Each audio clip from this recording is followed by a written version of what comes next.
Nintendo hat. Why am I in a Nintendo hat? And I've got, well, I mean, I've never been in theme, right? Hey, Mamie. First, let's make her some space. There's a bunch of, I gotta put these in the recycle. No, it's 2 days worth, all right? It's not like it's like been there for weeks, all right? It's just like 2, maybe 3 days worth of Red Bull, all right? Okay. Pew. Mei. So the Mei can like make her way closer if she wants. She's sitting on her thingy right now. What? Yes. Let's take these off. This is my new craze, so I always get cheap earbuds because somebody likes to lose them. Okay, they're not entirely her fault. Let me just be clear. I have lost at least 2 myself, where you drop one and you never find it again, and then you have to get hold. So I do not have AirPods Pro or AirPods or any of that. I get like cheap earbuds because I mean she's lost at least 2 or 3. Okay, I should find the little container that earbuds are in, right? And she'll knock it around, and one of them will disappear, and I will look forever and finally give up and get another pair. So I try to get as cheap as possible, like $20 earbuds, okay? Skull Candy, JLab, JVC, that sort of thing. I just get whatever is the latest and cheap. I'm also not a big fan of the rubber thingies. They're never small enough for me. But most of them have these. These are the JVC ones I got. But my new fave are the, I think these are the JLab, right?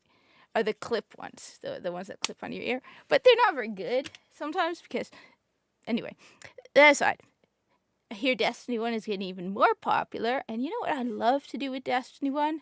Restarting the campaign. Because, of course, who wouldn't love to restart the Destiny 1 campaign again and again and again? That's why my hours when it comes to Destiny 1 aren't exactly very easy to keep track of, because I just keep restarting the campaign. The number of there's only one character, let me be clear, just let me start off. There's one character that I have never deleted, and that's my main character, okay? My main hunter, okay, on my, oh, that's my kick. I'm just opening the kick, okay? Only one character I've never deleted on my, Xbox and PlayStation, and that is my main hunter. This is a character that I carried over into Destiny 2. Now, originally I carried over both my Xbox and my PlayStation, and then when I did cross save, I did my PlayStation, okay? So, because honestly, my Xbox one is embarrassing. It's got that stupid skull marking, which I'm like, what was I thinking when I did that? I don't know. I don't know what I was thinking, okay?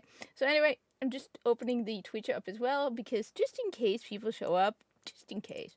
You know what? Because so anyway, hey Morgan, someone's in the Twitch side. Hi Morgan. So I'm going to restart the campaign again. I do have one advantage. I don't know if I should use it or not, so I'm just curious to know what other people think. So let me just start by explaining. You know what? Let me wait until it shows up, because I actually have a little trick that causes some headache. But anyway, I'm not going to talk during the cutscenes, alright? Because I love the cutscenes. It's Destiny 1, okay? It's all about being a kick-ass hero, alright? Everybody loves Destiny 1.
Yeah, I'm just gonna keep quiet during the cutscenes because we want to appreciate Destiny 1, right?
Eyes up, Guardian!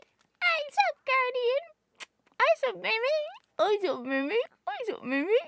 Eyes up! Eyes up, Mimi! Eyes up, Mimi! Wait.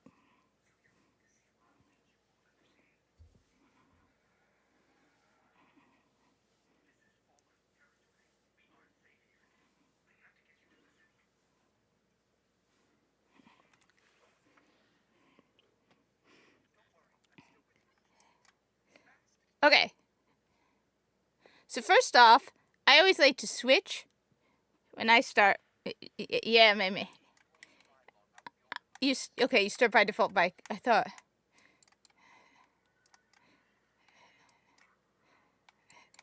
I always like. I think. Yeah, no, it is default. It's Warlock, I think, that doesn't start defaulted Solar or Titan. One of them doesn't start out as defaulted Solar. I always start by defaulting Solar because Solar's much better.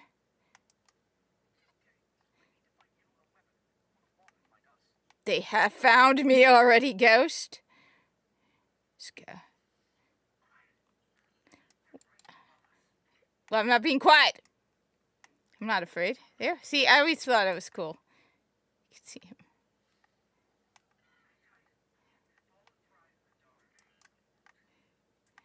Yeah. But now they're gonna find us, Ghost, if you keep turning on the lights. Okay. It would be funny if you jumped and fell. Yeah, I'm not doing that. I'm not doing that. Well, I wonder who turned on the light. I wonder who turned on the light. Yes, I know how to use this thing.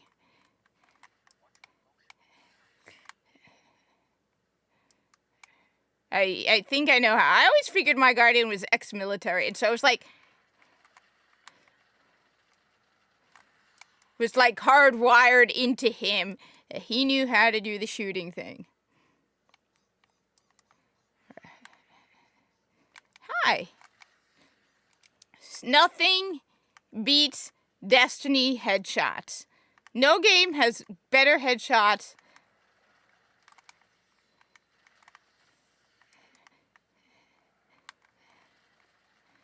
I mean, Destiny headshots make you want to get precision kills. That was just embarrassing. Yes. I know, Ghost. I got you. So everybody, what is cool is I did not know this the first time I played, but everybody actually gets a different kind of weapon here. I think the Titans get a shotgun. I'm not sure, but the Hunters get a. See, look at those beautiful. I love Destiny headshots. Come on. I'm only 2 trophies away from the Borderlands 3 PS5.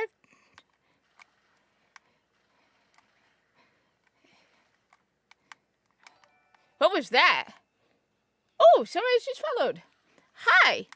I play Destiny 1. I make Destiny 1 content. I love playing Destiny 1. Apparently, more people were watching Destiny 1 yesterday on Twitch, which is interesting. I think it's kind of cool.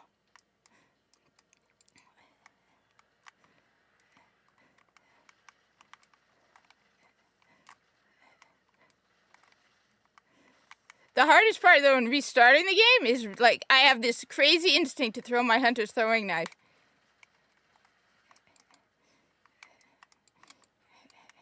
I don't even have a double jump yet. It's coming.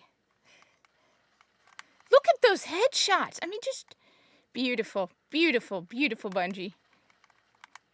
What happened to you? Really? You thought that was a good idea? Who sat down and went, I'm going to cut the throat of a guardian? Oh, that is just so smart. That is just so smart.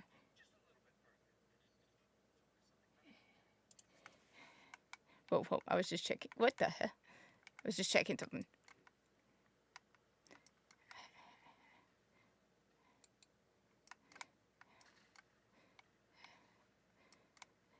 There's so much more to this when you do it in Destiny 1 than Destiny 2. Am I wrong? Yeah, I know. We'll find it.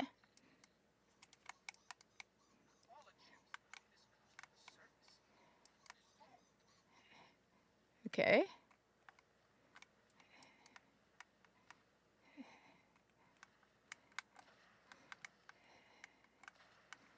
Yep, all right.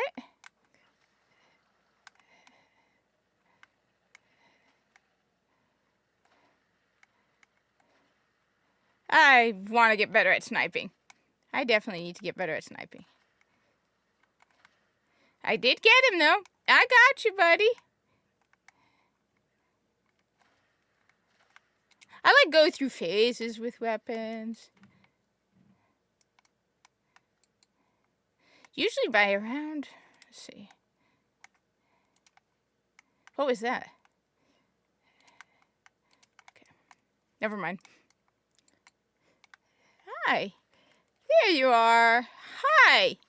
That's so cute. You thought you could sneak up on me. Dude, I'm a guardian, okay? You'd think that by now the Fallen would learn, stop wasting their time. Like, they would just be like, okay, Guardian, whatever you want, just take it and leave us alone at this point.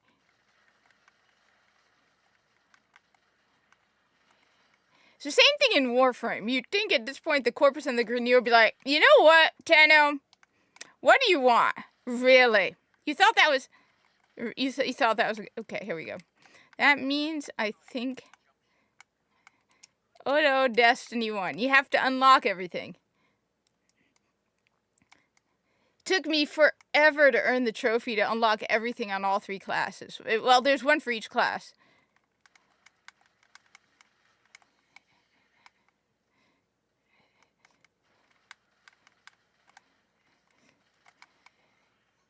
I actually work with someone who's from Russia. He's pretty cool. Hey!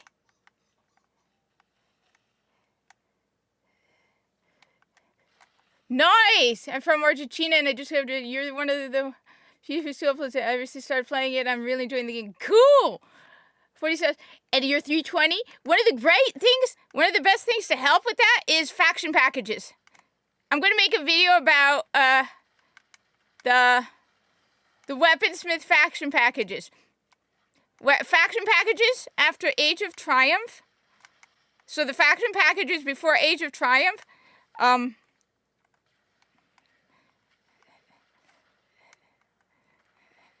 used to only go up to 385. After Age of Triumph, which was the last year of Destiny 1, they increased it to 400. So you can actually fully level up with faction packages. There we go. That's it? Oh yeah, I forgot. 320 light is awesome. Yeah, faction packages. Faction packages, they leveled them up to 400.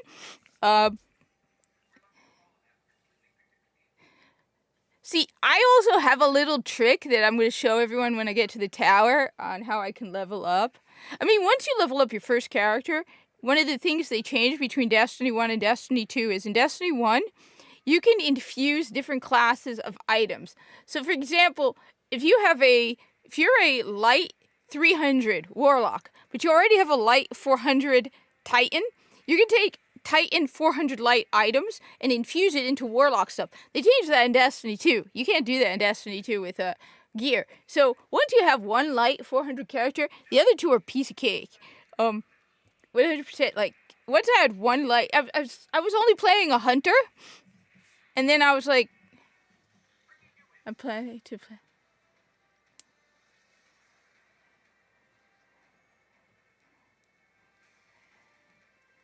Wait, it was $3? Oh, I've been trying to platinum. Okay, cool. So I've been trying to platinum. So this is me on Xbox. I'm on Xbox right now, but I'm also on PlayStation, and I've been trying to start platinuming games. So I'm up to I platinumed Borderlands 3 on PlayStation 4, and now I am platinuming the Borderlands 3 on PlayStation 5. I am 2 trophies away from it. I need to do the sticky grenades, and I need to do the training. But I'm trying to get more platinum trophies. When I play more PlayStation than Xbox, but I find this connection for Destiny, for me, more stable on Xbox. But I do play on both. Wait, cutscene. I'm gonna mute it for cutscenes.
So I also played it on PlayStation 3 a little, but really by the time I started playing, I had already gotten a PS4. I didn't transfer my account, so at one point I was playing on PS3, PS4, Xbox 360, and Xbox One because, yeah, I really, really like this game so much. I also played on PC. You know, it just occurred to me. Can you imagine if all of a sudden everyone's like playing Destiny 1, right? And they just go back and they start adding more content to Destiny 1 and kind of like complete a different timeline where a lot of the nonsense that happened in Destiny 2 didn't happen. I just... Please work. Please work. Please work. Please work. If you're selling your game, it should work. It should work. It should work. It should work. I did sell my PS3, which was stupid of me, but... Why did I sell my PS3? I think I was buying a PC. I have not played Destiny 2 in months. I don't like what happened to Destiny 2. I have a lot of problems with what's going on with Destiny 2. I have it. Not on Xbox, no. I did not fully buy everything on Xbox. Wait, okay. So I have it on PlayStation. So I have all of the content for Destiny 2 on PlayStation, but I haven't played in months. I'm kind of disappointed with where everything is going in Destiny 2. But first off, I have a trick here that most people do not have with Destiny 1.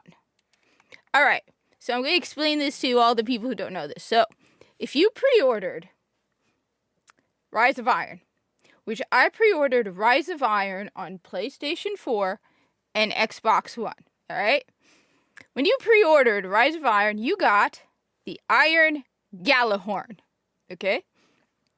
Now, the pre-ordered version of Iron Gjallarhorn has a little advantage that other versions of Gjallarhorn does not have. Okay? You know how most exotics have a level limit? So let's say we go over here, we look at, Universal Remote. Universal Remote requires level 40. Abaddon requires level 40. Lord of Wolves requires level 40. Okay? All of these, some of them don't require level 40. They require like right over here. This one requires level 30. Some of them are less than level 40, but not by much. It's like usually level 30. Okay.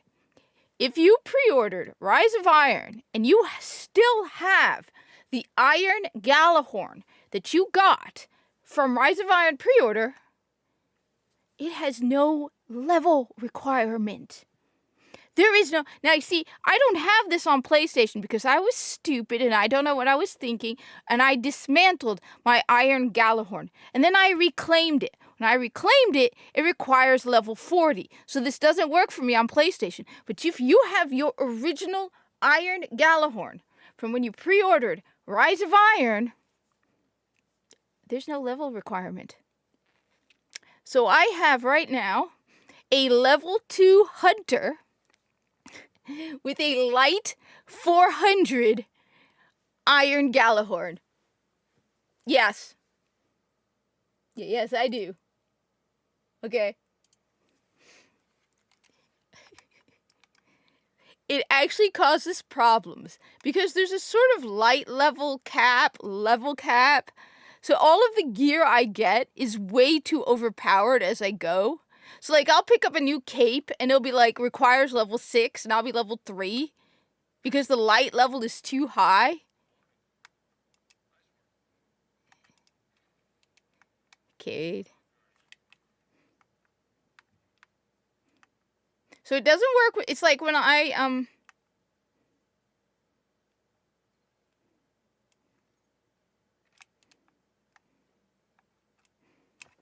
So when I dismantle,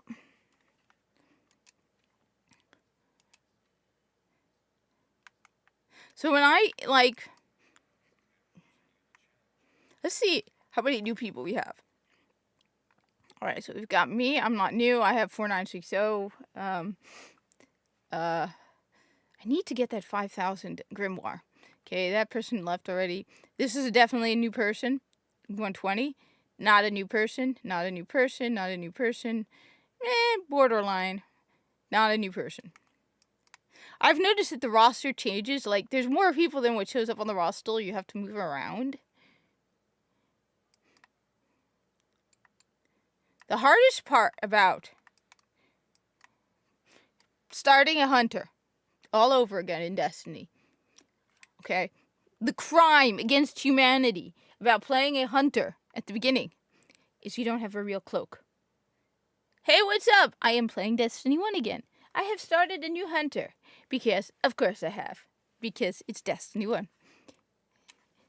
Oh, by the way, have you seen this? By the way, first off, let's go with the hand cannon.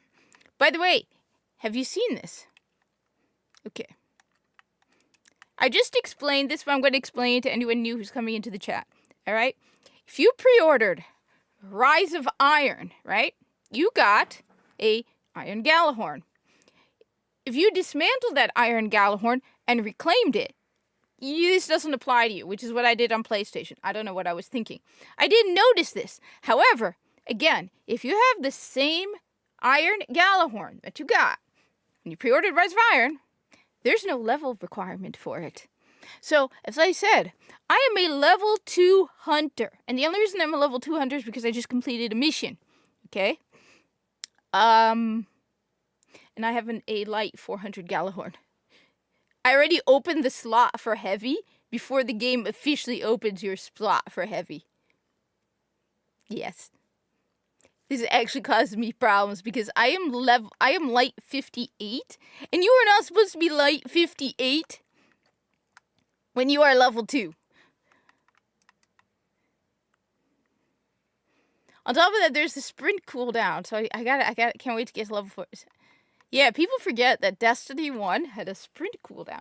And the way to get rid of the sprint cooldown was one of the artifacts from Rise of Iron called the Memory of Yolder, which is why Yolder is like one of my favorite Iron Lords. You killed off... Just... No words. No words. Can you imagine if they decided... I mean, I'm just thinking. If they decided to start all over again. Okay? Don't get me wrong. I like Destiny up and through Forsaken. Okay? My opinion started to go down with Season of the Splicer. I know a lot of people liked Witch Queen. I didn't like Witch Queen. I think the gameplay was great for Witch Queen. I loved the world that they gave us in Witch Queen, but I hated the story of Witch Queen. Because I don't like what they did with Savathûn. Oh, right, I forgot the tradition. Wait, where's the dance? Alright, here we go. We gotta dance on the table. If you're playing Destiny 1 for the first time, you must engage in the actual tradition of dancing on the table. If you do not dance on the table, your game will be cursed with bad luck. RNGesus will frown upon you for your entire gameplay if you do not dance on the table at least once. Alright? And you gotta stand on Cade's map. Okay? Stand on Cade's map. Walk on the map of the Cade. Okay? Best character in Destiny. Okay. Thank you, Zavala. Okay. Yeah, now I got mud all over your map. Alright. Now, let's go to the level 3. Finally have a double jump. Alright. So, I think I could show off another little trick for that. Now, if you don't have an Iron Gjallarhorn like I do, I believe I can do it right now. So, let's go to the next mission, right? Someone I know is playing. Okay, they're playing, they're in, okay. I think I can do it now. So, Destiny has gold chests in different regions. The product in the gold chest isn't consistent. It is the order. So it doesn't matter what order you have them in. The reward is based on it. So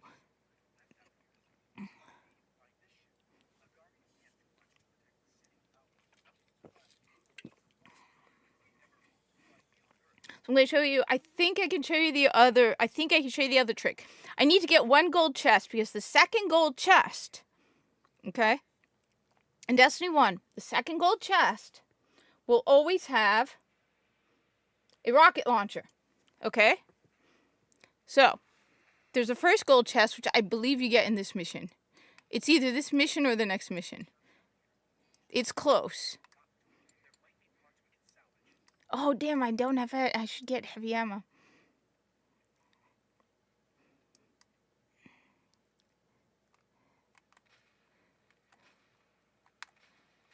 I think I want to use the Kvastov just because nostalgia, okay? It's not the same. Nice, Warlock. I will say this, Solar Warlocks. Probably doing story missions.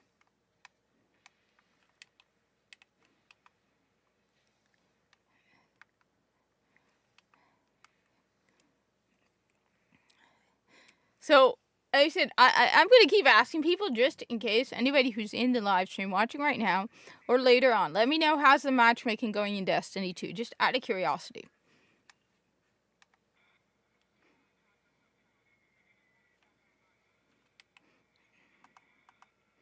Okay. Okay. Oh! That person bought the level boost. It was on sale. That's how they're level 40, but they only have a Grimoire of 150. I'm like, Chloe, why is there someone who's level 40 doing this? And then, it must be, a story mission they're repeating. But their Grimoire is too low. So this person actually you can buy level boosts. You also, when you buy the Legendary Collection, get a free level boost. So my guess is this person used the level boost, was boosted to level 40. However, there's a couple things with boosting level 40. So the nice thing about boosting to level 40 means you can use all the gear that's for level 40. On the other hand, it does not unlock... Wait, does it unlock? I don't think it unlocks everything. I'm not sure. I don't think it... I did level boost at one point because I just wanted to use it. But your Grimoire score doesn't go up because the Grimoire is something you earn as you play. So Hi, I'm Trash here is a level 40 Warlock because they probably, when they bought the game, they got, either they bought the game, they got it for free, or they bought it, because I saw it on sale for, like, forever. It's like $1.99 for a Destiny 1 level boost to 40. So, I mean, there are advantages to the level 40 boost. You can now use, but the thing is, if you are playing for the first time, you're really not going to have any level 40 gear. For me, a level 40 boost is nice if I wanted to, because I have a if I wanted to go fast, and okay, wait, yeah, all right. So you need to get the first gold chest, right? And the first gold chest is over here. Now the second gold chest, this is for those of you who do not have an Iron Gjallarhorn like I do. So this is what we're gonna do. We're gonna grab the first gold chest, okay? Collect the loot. It's always gloves, okay? It's always going to be gloves. Now, it's another little trick I learned from playing Destiny. And watching a lot of videos about Destiny. It's going to take a while. Honestly, I should have probably gotten my Sparrow. Okay. So, where we're going is, we're heading in the opposite direction from where you're supposed to go. Because you want to find the second gold chest. I said, it doesn't, if you know where another one is, but this one is the one that the person whose video I watched years and years and years ago. Nice. Back of the head headshot. So you're going in this direction. Okay.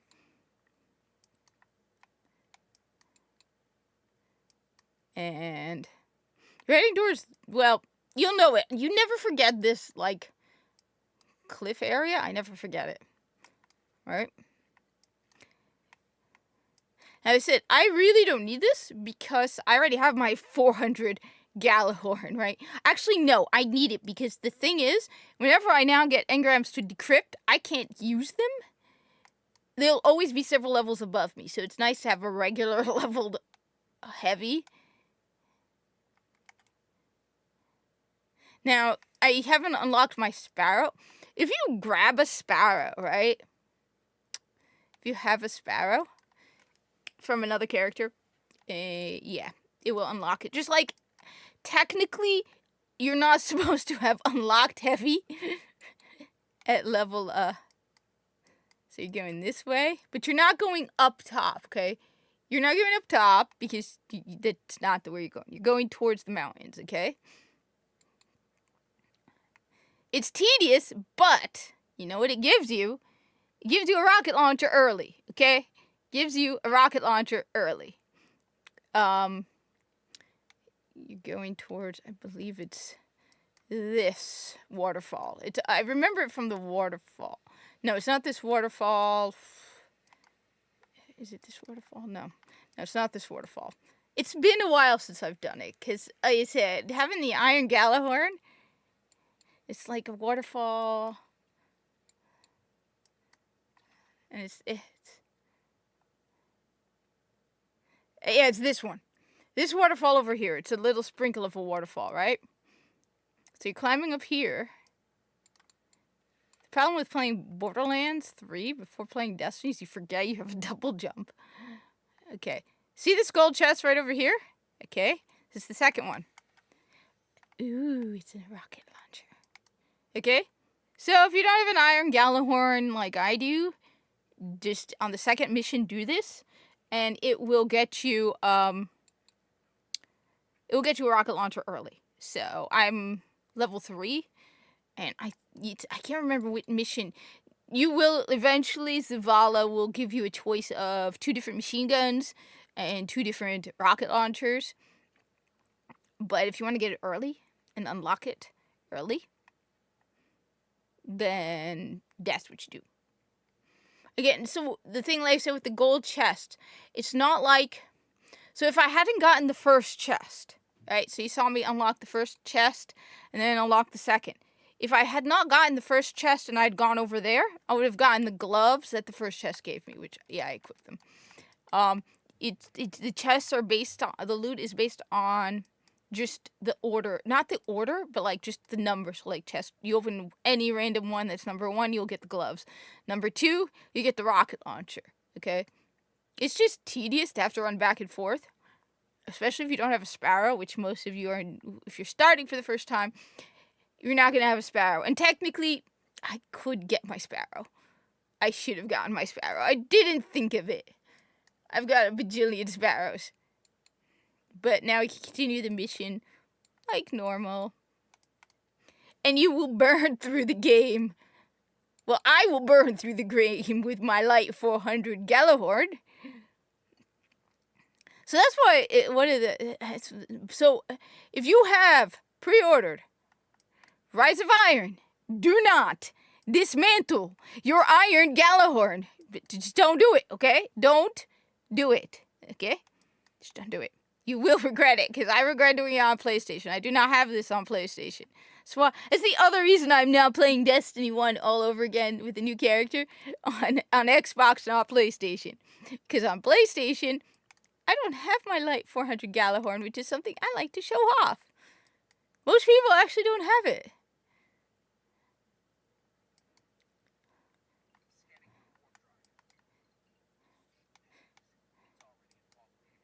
Oh, that's good news, Ghost. What the hell are you...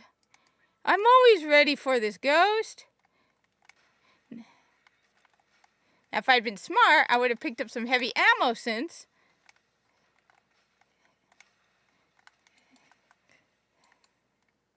Oh, right, I don't have tracking grenades. I can't be lazy with my aim. Okay. Because there's nothing better than a precision shot in Destiny. Unfortunately, I don't have any heavy ammo.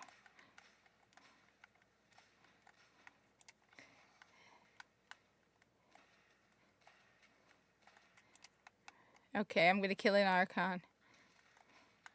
Because I am a badass guardian from the last safe city of Earth. And that's what Destiny used to be about. I'm just gonna say that. You were about being a badass guardian from the last safe city.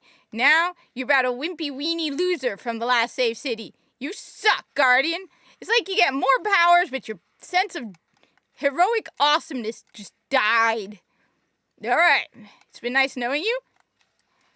How the hell did you survive that, baby? Whoa, man. I'm impressed.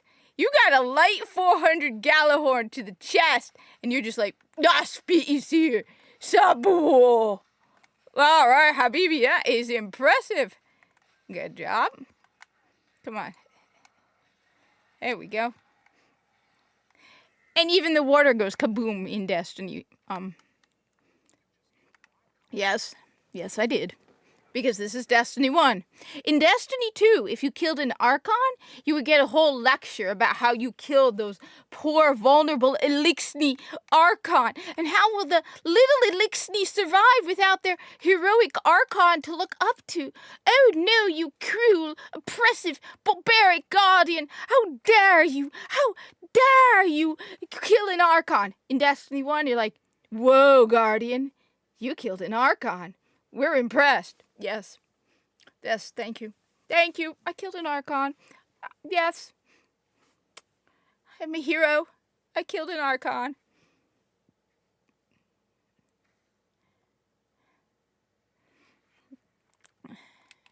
He was fine briefly. Okay, so.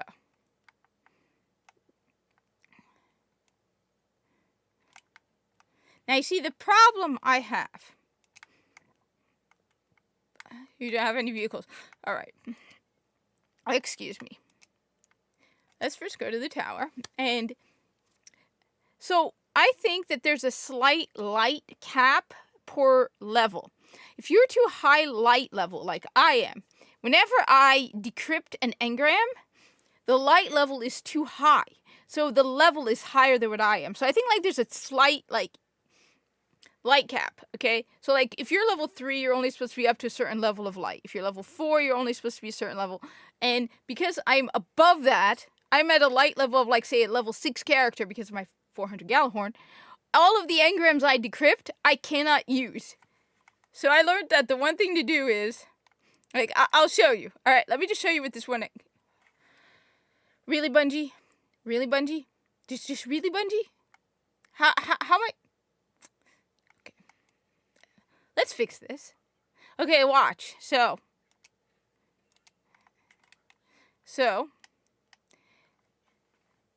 It requires level 4, which is actually generous because I've gotten stuff that's been like 2 levels above me because of that. So usually I'll have like a heavy with me to switch back to, so I can get stuff that I can use. Let's grab it first off. Why are you doing this? Don't do this. Don't do this right now. Okay. Let's just see what. Oh, good. My tags got delivered. I need those stickers for something for work. Alright, so what I can do is, first off... You're right. Wait, what is that? Oh, yes. Take this. Okay. I don't have any sparrows. I have to grab a sparrow from one of my other characters and drop it off. Okay. Okie dokie dokie dokie dokie. Okay.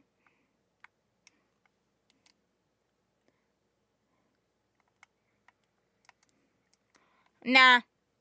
Even the base game, honestly, even the base game, even with its problems with the story, you know what? I'll tell you this about the base game, okay? The base game is still Destiny. The mood is still Destiny. The feel of the game is still Destiny. No matter how bad it is, I would rather have a poorly written Destiny story than a story that does not feel like Destiny. I would rather have the base game of Destiny than Destiny 2 Renegades, which is not Destiny. Renegades is not Destiny, okay? Renegades is Star Wars. I would rather have... I mean, the funny thing is, not even Clownfish TV is talking about the Magic the Gathering armor sets. No, they don't. What are you talking about? The weapons suck. I would rather have the base game of Destiny than any day over something that doesn't feel like Destiny. And that's my problem. That's one of my biggest problems with Destiny 2. Okay? When I played Destiny, it was about escaping into being a hero in this new world of Destiny, right? I love the story of Destiny. I love the world of Destiny. I love escaping into the world of Destiny and being a hero and a badass. I mean, seriously, when you really think about it, right? I just defeated an Archon, right? In Destiny 1, it's like, you defeated an Archon. Wow, Guardian, that's impressive. In Destiny 2, you'd be like, Guardian, you killed an Eliksni Archon. Do you not know the followers of that Archon? What will happen to them? How will they survive? What an oppressive guardian you are. You are, it's like, no. I don't...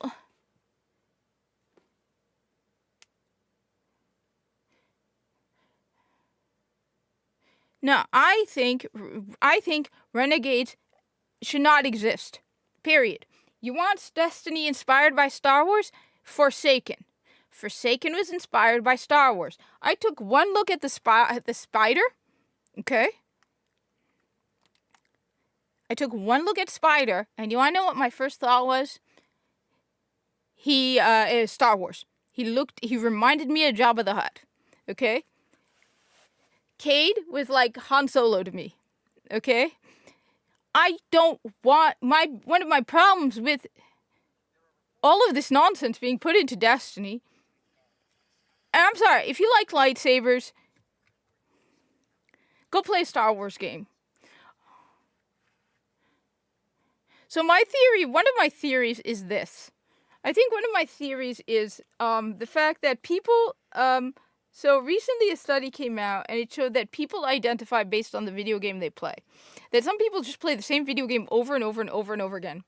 So instead of going, hey, I like, one sec. Instead of saying, I like Star Wars, I'm going to just go play a Star Wars. No, they shouldn't have done it.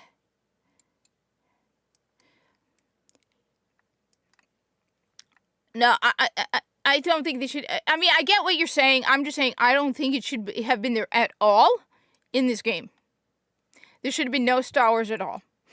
The only Star Wars that would make sense is if you're like, I remember, like if you were to have somebody in Star Trek be like playing Warframe. Where it's not like Warframe is the world of Star Trek, but someone is sitting in the chief medic. You know what? You're right. I agree with you. But, like, if you want the feel of Star Wars, of Tatooine, right? The Forgotten Shore was so Star Wars. There's a lot of things inspired by Star Wars and Destiny, because all sci-fi inspires each other. I'm sure there's stuff in here that if you really look at it, and I haven't really thought about it, you could say it was inspired by Star Trek. But there's a lot inspired by Star Wars and Destiny. There's inspired by The Lord of the Rings. We already had a sword. I think the main thing is, one study found that people identify by the games they play, and that a lot of people just play the same game over and over again. So people want a lightsaber experience, and instead of going and playing a Star Wars game, what do? The only game they play is Destiny, so I want a Star Wars game. I want Star Wars and Destiny. I don't want it. I don't like it. I really don't like it. It was bad enough there were paid cosmetics that came from Ghostbusters. At least, I think the Assassin's Creed one still fit the Destiny aesthetic.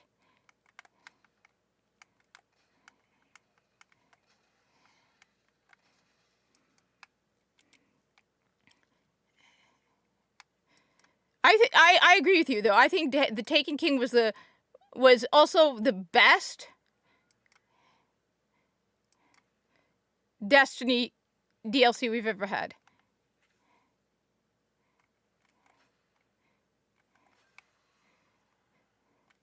The funniest part was I was watching someone who is like a big Destiny streamer, right? Destiny 2 streamer. I don't remember who it was. And he was like, I forgot how hard Destiny was. Because Destiny... There was a great video talking about the differences between Destiny and Destiny 2, and one of the things they were putting about was the gunplay and gameplay in Destiny. That it was slower, but actually harder.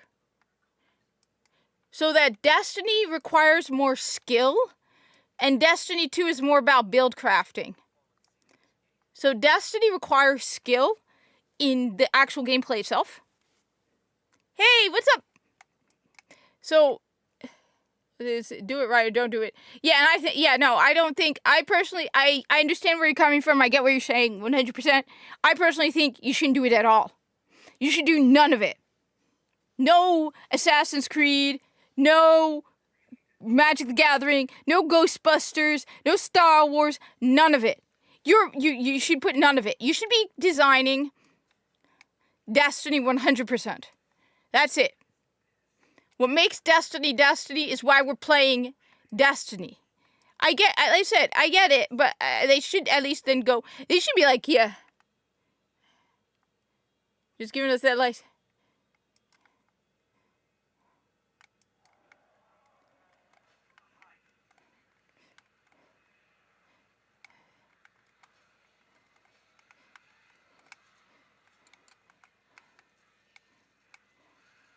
But that was one of the most interesting things, because they were saying this person was making a video and they were talking about how Destiny 2 is more about building and Destiny 1 is more about skill.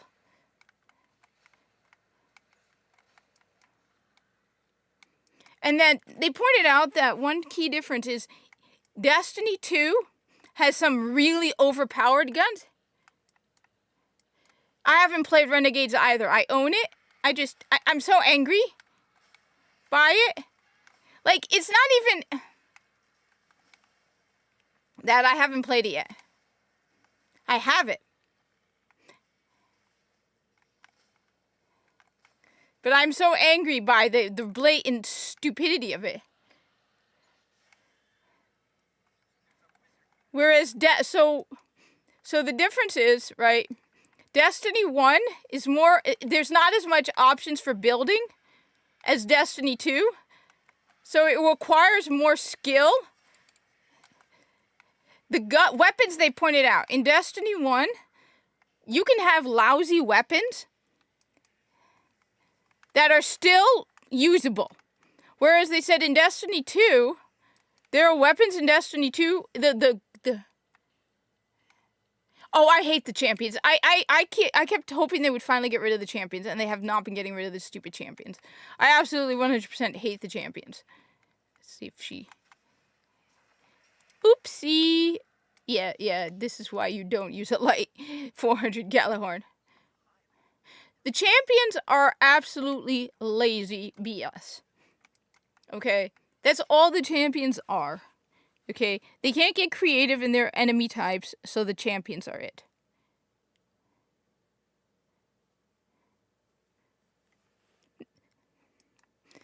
The problem is...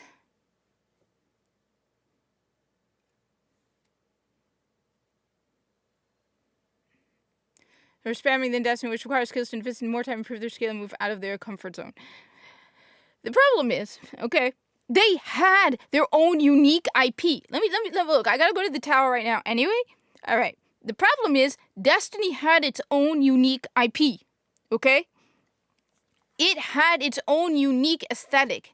That's why I love Destiny Rising. Now, I haven't played it in a while because honestly, I've been playing a lot more video games. Look, I have right here, this one. Okay, Pragmata. Okay, on PlayStation because I primarily play on play. Okay. I also have this. Okay. So I haven't been playing much Destiny, right? One sec. I pause. I mute for cutscenes.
Nah, not my Catan.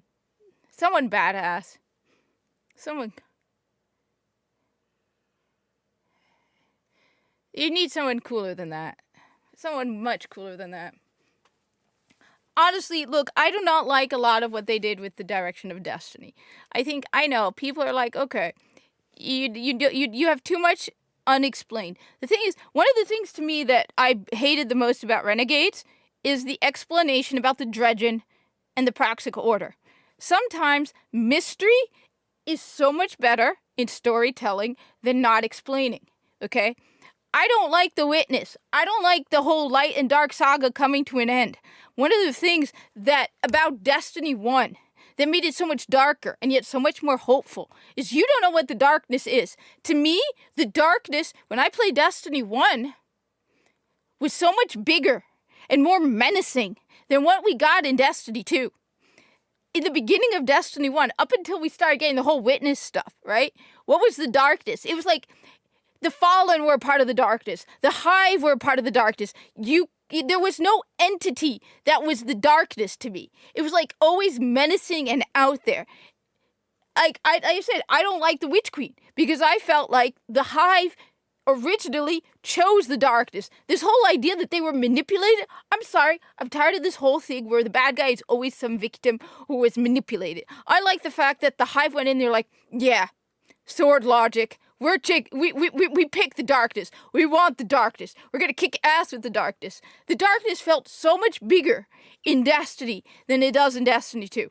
The light felt so much more hopeful and powerful in Destiny than in Destiny 2. Things felt more menacing in Destiny, and yet at the same time you felt so much more heroic in Destiny. You are these, like, it's more post-apocalyptic in Destiny than Destiny 2. Where like, you are the last safe city, and you are holding back the darkness. And the travelers hanging overhead, and all of these horrible things are coming your way. Sometimes I think, like, I'll admit, I don't know what Destiny was like in the beginning, because I didn't start Destiny until after the release of The Taken King. But I never felt like there wasn't enough story, because sometimes less is more. And to me, that's why I don't have a problem as many people do with the base game. Because to me, it felt like this small trickle of a world, and you're starting to get glimpses of it, and I don't like the whole way. That's why personally, I was just, while a cutscene was playing, I was like, can you imagine, right?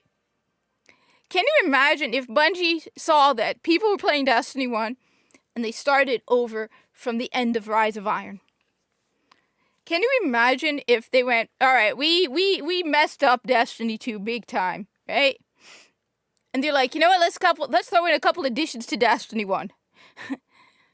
Let's like add a couple of, I'll admit some of the sandbox, like, options are better in Destiny 2. Like, fast travel is great. You have to keep going back and forth to orbit in Destiny 1. Not gonna lie. Some of the bigger maps are nice in Destiny. But then they got rid of some of my favorite maps in Destiny 2. Like, I love Titan. They got rid of Titan. I want Titan back. I want Io. Okay? Can you imagine if they did that? Because I said, I feel like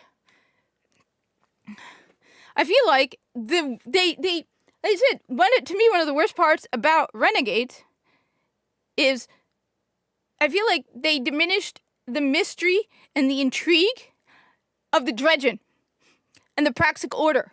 The Praxic Order felt so much more heroic and important when, even if you run into them, it's just like bits and pieces of the Praxic Order. You know, we've run into the Praxic Order before, right? Remember the strike in Destiny 2 with Savathûn, with the Shrieker? Savathûn's Shrieker? It was on Titan, and they removed it, of course, because, let's just remove as much paid for content. And the Warlock that's talking to you, she's a Warlock because she mentions the Praxic Order. The Praxic Order are Warlocks, which, by the way, that stupid woman in the new Renegades does not look like a Warlock, okay? You can even use Star Wars designs to make things that fit in the world of Destiny. I mean, look, just look. Let's just look at these cloaks, okay? that all have a Destiny aesthetic to it. A unique Destiny feel to it that you don't see. That's the saddest part about the whole thing. Destiny had its own aesthetic, its own feel, its own unique world, and they threw the lore away because they were too lazy to keep to the lore. That's the other thing that bothered me. It's not just the fact that they turned Osiris and Saint 14 into a couple, which was stupid, and I'm never going to stop saying that, okay? The Osiris and Saint 14 thing was stupid. It shows me you don't care about the lore. I'm sorry. Create a new character, but don't go throwing Osiris and Saint 14 together like that. That was stupid. I prefer Osiris in Curse of Osiris than what they turned him into now. And killing off Sagira? Screw you, Bungie. Okay? You ruined a great, heroic, badass character and turned him into a whiny little baby who's like, Osiris, just go to the kitchen and make me a sandwich. Okay? Neomuna completely broke the lore of Destiny. I could have created Neomuna in the world of Destiny 2 easy peasy that fit the lore. First off, the Cloud Strider thing was another moronically idiotic the Cloud Striders look like something out of Warframe. They do not belong in Destiny. The Witness looks like something out of Warframe. Okay, somebody's been playing Warframe at Bungie. Because there's a lot of times where they copy Warframe. They flat out copy Warframe in Destiny 2. There's people playing Warframe, no doubt about it. I'm the same. All my favorite stuff was removed, okay? You want to explain Neomuna? Because Neomuna could have been pretty awesome. First off, the Cloud Striders was a moronic idea. You only put it in there because you want some non-binary BS, and nobody cares about that shit. I'm not going to I had somebody actually get pissed at me on X because I would not call, what's his name? I can't even remember his stupid name. Nimbus, they, them. My God, I offended and hurt the fifis of a fake person. First off, the Cloud Striders was stupid. They were annoying characters. They sounded, even the way people talk in Destiny isn't how we talk. And it doesn't feel like that in later Destiny. They ruined my favorite character, another one of my favorite characters. They ruined Failsafe. She sounds like a modern day 2025 person instead of a Destiny character. Okay? First off, you get rid of the Cloud Striders. Second, Neomuna could have been an abandoned city from the Dark Ages. Okay? Darkness came, wiped out all of life, destroyed Neomuna, right? Then the Vanguard, okay, Neomuna, okay, could have been a destroyed city. Everyone was killed on Neomuna, or you could have a few survivors struggling to hold it together. But basically, Neomuna could have been a city that was wiped out during the Dark Ages. The Vanguard knows about Neomuna, but they don't have enough people to send to Neomuna, okay? So it's an abandoned, collapsed city from the Dark Ages that the Vanguard knows about. Coming to me telling me that Neomuna was more advanced than the Golden Age? Screw you, you morons, okay? No.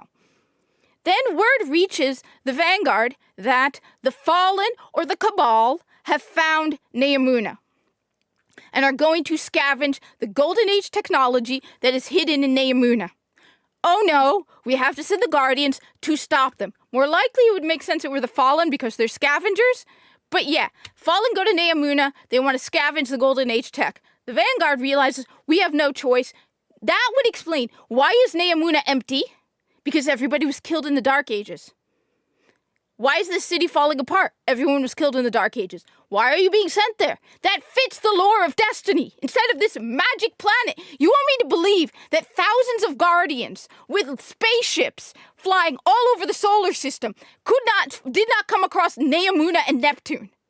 You want me to believe that someone like my Guardian here, all right? My Guardian, no memory of his past, but you want me to believe that a bunch of Guardians, adventurous people, right? Who are all excited and eager to explore the world, didn't go, I have a spaceship, I can explore the entire solar system, this is exciting, let's do it, and came across Neptune. You want me to believe that no Guardian was like just randomly visiting planets when they weren't going off killing stuff? No, the whole thing does not make sense, period. Am I wrong? I don't want, the thing is, I know I'm in the minority here when I say this, I don't want the witness. Okay? I wanted the darkness to remain a mystery. I have to switch this. Okay? Excuse me. I wanted, the darkness was so much more powerful. Yeah. Before we knew what it was.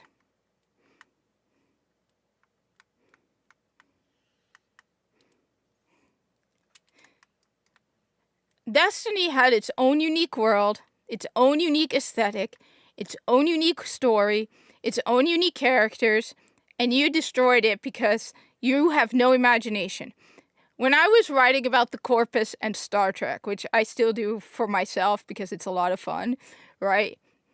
I went over with Grok how to create a unique speaking style for the Corpus, because the Corpus don't speak like we do. You need it. And in Destiny, they don't talk like we do. And yet you did that with Failsafe. The moment after the final shape. You want to know what stopped me from playing right after? I played, let me be clear, okay? I played the final shape, and I started to play the mission right after the final shape, right? The first season or whatever it was after the final shape. And I listened to Failsafe. And I loved the character of Failsafe, okay? She had two unique personalities. You didn't need to hear the switch in voice. They had two unique personalities, right? If you played right after the final shape, that was gone. They turned Failsafe into someone who talks like 2025, right? They got rid of what made each personality unique. They sounded the same. And like I said, I prefer Osiris from the Curse of Osiris. Was he a disappointment and a letdown? 100%. But you know what? Osiris was still better in Curse of Osiris than what they've turned him into now. A whiny-ass baby who can't handle anything. Oh my, he's so annoying.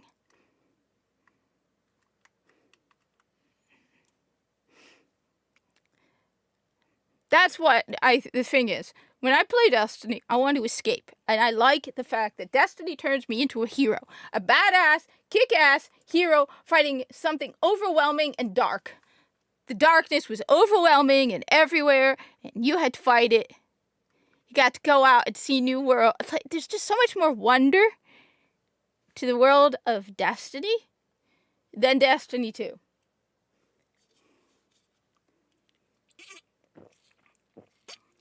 But no, you had your own unique. That's why I have repeatedly said.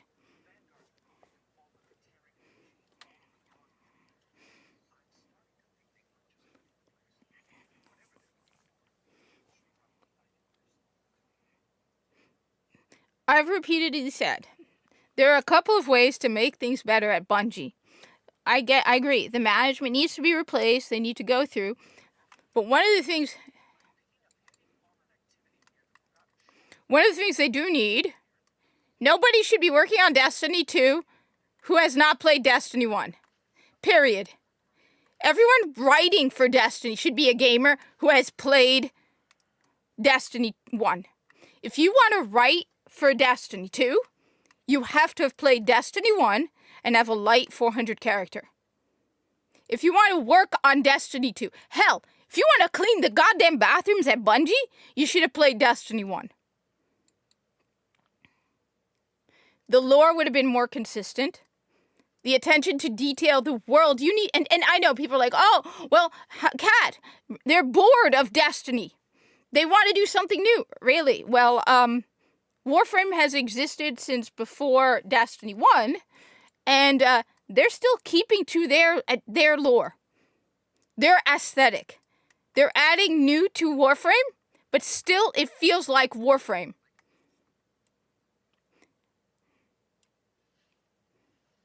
I don't play Warframe and feel like I have left the world of Warframe. Other than that moment when the Corpus refused to kill the Jade baby Warframe. that was like, I'm not sure. But it's possible that the corpus are still human.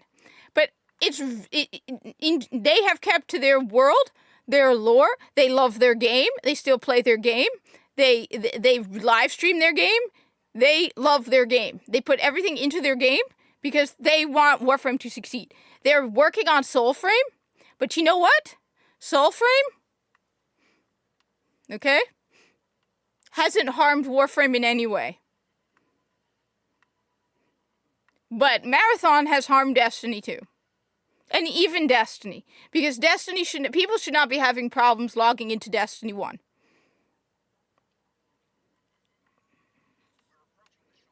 I just want...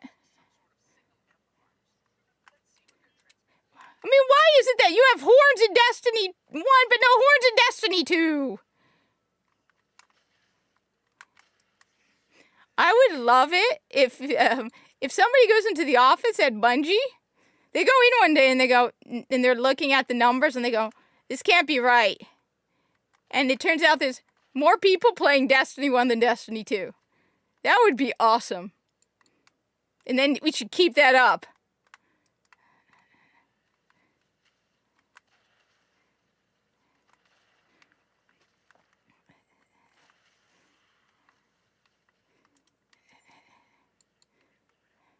So I'm one of those people who does not need...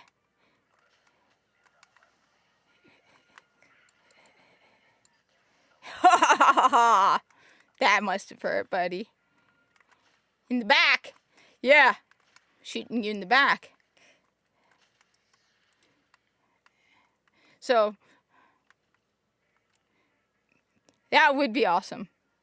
But we don't know how many... There's no Destiny 1 on Steam.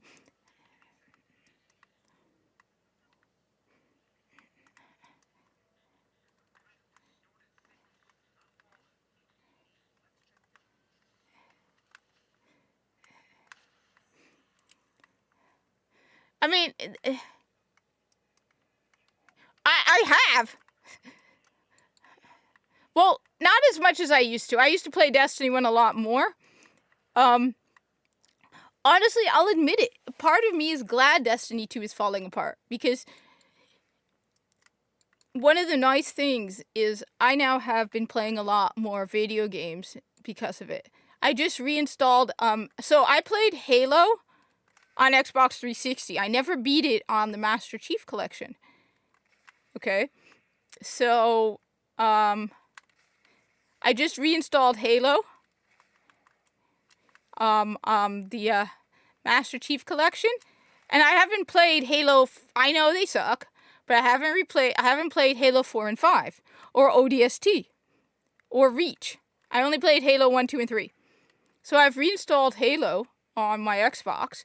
I've been playing Borderlands 3, which, you know what? The only thing bad in Borderlands 3 is the dialogue. The story is actually good. The dialogue is bad, but the dialogue. So the dialogue itself, but the story is actually very good. Even the idea of the male siren being, conjoined twins is actually pretty cool. The dialogue is bad. They could have done it better. And Ava's a pain in the butt. Oh wait, no, I'm going the wrong way. Never mind. Whoops. I was thinking of a different mission. I have the Platinum Trophy for Borderlands 3 on PlayStation 4. I am now working on it. I'm almost there on PlayStation.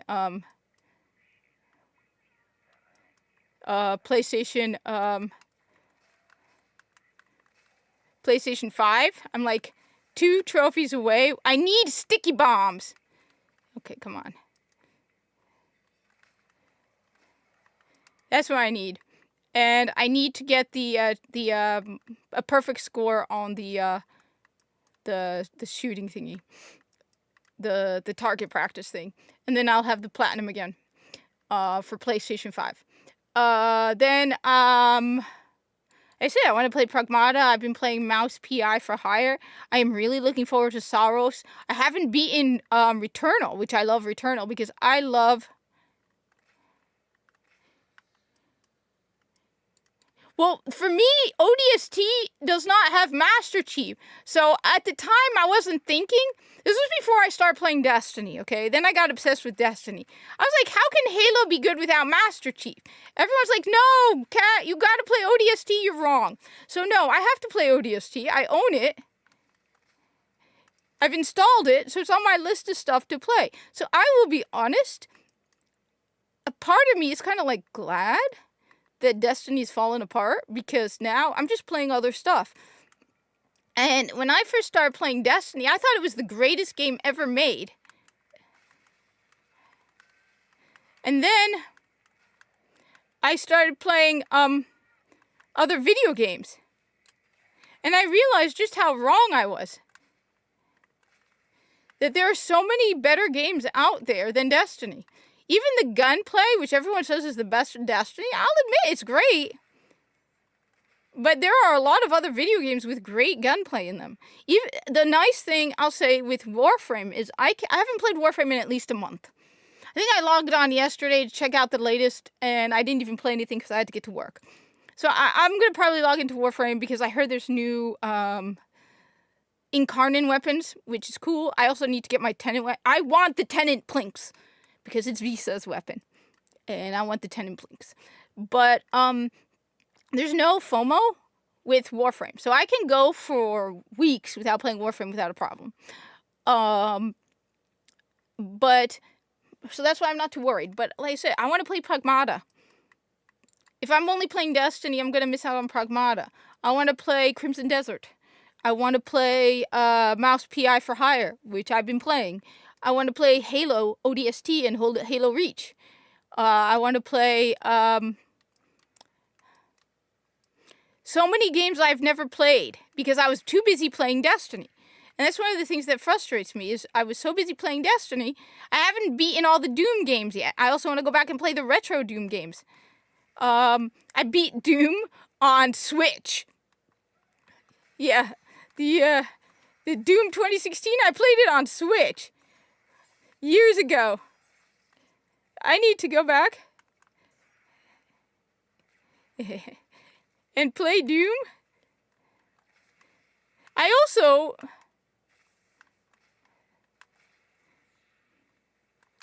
feel like my skill with FPS games goes down with Destiny. Like,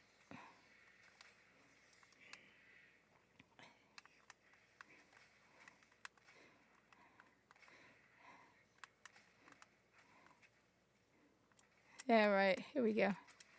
Because that's what a light 400 Gjallarhorn is for.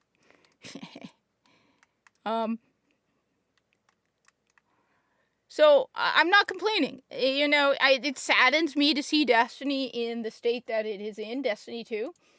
I hate Marathon because of it. They're like, yeah, rumors are there are more people playing Marathon, working on Marathon. Well, I'm never going to play Marathon. I don't care. You should just run, dude. Do not make the...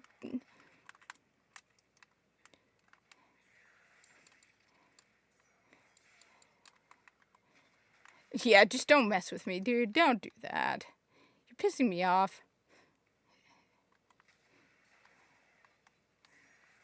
Who did that? Really? Where'd you come from? Yeah, don't do that. Never do that. Okay? Thank you. So yeah, as I said, if you look at my Xbox, I have the Surge 2, Halo 5, which I've never played. So, there we go. But I do love Destiny 1. And I used to come home. I used to listen to the music from Destiny 1 for hours. The music from Destiny 1 is amazing. You got rid of Marty O'Donnell, you idiots. You should not have gotten money.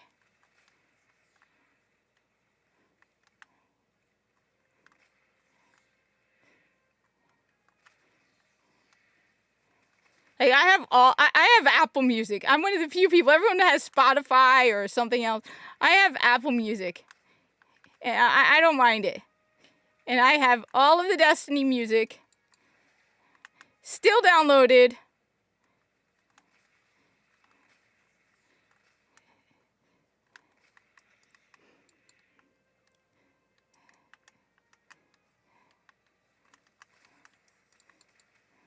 I need to also get the platinum. Look, hate Borderlands 4, okay? I agree. The DLC is terrible in comparison to Borderlands 3. I'm about to start playing the Handsome Jackpot again, which I absolutely loved. The DLC was definitely overpriced for what you got. But you know what Borderlands 4 doesn't have? An in-game shop like the Eververse. There is no Eververse. Oh, I have my Super. I forgot about that. You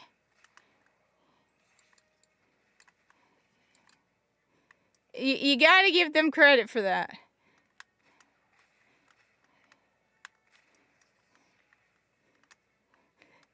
It's just funny watching someone who's like a top tier raider, right? Who plays like, you know, challenging raids, being like, I forgot how that's who it was. It was a big YouTuber. He was playing Destiny 1 recently, and I started watching his video out of curiosity, and he's like, I forgot how hard Destiny 1 was.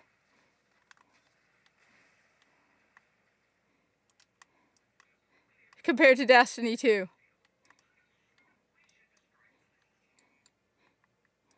It was a great video. This person was going over all of the differences between Destiny 1 and Destiny 2, how the just small details in differences. Like, for example, the gun sounds and the echoes and the water damage, the water moving under you is different in Destiny 1 versus Destiny 2, and the attention to detail when it comes to the art direction and the sound, and how they're different sounds, and like there's a broader range of sounds in Destiny 1 versus Destiny 2. And he actually said that you run faster in Destiny 1, but you have the sprint cooldown, but that you actually run faster in Destiny 1 than Destiny 2. But that the key difference in gameplay between Destiny 1 and Destiny 2 is Destiny 2 focuses more on build. And that the guns in Destiny 2, some of them are ridiculously overpowered god tier stuff, and then there's ridiculously terrible junk. And it's less about your skill in Destiny 2 and more about your build and what weapons you have. And if you get a really trashy gun in Destiny 2, you really can't use it. Whereas the person pointed out that in Destiny 1, the difference in strength between the worst gun in the game and the best isn't as broad. That it's a massive range for Destiny 1 versus Destiny 2 versus Destiny 1, and that even a bad gun in Destiny 1 is useful and can be used versus Destiny 2, because Destiny 1 relies more on skill than Destiny 2. Gameplay skill, which I thought was kind of cool. And it was confirmed when I see people who are coming back to Destiny 1. That's not the only person, but I've seen other people who aren't as well known who come back to Destiny 1 from Destiny 2, and they're like, damn, I forgot how hard Destiny 1 is compared to Destiny 2. Which is interesting. So I upgraded my phone. That's why I have to play Reach, because everyone has told me, they said Reach is phenomenal, and they said ODST is phenomenal, and I have to play them. So that's why I'm like, I said, it saddens. I think one of the who said it? Someone said one of the key differences is, the big difference is apathy versus hate. At least when you hate something, or you get angry about something, or you're pissed off about something, you still care about it. When I was getting angry about Destiny 2, people would tell me you hate, you're a hater. I was wrong. I should, you hate the game. You want the game to fail. No, I cared so much about the game that it was making me angry to see it falling apart. Okay? Clownfish TV also mentioned it. The idea of a lot of people when it comes to Star Wars or Star Trek or Doctor Who. At first when they started to mess with the properties, people were angry because they hated seeing, like, what I saw with Starfleet Academy really pissed me off. I mean, you have a cadet eating a comm badge. Come on. You have none of what made Star Trek unique in Starfleet Academy. My stupid Warframe Star Trek crossover is more Star Trek, okay, than what they did with Starfleet Academy, okay? You reach a point, though, where it's apathy. Where it isn't that,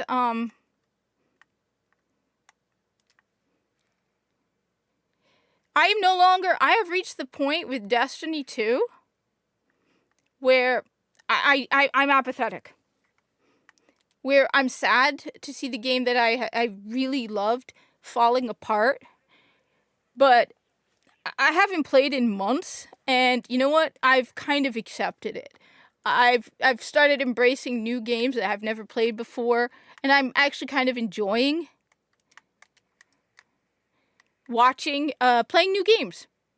Just playing new games, getting platinum trophies. Like I said, Halo Reach, Halo ODST, Halo 4, Halo 5. I know they're terrible games, but you know what? I'd rather play them and have that under me. 25, 25, 26. So, yeah, I need a helmet. I would rather play that.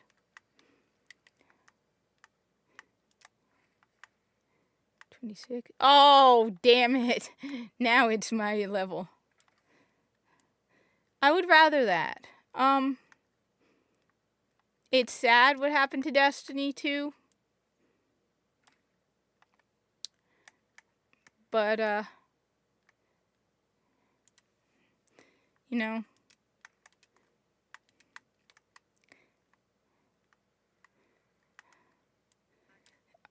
if there's no point in caring anymore because they don't care about their game. That's the sad part. They don't even care about their game anymore. And it's frustrating. Which, by the way, the bounties, I believe it's these bounties, these two. There's bounties. I'm not the level to get it. But there are bounties from Shaxx that will give you Trials of Osiris weapons. You can actually earn Trials of Osiris weapons in Destiny 1. A lot of people don't know that. You can actually earn the Trials weapons now in Destiny 1. They added a whole bunch of stuff right before they basically abandoned the game. And, when I go to Orbit, I can show you that, you have private matches. And that's what I said. You have more content in Destiny 1, just the Crucible of Destiny 1, than you have in Marathon. So,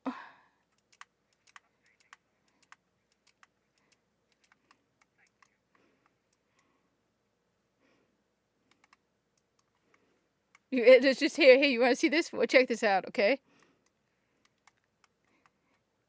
The Eververse store in Destiny 1. The Treasure of Ages boxes, and that's it.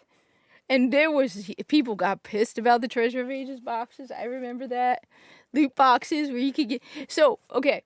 So for all of you who don't know, the controversy around the Treasure of Ages boxes. So, what can you earn in Treasure of Ages boxes? Okay. First off, let's be clear. You can earn 3 Treasure of Ages boxes every week. I've already earned 1. But you can earn 3 Treasure of Ages boxes for free playing the game. So let's just be clear that if you got into Destiny every week, you could earn 3 of them. Okay? One of the things you got out of it, you got silver dust and you got ornaments, which now they're charging you $10 for an ornament, right? You got ornaments. Now, if you got an ornament, you can dismantle it for even more silver dust. You got 5 silver dust. You got small amounts of silver dust from opening Treasure of Ages boxes. Okay. The controversy on how Treasure of Ages boxes were pay to win was that you then would use the silver dust to buy boosters. Okay? You could buy Crucible Reputation boosters, Vanguard reputation boosters, and House of Judgment reputation boosters, which will then quicken your speed for earning faction packages with them. Okay, and you would get gear through these faction packages, which, by the way, after Age of Triumph went up to Light 400, so it is so much easier to get to Light 400 now. Now it is so much easier to get to Light 400. It used to be a lot harder because faction packages only went up to 385. I remember that. Which reminds me, I should join a faction. Now, I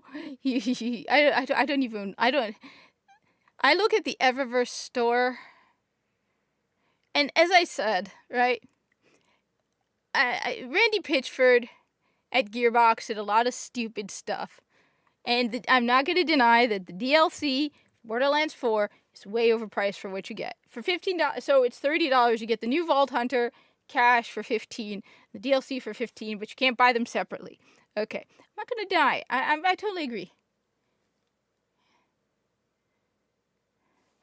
The controversy is moronic. All right, give me one sec. The controversy is moronic, okay? It is very, very dumb. Don't tell me that fathers cannot be paternal. I think it's stupid. I think it's actually a conversation me and my father had after we watched the Super Mario movie. And that is the fact that there are some people who are incapable of looking at something without seeing sex in it. Okay? Flat out. Okay? They can't watch a video game and start putting Rosalina and Princess Peach together. Who looks at Rosalina? Like, the moment I didn't even, the idea that anybody was playing Super Mario and I think Rosalina and Princess Peach are a couple was like, what are you talking about? This has been going on. We used to bury these people in the corners of the internet. I remember when Star Trek Beyond came out, and I found an article. Well, I thought it was an article reviewing Star Trek Beyond. Okay? Turns out it was not an article reviewing Star Trek Beyond. Now, let's just remember one important detail. What happens in Star Trek Beyond?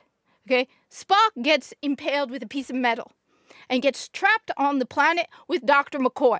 Who is Dr. McCoy? The ship's chief medical officer. He is a doctor, right? What is Dr. McCoy's job? If the first officer gets impaled with a piece of metal, to take care of the officer, all right? That's his job. Put aside the fact that Spock and McCoy were friends, and their friendship was awesome. I love the friendship between Spock and McCoy, because they could fight like cats and dogs, but at the end of the day, if McCoy needed him, Spock got his back, and if Spock needed McCoy, McCoy got his back. They were friends, but they fought like cats and dogs, which for someone like me as a kid, okay?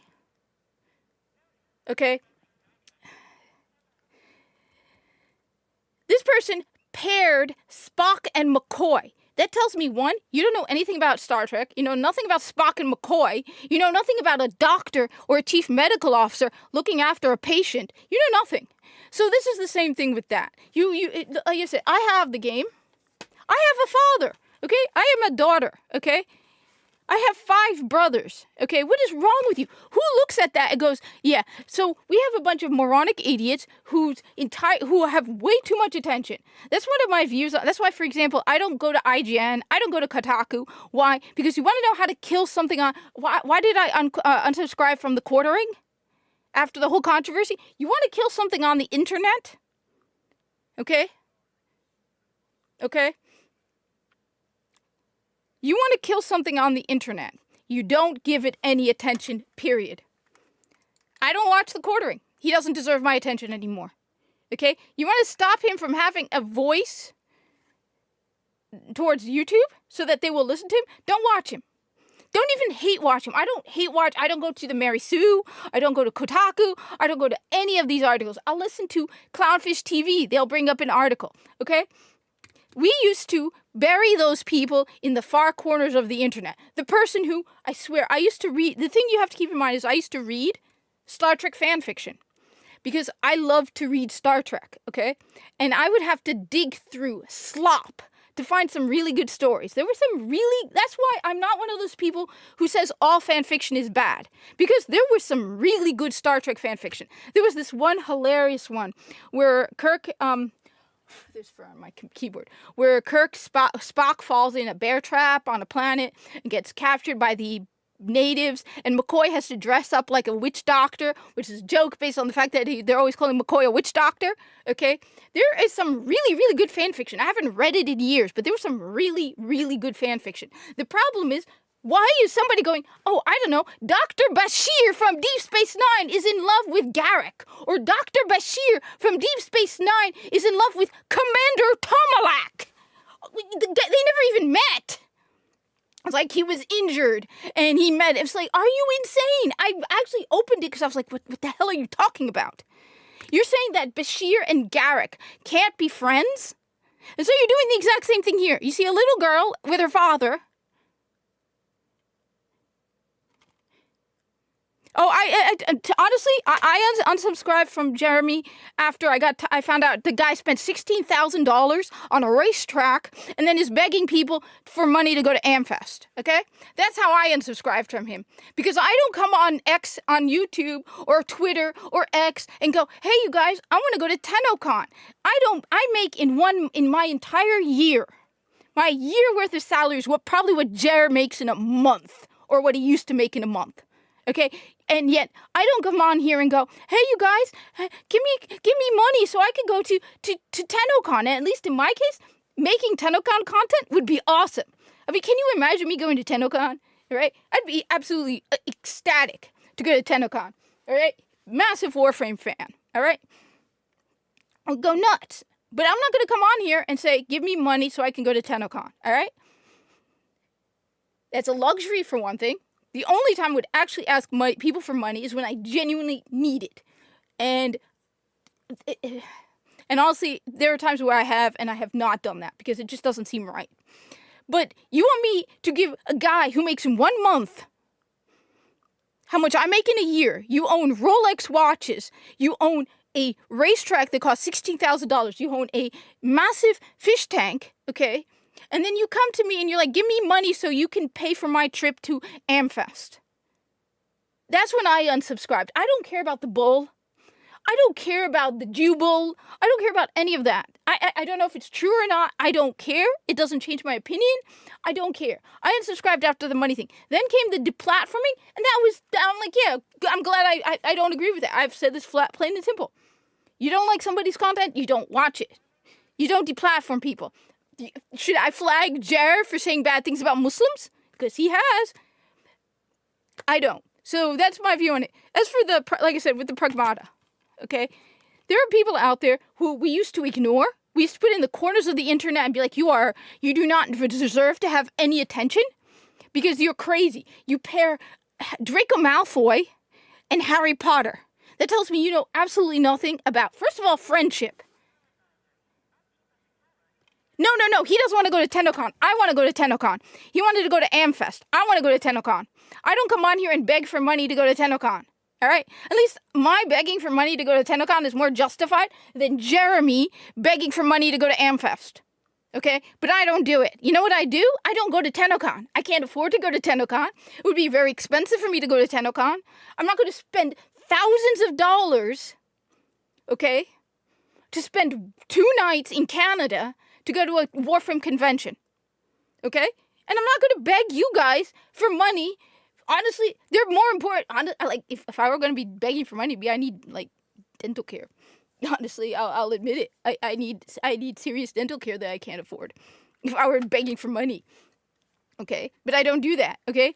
So I want to go to TennoCon. I can't afford to go to TennoCon. I'm not going to beg for people to donate money so I can go to TennoCon. So Jared lost me with the, oh my god, I'm so poor. What do you mean you don't $16,000 to randomly build a racetrack? No, Jared, no. That's a lot of money. That is several months worth of my paycheck. He needs to stop drinking. The funny thing is, Jared, you know what? Maybe you found the wrong religion. I'm joking. By the way, let me be absolutely clear. I am joking. But maybe you should have joined the Muslims, Jared. The alcohol is forbidden in Islam. Maybe you could have joined us instead. I'm joking. I am joking. I'm 100% joking. So before anybody goes, Kat thinks that. Yeah, I am joking. But at least Muslims are not allowed to drink alcohol. So that's a roundabout way of me saying, I think we have the people who, these people are a very small number of people. Yeah, and he goes on and he's like, I want to go to AmFest. Give me money. Give me $14,000. Habibi, $14,000 is months worth of pay for me. You disgust me. So that's why he lost me back in December with the whole. That's why I used to watch Kino Casino, because I was finding out about his financial situation. I didn't know he owned planes, Rolex watches, $100,000 watches, and you come here and you say, "Give me money for AmFest."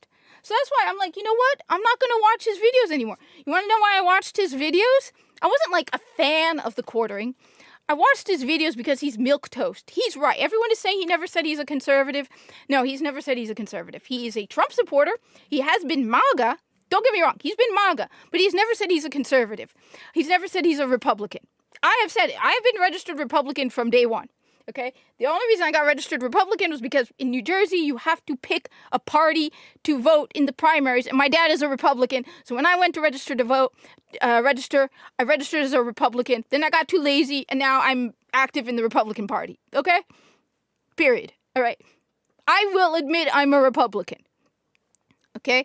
He's never said he's a Republican. So the reason I followed Jeremy was because he's milquetoast, and I have family members who do not agree with me on things. And if I share them a video of someone who's obviously more right-leaning Republican, they're going to be like, oh, well, it's biased, it's right-leaning Republican, it's your Fox News friends, all of that stuff. I don't even watch Fox News.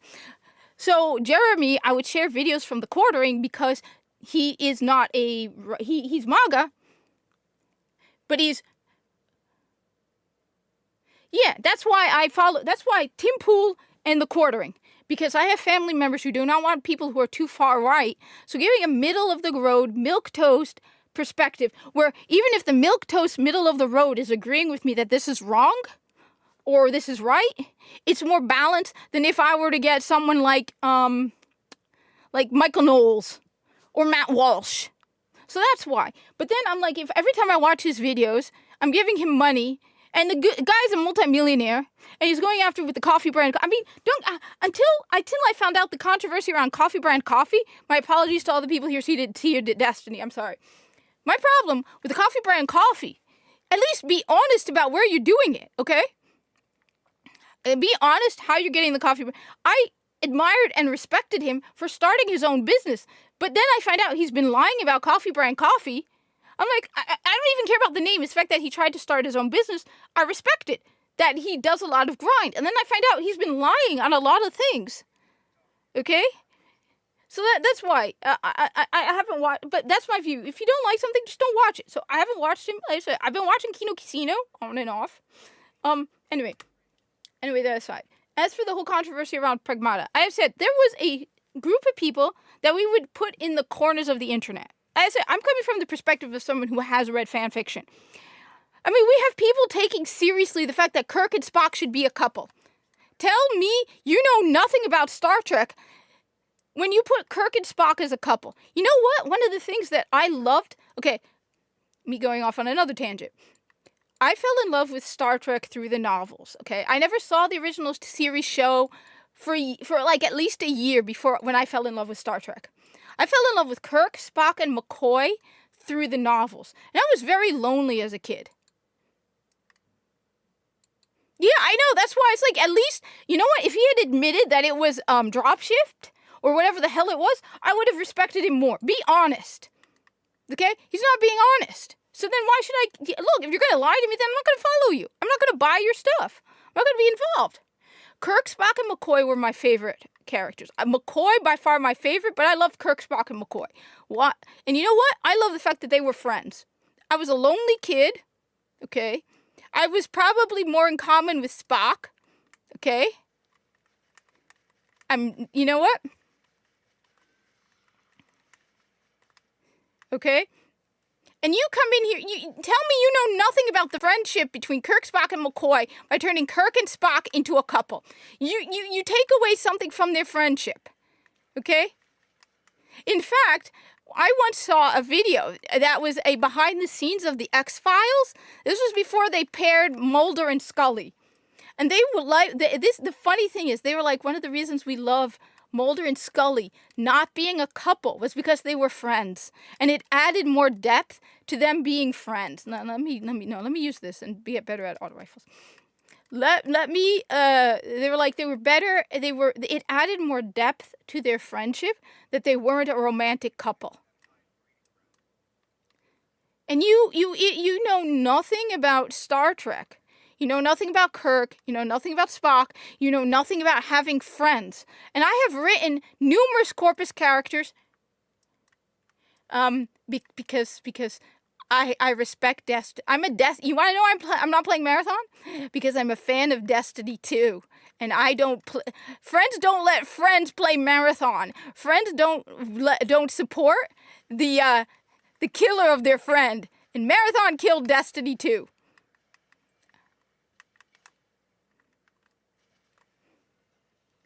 Oh, I love DS9. But I love DS9 the show. TOS, Kirk, Spock, and McCoy, I loved the novels. I loved one of my favorites was Uhura's Song. I loved the novels, okay? And so when you're a lonely kid, like, you don't know anything about the characters. If you pair Garak and Bashir, you know nothing, first of all, about friendship. Have you never had friends in your life? I have written numerous Corpus characters who are friends. Okay? Kai and Tico are best friends. In the middle of the Corpus, they are friends. Two grown men who are friends. Now, the funny thing is I actually have a pragmata thing because I mistake... See, when I find out that I get the lore wrong, I change. So I originally thought that a 16-year-old Corpus would be like a 16-year-old. I was wrong. So now the mentor-mentee relationship between the Starfleet chief medical officer and the 16-year-old Corpus is now a father-son relationship. There's no romance involved. If all you do, that's why I'm just, that's why but for you, for what Mary, whatever her name is, from Tim Pool, you're an idiot. And Tim Pool defending that, you're an idiot. Tim Pool is a father. Really, Tim Pool?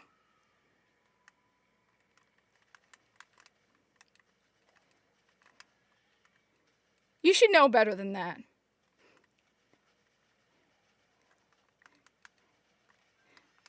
So yeah, my own character, I had a chief medical officer going from a mentor, because I realized I got the ages wrong, that the Corpus, a 16-year-old Corpus is basically an 8-year-old. Or younger than an 8-year-old. Okay? 8-year-old is being generous. And so it turned into a father-son relationship.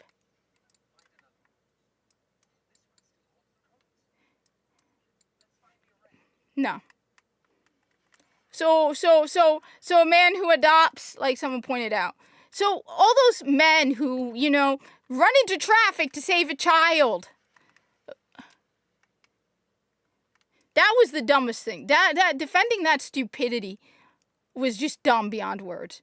As I said, the problem is we are giving these idiots attention. Okay? Stupid takes should be completely ignored. I've said this about numerous things, that we suddenly gave attention and weight to it by paying attention to it. I've said it. The moment a boy started competing with a girl in sports, they should have been like, yeah, no, that's dumb, and not even debated it, because it's not worth debate. There's a lot of things that just aren't worth our time. The only reason things survive on the internet is because people give it attention and time. How many YouTube channels die because nobody watches them? How many people on X, how many millions of people or billions of people on X who never get noticed by the mainstream?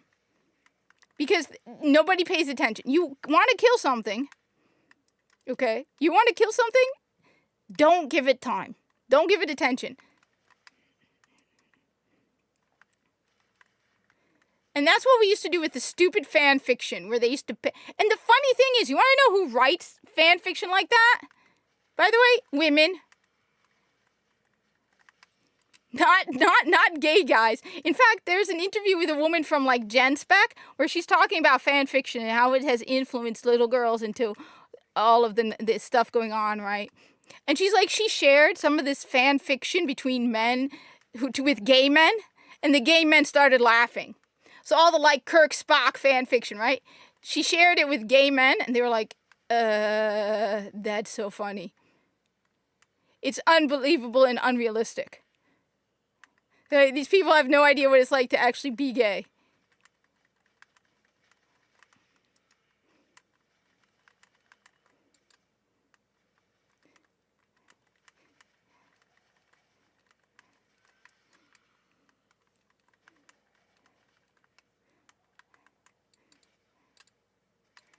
So, I don't know why he defended her. I really don't know why he defended her. But like I said, we have a bunch of people who don't know what it's like to be paternal. We have a bunch of people who don't know what it's like to have friends, who all they can do is insert inappropriate things without any real, like, you just look at them and you're like, what is wrong with you?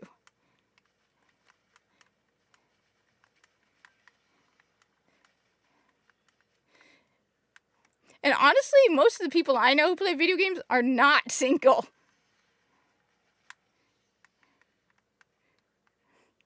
Like, most of the people they're criticizing aren't even single. I mean, Smash JT has 2 kids.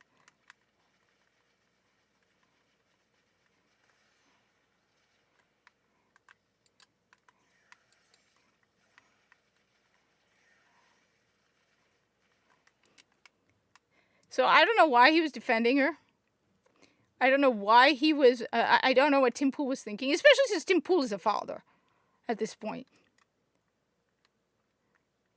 I said, I saw a video, coincidentally, unrelated, with a man, not even a father, running into traffic to save a 2-year-old who'd gone into traffic. Okay? You want me to believe that's all about inappropriate stuff? No! And I said, the irony is I was researching it beforehand. I was actually researching fathers and paternal instinct and all of that because, as I said, I made the mistake of thinking that a corpus who is 16 or 17 is like a normal 16 or 17-year-old. But no, it turns out I was wrong. The corpus age slower. So I had to redo everything around that. Now Starfleet, and basically in order to not have to go backwards and redo things, Starfleet is realizing they made a mistake, that the kid was on record as being like 17. So he's about the age of a cadet, but he has a medical degree. I realized that Starfleet didn't realize he looked like an 8-year-old. And so now they're redoing their standards when dealing with the corpus and realizing that corpus until the age of 50 are considered juveniles. So any corpus under the age of 50 is a juvenile and is considered a juvenile by Starfleet. So then I realized I had to change the relationship between the chief medical officer from the Athena and the corpus kid, who was originally 16 or 17. So I was looking into paternal instinct. Okay, and would this 42-year-old Starfleet officer like protect the kid?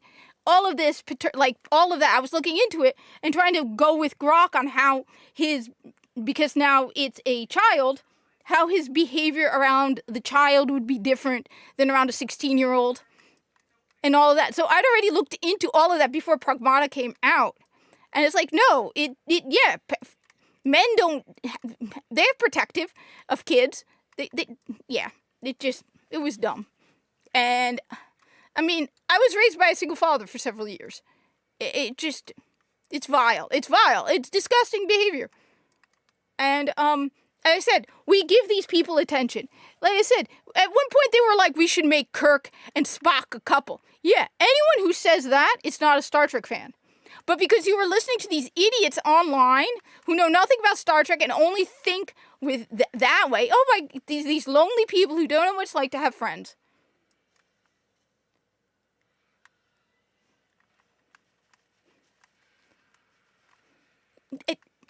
No, I know. What about The Last of Us? You pointed out Walking Dead.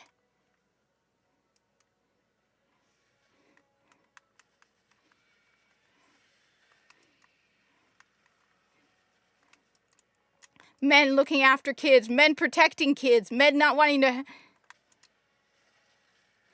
I said, these people are incapable of thinking any other way. They look at Kirk and Spock, who are friends, and they go, they must be sleeping together. These are the people we're dealing with. The people who look at Commander Tomalak and Julian Bashir and think they were sleeping together. Garrick, Miles O'Brien, Harry Potter, and Draco Malfoy. And you go, what is wrong with you?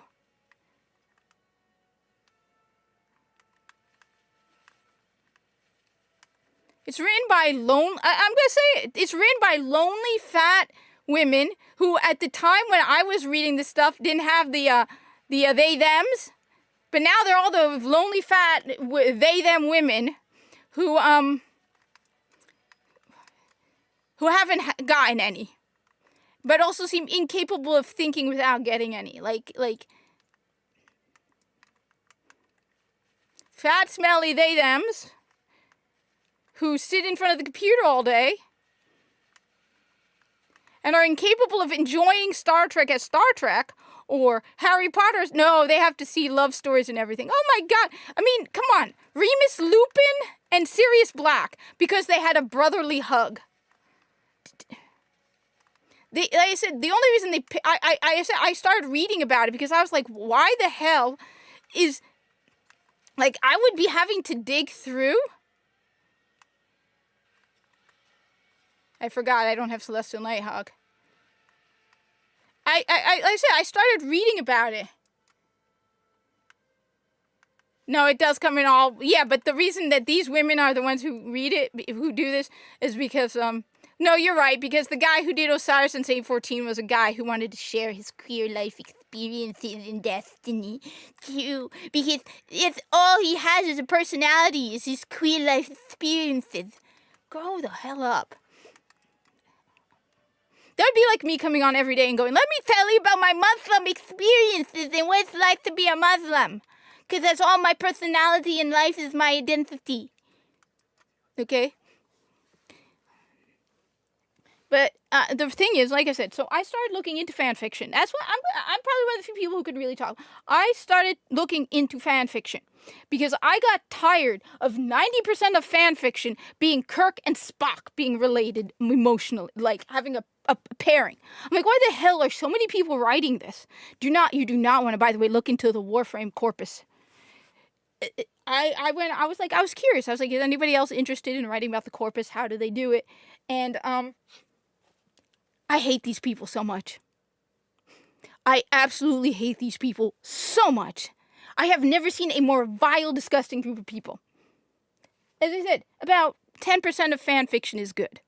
But you have a Warframe. First of all, they completely do not separate the personality of the Warframe from the Tenno, which tells me, no, Mirage is not an individual person, okay? Mirage is a Warframe controlled by a Tenno. These people are vile. They literally had a Warframe graping a corpus. Just vile. Absolutely, absolutely vile. Vile, disgusting people. Like I said, I wanted to see if anybody else was like it, because I was lonely. I'm like, is there anybody else out there who loves the corpus as much as I do? Okay, there's no way I'm the only massive fan of the corpus. The only one writing stories about the corpus. The only one who just absolutely loves the corpus, right? I'm like, there's no way I'm the only one. So I went on fanfiction.net. I'm looking into the corpus, right?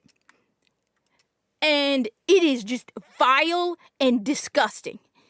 Just vile and disgusting. Nobody cares about the lore. Like I said, I completely change things over and over again when I get the lore wrong. When I was looking something up and they're like, Darvo is 100 years old and considered an adolescent. And I'm like, oh, great. So that means my 16-year-old isn't a teenager. He's a child. He's a literal child. So I had to completely change everything around that child and turn it into a father-son relationship where the kid is working with Starfleet still, but he's a child. that I had to change it so that the corpus are considered juveniles. And I'm like, all right, I'm going to have to expand on it. Everything I've expanded has not broken canon with Warframe. But I'm like, all right, corpus are considered juveniles until 50. And they age slower. Which actually is kind of interesting because now it completely changes the way Starfleet deals with them because they've never dealt with an alien species that ages slower. So they haven't dealt with a species where a 25-year-old is still considered a child. Anyway.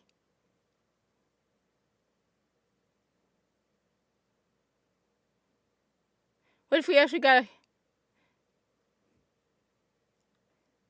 That would actually be really cool. But look, honestly, I'm going to say something. My view on the whole thing is children, but no, he doesn't look like a 16-year-old. Originally, I knew that there were cadets in Starfleet who are 16 or 17. The youngest doctor ever recorded was 17, okay? So I'm like, all right, he has a medical degree at 16. He's a little younger, and at the point when I realized he was 17. So a 16-year-old with a medical degree is very, very rare, but it exists. And because he was the assistant to the guy working with Starfleet, he was already where he starts following the Starfleet around. And they're like, okay, Starfleet looks at his record and sees he's 16, 17 years old, right? Okay. Turns out the corpus age slower than we do. First of all, I'm like, okay, they don't have any libido, so their puberty is not as turmoiled. It's a lot slower. So already I knew that was a possibility. Turns out the 16-year-old corpus child is more like an 8-year-old or a 7-year-old, and that's actually being generous. He's probably closer to a 5-year-old. It's like, oh, great. So it went from a teenage boy who's basically the age of a Starfleet cadet to a literal 8-year-old who is far too smart for his own good, but 8 years old. So I'm like, okay, so I realized I had to make some modifications where the chief medical officer contacts Starfleet and is like, we got a problem. It's like, we got to fix what we're doing with the corpus. He's like, the corpus age slower. And anyone under the age of 50 is a juvenile. So he's actually like allowed to continue to go to the Starfleet vessel, but they get someone to replace him. Because the Starfleet is like, wait a minute, this 16, 17-year-old is actually 8? And he's like, yes, he is psychologically, developmentally, and mentally 8. Because I thought that the corpus would not waste time with extended childhood. I'm like, okay, they're not going to wait 50 years before you can work. But if you think Darvo at 100 is an adolescent, I'm like, all right, you know what? I don't want him to wait 100 years. I'm like, all right, 50 years. You want to know something? Look, Rez, I like your ideas. I think they make sense. But honestly, I think they should dump the entire witness thing. All right, I'm sorry, I'm pausing on the game again. I think they should have dumped the entire witness thing. You want to know what I didn't like? The moment they started making the darkness into something concrete. They should have done a completely different story arc, completely about the Fallen, the Hive, anything else, but the witness and conquering the darkness and all of that to me completely destroyed Destiny. I'm sorry, I get where you're going. It's a good idea. But I don't even like the witness. I don't like what they did with the darkness. To me, Destiny 1, one of the things about Destiny 1 that's so amazing is the whole idea of the darkness is not known.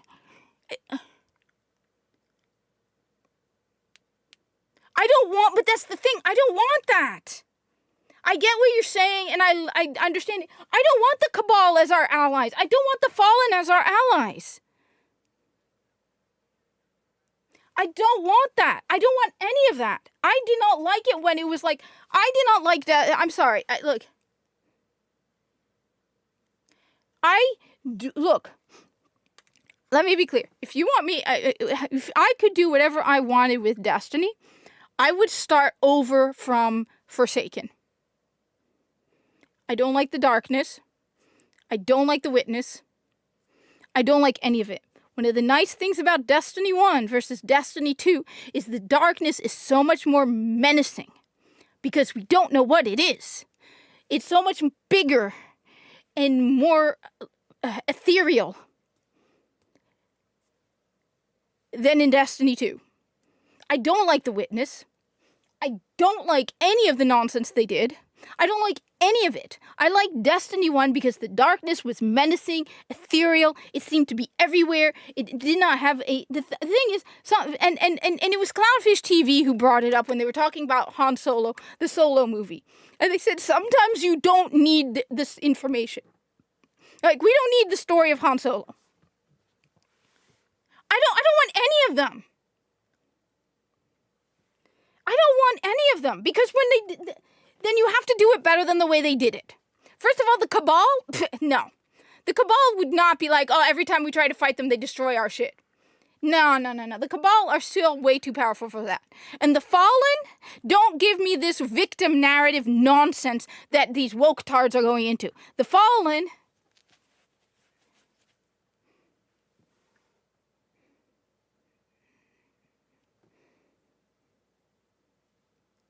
I want no witness. I don't want any of it. I'm going to flat out say this. First of all, okay, you want the Fallen to start work with humanity? I can understand that. Some of them agree. They're like, okay, we give up. But don't do it the way that Bungie did it, which is like, oh, you oppressive guardian. It's like, yeah, you kicked our asses. Bungie's writing is never... I said...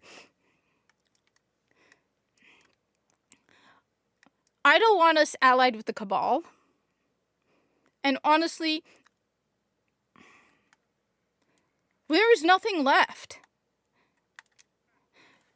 As I said, personally, no, your ideas make sense if we continue with what Bungie did. Me personally, if I had any say in it, stop at Forsaken and start all over again from Forsaken. None of this, the season of the Splicer, the Fallen are victims and we are oppressors nonsense. None of this Osiris and Saint 14 nonsense. I prefer Osiris and Curse of Osiris. Not sorry. Okay? Hey, Habibi, what's up? What's up? I think if you want to fix that, you know what? The Cabal are ridiculously powerful. Okay? We barely defeated them in the Red War. Okay? We barely defeated them in the Red War.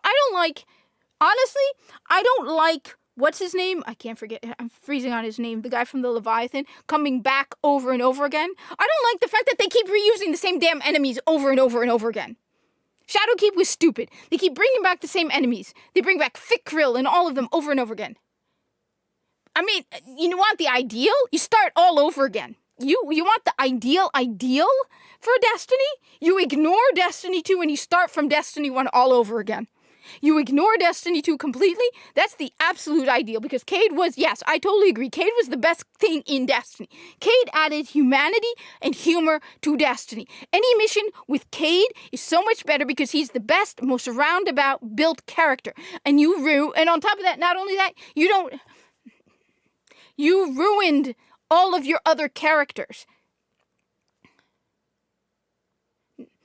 Yeah, that Sony paid $3.7 billion. I know, I'm a bully. I don't have, $3.7 billion studio. I have $4 billion. Yeah, I'm $4 billion, right? The only character they haven't touched and ruined is Cayde, because they know people would lose their minds if they did. They ruined Zavala. The people are like, we don't have any strong women. No, we don't replace any. As I said, you want my ideal? You start over from Destiny. As I said, I don't like The Witness.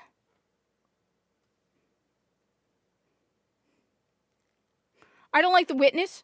I don't like what they did with the darkness. In Destiny 1, when you play Destiny 1, alright? When you play Destiny 1, the darkness feels so much more menacing. Why? Because you don't know what it is. It's like in those... But you could have told I agree with you, but you could have told a good story. You could have at least told a good story. I agree with the nostalgia baiting. That's what they did that's what the final shape was. You want to know what the final shape was? The final shape was basically the Red War. Okay? You want to know what I loved about the Red War? What I loved about the Red War was getting to do missions with Zavala, Cayde, and Ikora. It was cool. And what did they do in the final shape? They repeated that. Okay? The final shape, yes. I want them to stop hiring women who specialize in tragic love stories and actually write good stories. I want them to get, you know what? I want them to go back to that male fantasy of being a hero. The funny thing is, they didn't even, yes, it was a fan service love letter. That's what it was. I want them to go back to, the funny thing is, they did not even do it on purpose, but they did some great things with Destiny. Like not explaining the darkness. Sometimes you don't, like they do in horror movies, where they don't show you what people...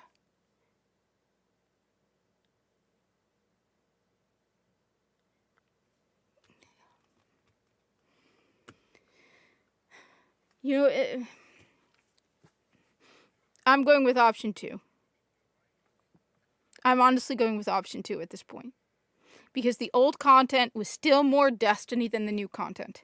The new content, you can't even create anything new. You have to rely on Star Wars. You can't sell Destiny as Destiny. You have to attach Star Wars to Destiny so people go, oh my god, I get to play with a lightsaber. You're not getting people going there. I play Destiny for Destiny. And you can't even sell Destiny anymore because you're so creatively bankrupt and you have the worst people writing your projects. You know what would have been cool? Shadowhawk brought it up at one point. Oh, they brought him back in Witch Queen, but they could have brought him back as a menace. Ala Kul the Darkblade. Yeah, some villains don't need a good backstory. They just need... The darkness was so much more menacing in Destiny 1. Why? Because you didn't know. It felt like it was coming from everywhere. That's why I don't like The Witness. I don't like the fact that Savathun was on our side at times. When she's like, oh, Savathun was a victim. She was deceived. No, Savathun was not a victim. She was never deceived. She kicked ass. She chose the darkness, and she wanted the darkness. None of this, oh, I was a victim.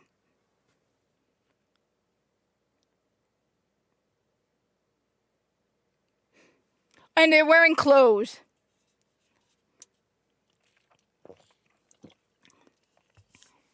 I mean, you could have told the story of Renegades very well, separate as its own thing without Star Wars, but you didn't.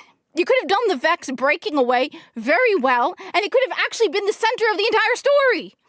The Vex breaking away and becoming independent is huge. That could have been the entire story. If you had actually written it well, but who did you hire to write this nonsense? A bunch of women who don't play video games. I'm sorry, but you shouldn't be hiring women who don't play video games to write your story. Flat out, you shouldn't be hiring women who don't play Destiny. That's why I'm going to keep saying it. My rule is, you want to write for Destiny, you play Destiny 1.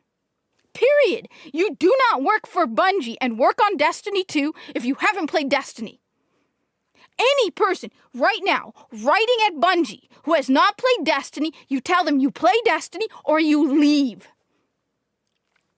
Because they don't understand how big a deal that is. They don't understand. That's why Mylan Games dumped Destiny 2. Why did Mylan Games dump it? Because they don't give a damn about their own lore. Oh, I want to share my queer experiences, so I'm going to make Osiris and Saint 14 a couple. The two guys hated each other, apparently. I thought they were friends. Someone's like, no, the comic book broke canon. I had only known about it in the canon. They didn't like each other. It was even before the falling out. Osiris and Saint 14 were cordial to each other.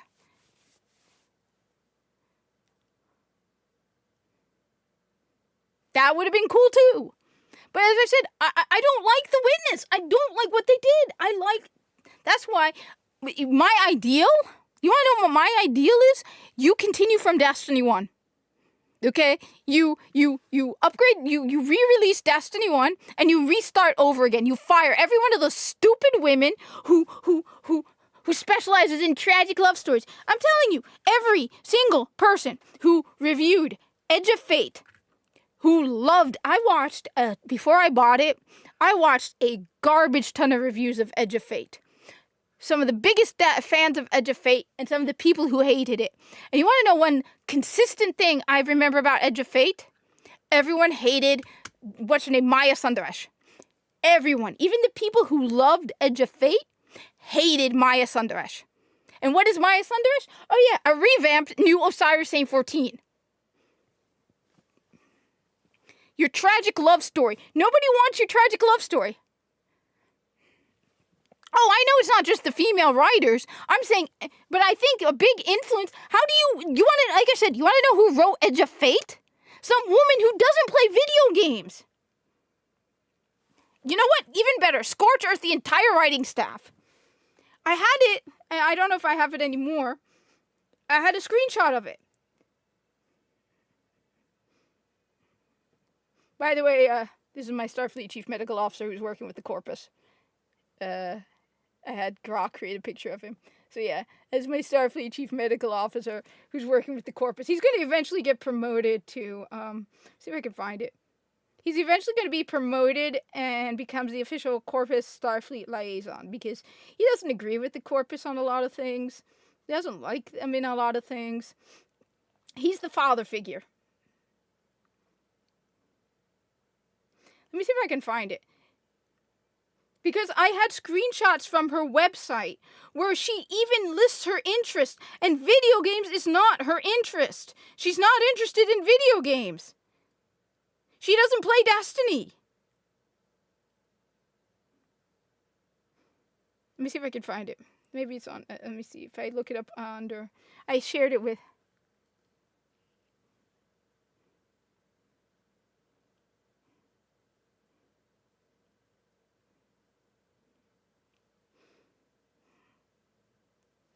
Let me see, where's my, let me see. I think I can find it.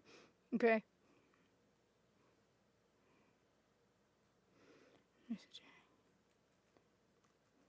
I shared it with Mr. Gaming Counselor. Because he didn't believe me. He didn't believe me, and I actually noticed afterwards. I want to go back to the writing my Corpus stuff without Starfleet. Though that was a lot of fun.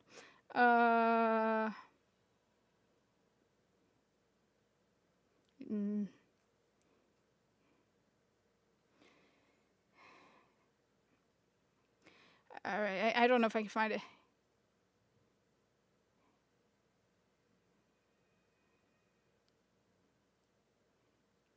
The thing is, in the case of Destiny, you have to play Destiny. I'm sorry, you cannot write. The reason I don't agree with you is because the pacing of the writing is off. When you are playing a video game, you know how to tell. You've played enough video games where you know the story style. But on top of that, if you're writing for Destiny 2, you have to have played Destiny. You have to feel the game. Feel what the game is like, what it feels like to play Destiny. So you can get the right mood into it. Where the hell is this? It's on Twitter.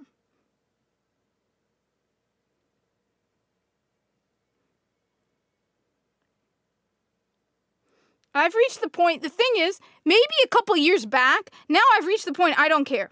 There are enough people writing video games where I've reached the point where no, you know what, we have the right to be picky. I don't want you writing for Destiny if you haven't played Destiny.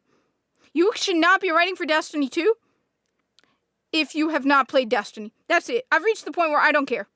I get it. Maybe I'm being unfair. I don't care. At this point, I really don't care, okay? Trying to find it, because I screenshot it. Meme, there's a picture of the meme. Like, at this point, like I said, maybe a couple years ago, but at this point, you need to know the pacing. At the bare minimum, you have to play Destiny. I'm sorry, but you're getting people who are not passionate about the game anymore. Maybe a couple years ago, there were people who were passionate about the property. Every single moron you hire for Bungie right now? Yes, Mimi. Yes, Mimi. Let me see if I can find it. I'm sorry. I'm just trying to find this. It was bright orange. I stood out. See, this lead was not the only... Okay, Bungie assembled a new team for Destiny 2 that over time became staffed by women and people of color at a ratio higher than many other teams at the largely white and male Bungie. All right? I'm not saying... look, I'm not sorry. You hired women for this because they're women. Yeah, you have to be part of the fandom. I'm sorry, I cannot. At this point, we've reached the point where Destiny is so broken and the lore is so thoroughly ignored that we can't. We cannot allow a and I don't think I'm not and as I said, I'm not saying no women can write. No, absolutely not. No. Because they don't care about it. No. If you care about Destiny, you can play Destiny. I've reached the point. No.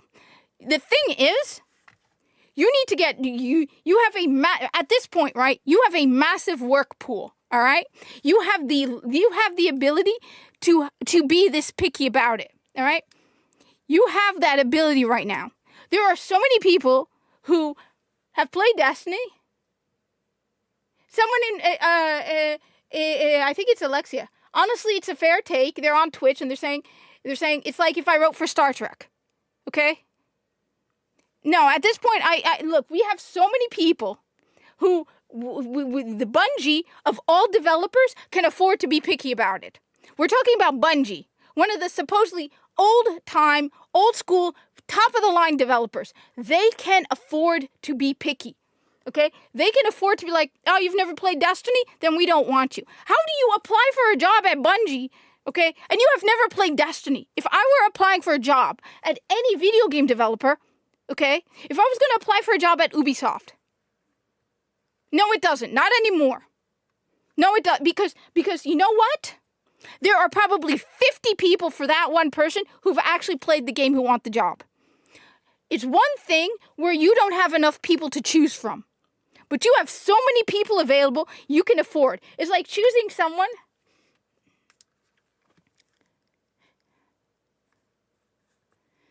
It's like saying, okay, oh, thank you for the $1 super chat, Andy.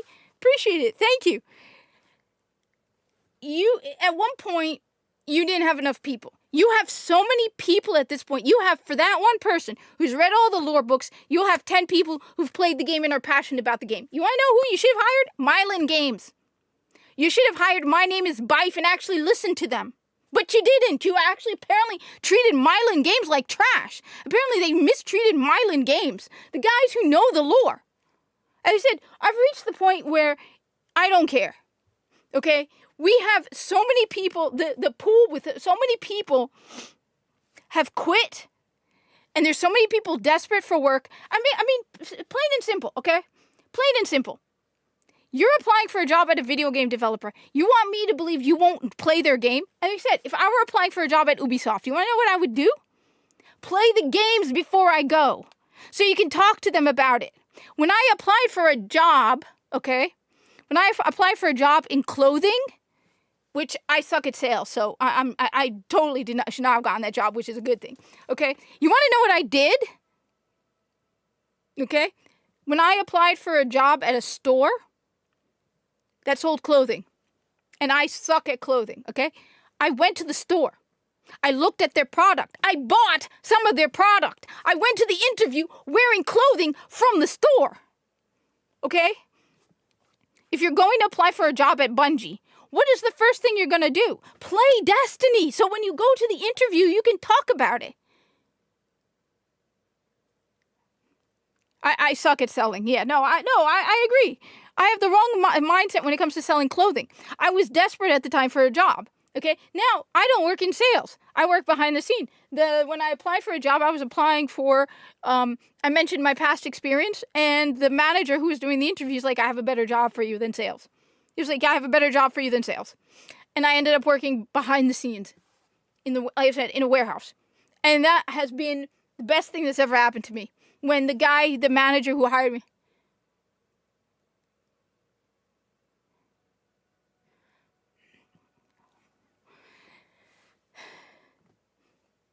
the job I have now, they didn't hire me because I'm Muslim.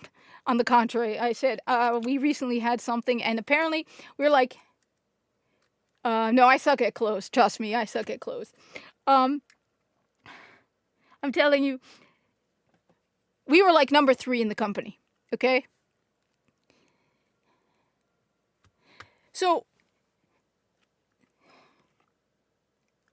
You need people who have played Destiny. Because first of all, there are things that don't translate into the lore.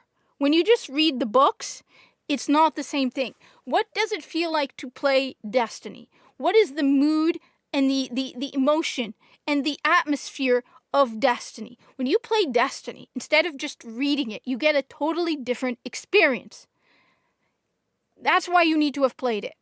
And you are dealing with an oversaturated market. So you have, like, it's a men's shirt. It's a men's shirt. The scarf. I said, I just threw on this shirt randomly. So the fact, I appreciate the compliment, Alexia. But I just randomly threw this on yesterday because my dad and I saw the Super Mario movie, right? That we saw it, which by the way, saw the Super Mario movie.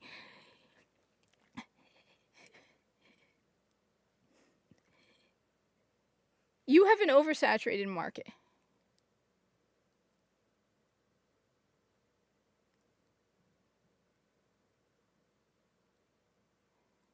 They don't want your ideas. They don't want to align with it. They want your...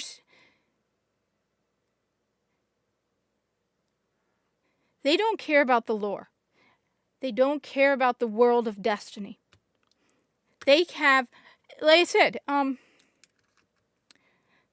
they come in with a story. Like I said, like the Osiris and Saint 14.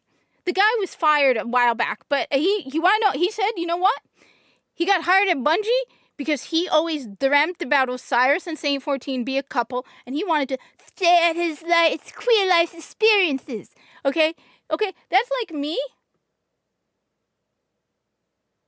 There's Alexia saying gameplay, lore, and atmosphere, because she's in the Twitch. She's saying, who goes to a game for atmosphere? They play to be preached at. No, she's right. She's being sarcastic. Nobody goes to get preached at. Okay? They don't care. It's harder to stick to the lore. That's why, like I said, with Taket, right? The 16, 17-year-old Corpus. Honestly, they don't know his full actual age. He might be a lot older because his age is based on his employment. They don't care about birthdays in the Corpus as thoroughly as... On top of that, he was born on Mars and he doesn't have a birth certificate, so he could be 18 at this point. Okay, I got this wrong. Okay? I got it wrong. And a 16-year-old Corpus is not a 16-year-old human. A 16-year-old Corpus is an 8-year-old.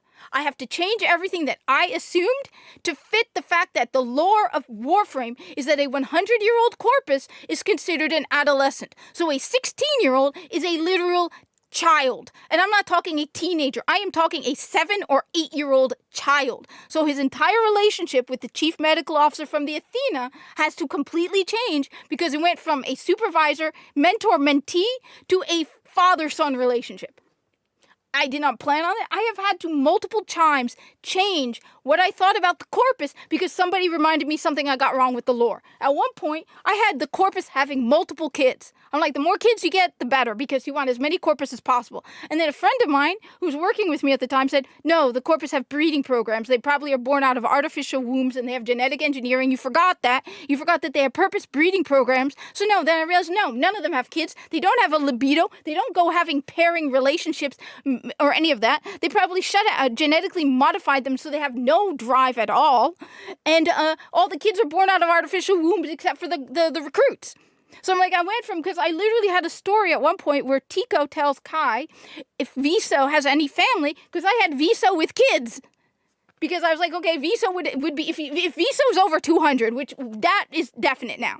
Viso has to be over 200 for his rank, and for the fact that a 100-year-old Corpus is an adolescent, Viso is a full-grown Corpus adult.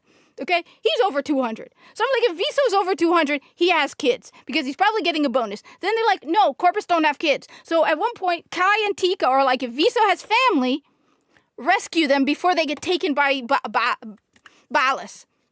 And I'm like, no, I completely eliminated that. Because I'm like, okay, he doesn't have kids because none of the Corpus have kids. And I changed the way I viewed them and the way they interacted because they went from a ship full of dads to a ship full of... Because when you think about it, family also is a barrier in your loyalty to the company. Because no matter no matter what, right, if it's the choice between your kids and your job, A lot of people are going to choose their job. So there's going to be more rebellion and more difficulty controlling the corpus if every single one of them has kids and a family. There's going to be, but if you have, first of all, they age slower, so there's stagnation. They do the same job for centuries, and they have nothing that divides their loyalty to the company. They don't have kids. The only family they have is their found family in the corpus. They have nothing. And they have no libido because, again, what's going to come between them and the company? So, yes. So, at one point, I actually had a hilarious argument with the Starfleet chief medical officer because the corpus are trying to understand the Starfleet, and they're like, they have heat-adjacent behavior. And at one point, he was 16 at the time. Now it's even more ridiculous because he's 8. He goes up to the chief medical officer of the USS Athena, and he's like, are you in heat? And he's like, do you have any children in the nursery? And the chief medical officer's looking at this kid, and he's like, no, I don't. He's like, do you intend to pair bond or something? And he's like trying to explain to this corpus, and he's like, dating and flirting are not heat adjacent behavior. Okay? And in a way, it's actually funny. Because that means that the corpus literally are siblings. Viso probably has hundreds of brothers out there. Literally, the corpus like brothers, sisters. Yeah, they probably, because they're all from the same genetic batch. That's why I actually later created a character called Sato R, because he was genetically Viso's brother, because I thought it was hilarious that there are thousands of siblings out there. And you can not know someone, have 100 years of difference between you, and you're actually siblings. But you don't even know. Anyway, that aside, okay? The whole point is, I'm going off on tangents. But imagine if I got a job at Bungie, all right? Imagine I got a job at Bungie, and I went in there, I'm like, you know what? I want to share my Muslim experiences. I'm going to make Ikura a Muslim like me. I'm going to add a Muslim character just like me, who wears the hijab, and during Ramadan, she's fasting Ramadan, and she's going to talk all about Ramadan, and her experiences as a guardian who fasts Ramadan. You know what? There's not a single Muslim guardian, okay? Because they don't remember their past. So, no, I'd be like, I want a guardian who fasts Ramadan and who celebrates Eid and all of... No. That's not why you go to write for Bungie. If I were to write for Bungie because I want to write about Destiny and write about Savathun being a badass or your guard being a badass and fighting gods and new aliens come in the Cabal and you're like, all that kind of thing. And let's bring back Alakul the Darkblade who once fought against Oryx. It's like, now he's like, Oryx is gone. Crota is gone. I shall rise and lead the Hive and crush the Guardians. That sort of thing. That's what Destiny should be about. You don't go in there going, I want to share my... When I write about the corpus...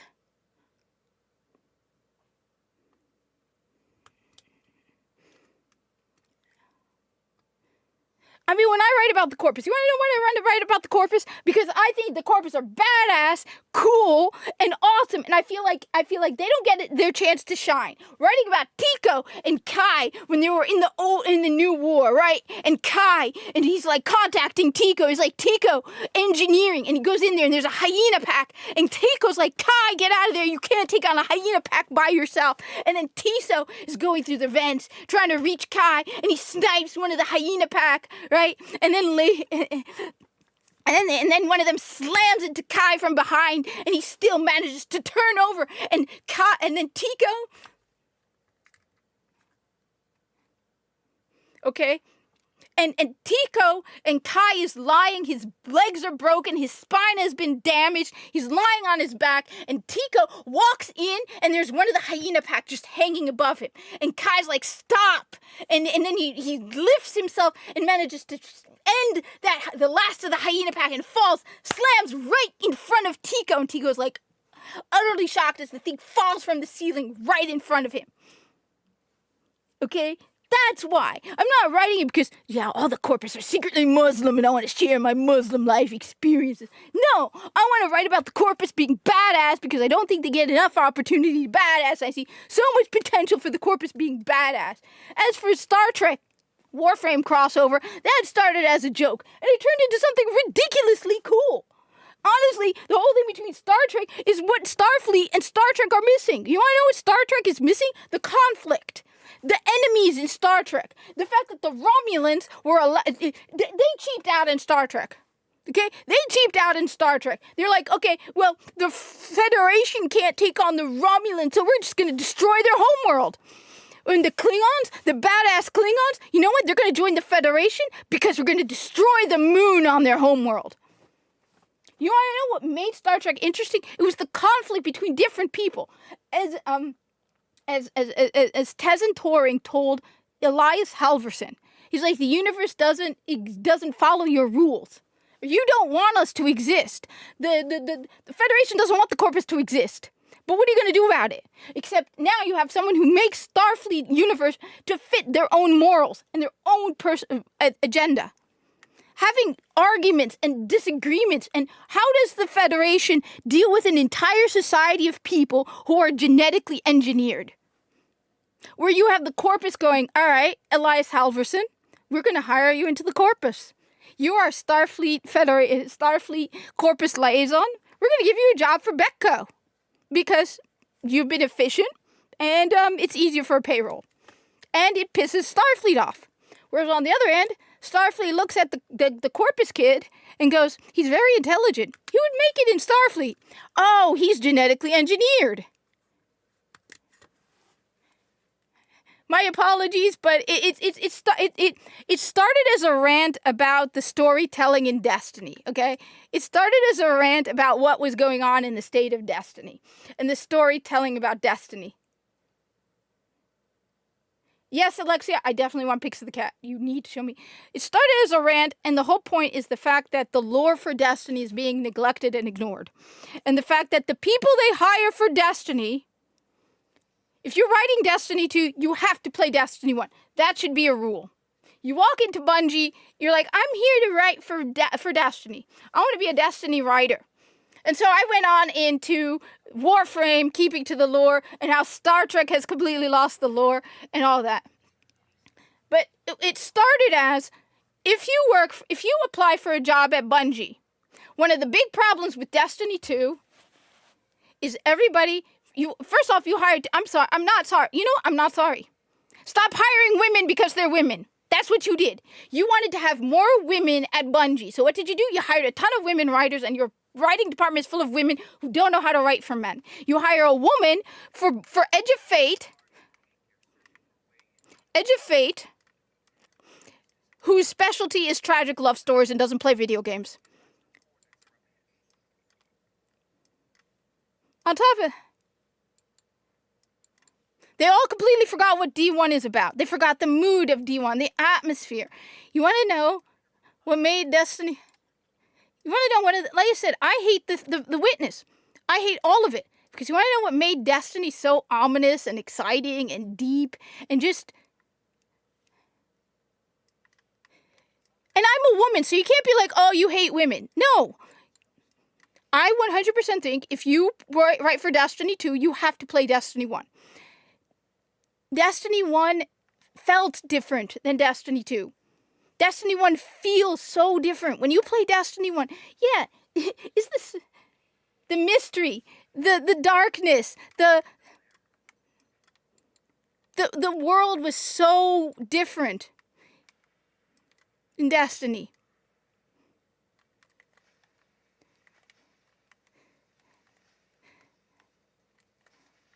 It was just so big. The world was, as I said, I don't like the Witness. I'm one of the few people who, I don't like the Witness. I don't like what they did with Savathun. I think the Witness and turning and limiting the darkness and what made the darkness,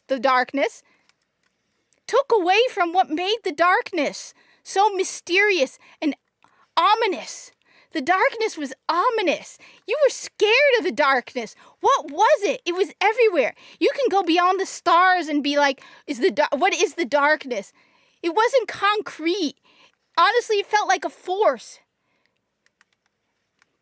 It felt like a whole danger out there, a force, something that couldn't be contained. You can't fight the darkness. You can fight the servants of the darkness. You can fight the followers of the darkness. But the darkness itself was never contained. It was never held back. And then what did you do? You turned it into the Witness and all that.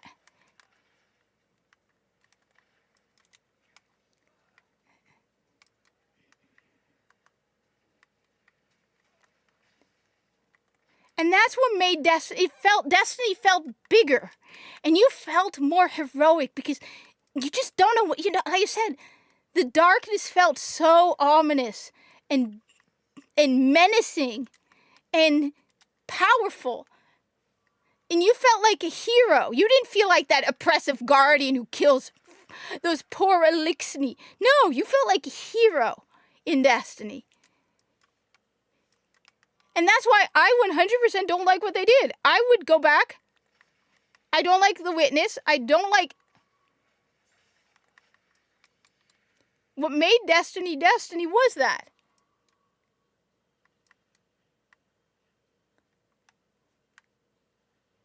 Going on like... No, I think... No, you know what? I said, I used to imagine when I played Destiny 1 and early Destiny 2 that the darkness itself was a force. You couldn't fight the darkness. There was no being. Okay, there were people who served the darkness, but you couldn't fight and conquer the darkness. You could just fight those who served it. The Hive were part of the darkness. There was no way of conquering the darkness. You cannot conquer the darkness. So it all felt more menacing and real and just surreal and more dangerous. The world of Destiny felt dangerous.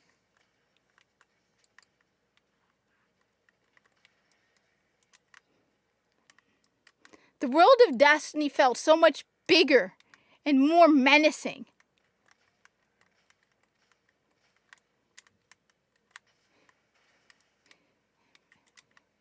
The world of Destiny 2 feels weak. It also doesn't feel different. The way the characters talk, the way they act, they're more... Everything about Destiny now, Destiny 2, doesn't feel like Destiny.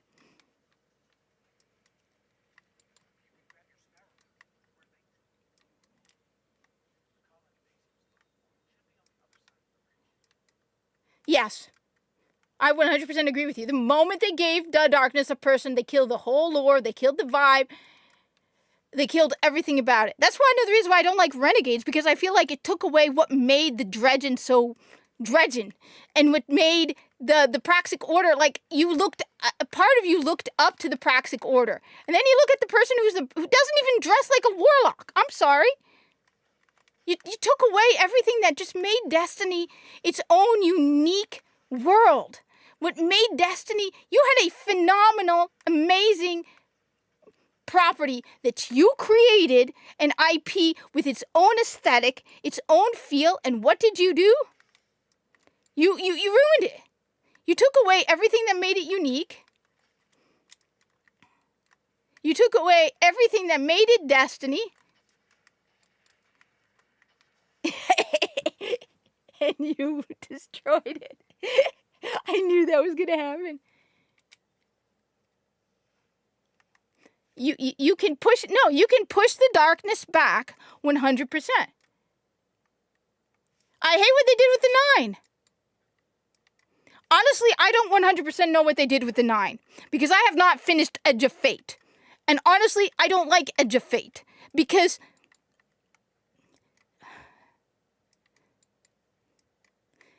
you know what?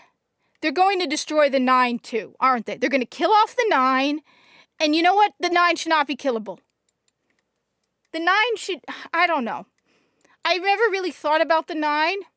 They were ominous and in the dark, in the background. The only reason they brought the 9 in is because they ended the darkness. I really don't know because I haven't played Edge of Fate.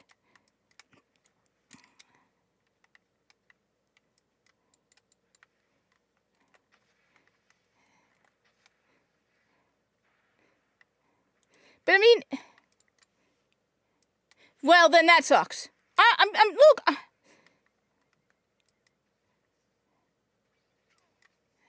Where is he?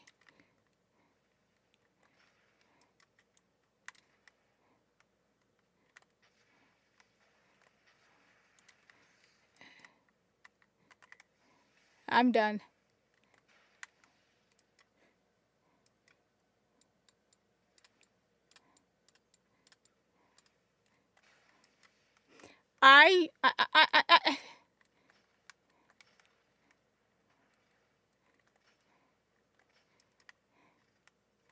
because the thing is, like I said, they shouldn't have done what they did with the darkness. They ruined the darkness. That's why part of me is like, can you imagine if they just start adding content to Destiny 1? If more people are playing Destiny 1 and they just start adding content, first off, they get rid of the entire writing team that they have right now. All of it. You're right. And then you start rehiring an entire writing team. Or you tell the writing team who are present, you have the opportunity to apply for your job again. They do that, right? Companies do that, okay? They close a location, so they tell everybody, you all have the opportunity to apply for your job somewhere else. Or you have the opportunity to apply for your writing job at Bungie. Prove to us that you deserve to write for Bungie. We're not talking about an indie studio. We're talking about a studio with supposed to have history and standards. Not because you don't have a ding-dong between your legs, that means you automatically get a job. We want more women at Bungie. No more straight white men. This is bad. No, you know what? No. There are too many straight white men at Bungie, so we have to hire women, and women don't develop it. Most women don't go into development. Actually, I learned some coding. I haven't done it in years, but I did learn some coding. Now, I haven't done it in years, but I mean, I was doing like Pascal. Okay.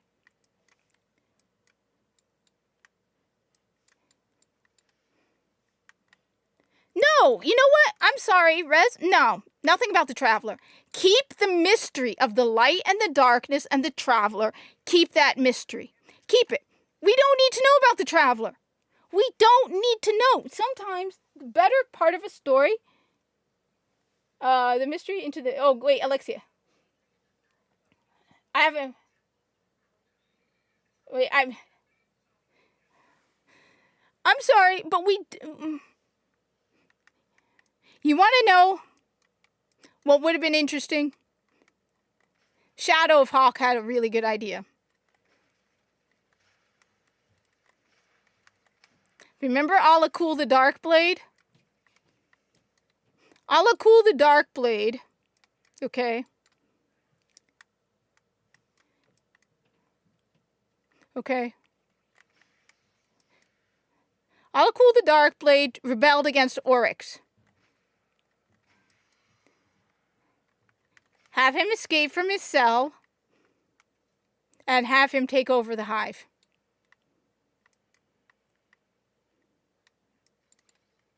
Or bring in something new.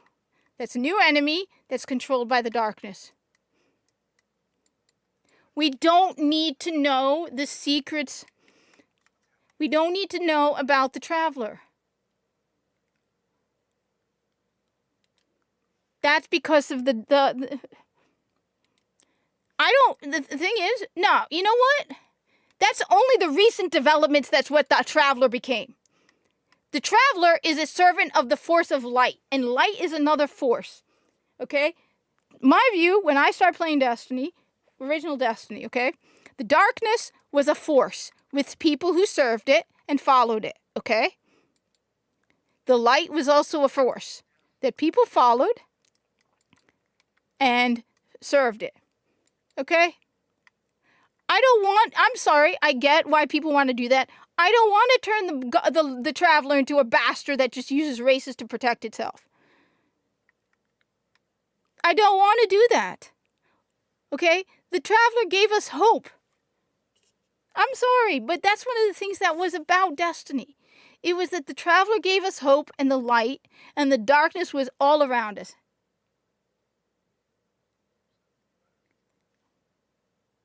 Because the Traveler was going to leave us. Yes, that's why it crippled it. But that doesn't mean it was using races to protect it, okay? There could be more to it. Like I said, you're right about that. But at the same time, you know what? I don't know. You know what? I don't know. I always thought of the Traveler still as the light. And a servant of... Maybe the Traveler's a servant of the light. And the light itself is good. And it was getting corrupted by the darkness. and that's why I wanted to flee. I like I think that I don't know, but I want what made Destiny Destiny back again, and what made Destiny Destiny was.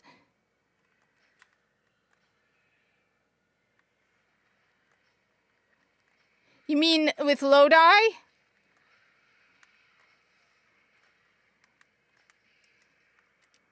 Look, Lodi, everybody liked Lodi because of one simple reason. Lodi is a fish out of water. Everybody loves fish out of waters, okay?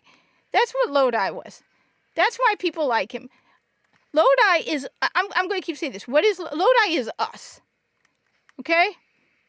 If a normal human being went into the world of Destiny, he can ask all the questions that we were wondering about Destiny, okay?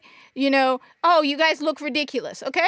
Makes sense. Somebody from our world would look at him. I still think that we need to add a little bit more authenticity to Lodi and have him be like, during the dawning, be like, oh, so you mean Christmas? No, Lodi. We mean the dawning. We are more progressive beyond that. It's like, you literally have Christmas decorations. You mean Christmas? No, we no longer are. Okay. At least in the world of Warframe, it is so far in the future that I joke about Black Friday being a long forgotten holiday that the Corpus have no idea what it means, except that it's about purchasing things. And instead of Santa Claus, they have the auditor, who will give you a bonus if you are profitable and a fine if you are not. So I have the young Corpus explaining to the Starfleet officer, where he's like, he's explaining Santa Claus, and he's like, you mean the auditor? He comes to us, he checks our balances and makes sure we are profitable. If we are not profitable, and Elias is like, no, they're not the same. It's like, but he sees you when you are sleeping, Commander Halverson. He knows he knows if you have been profitable or not. Elias is trying to tell him that Santa Claus is not the auditor. Okay? But can you imagine if Lodi just goes, so you mean Christmas? Because Lodi is from like the 60s, right? You take one look at Osiris and Saint 14 and be like, they are living in sin. No, Lodi, we do not speak of that. But they are.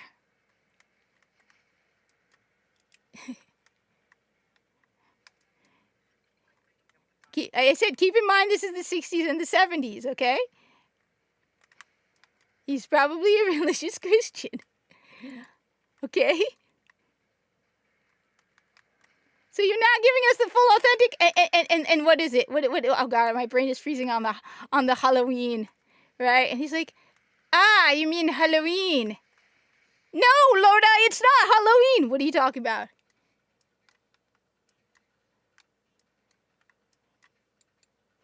I haven't actually looked much into that. I will admit, I have not looked much into it. But I know that the Corpus do not like. The thing is, all of the stuff I've been doing lately is just my crazy Warframe Corpus crossover. So they haven't been running into that much. Most of the Corpus, the thing is, the hardest part is, one of the things you have to keep in mind is, I'm dealing with Corpus on a low level, okay? I'm dealing with your average Corpus. So for example, at one point, I had to actually take things back because I had the Corpus telling Starfleet more things than they should know about the Tenno and the Lotus. And so I had to be like, it was like I had several of the Corpus explaining too much to Elias about the Lotus and the Tenno. And then I'm like, no, I have to pull that back because your average Corpus captain, your average Corpus first officer, your average chief medical officer isn't going to know most of the stuff. So they may not even know a lot about these factions that we do. That's why you have to keep in mind how much your average Corpus will know. They don't know about the Lotus. They don't know much about the Warframes. So everything that Starfleet deals with is from the perspective of your average Corpus. What they know about the Lotus is from your average corpus. Starfleet is talking to Frode Beck, but the chief medical officer doesn't know about the Solaris because he's dealing with employees of Becco, and they're not going to tell him about the Solaris. Okay. So my corpus in particular probably don't even think about them. So Kai, Tico, they work for Becco. They don't need to think about it. It's like asking me about my views on the political parties of another country. They really aren't affected by them. He'll beat you if you don't meet quota. He knows your profit margin. He knows if you've been committing tax fraud, so pay for Neff's sake. Yeah. No, those arguments, because he finds himself at a loss for words at one point, the chief medical officer. He's like, so my corpus in particular really don't interact with them. They don't have time to really think about it. I don't know enough about the Mass Effect universe. I know this. Several people pointed out to me, more than one person, that the Ferengi in Star Trek were meant to be far more powerful than they were, and were turned into a joke because they realized that if the Ferengi were truly not a joke, they would probably take over Starfleet and outdo Starfleet. And so every single person I've spoken to, or the vast majority, I think you're the only exception, okay, has agreed that the corpus would be running the Federation within years. Honestly, I have it so that within 50 years, they're basically making exceptions for their genetic engineering. Because the corpus forced the Federation to ask questions they never have been asked. And that's what makes it unique. It's because that's one of the things that made Star Trek good. It was you had adversaries forcing the Federation to ask questions. So the corpus have kinship with the corpus get along with the Ferengi, but the thing to keep in mind is they're more devoted than the Ferengi.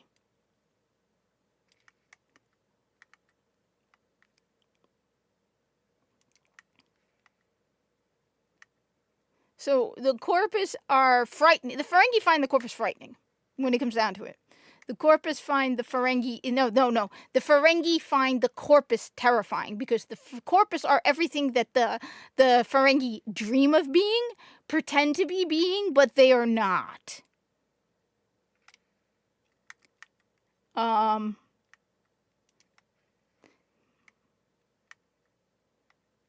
Okay, let me go grab that gun first, see what it is. The thing is, Mass Effect would probably be too slow for me. That's the problem.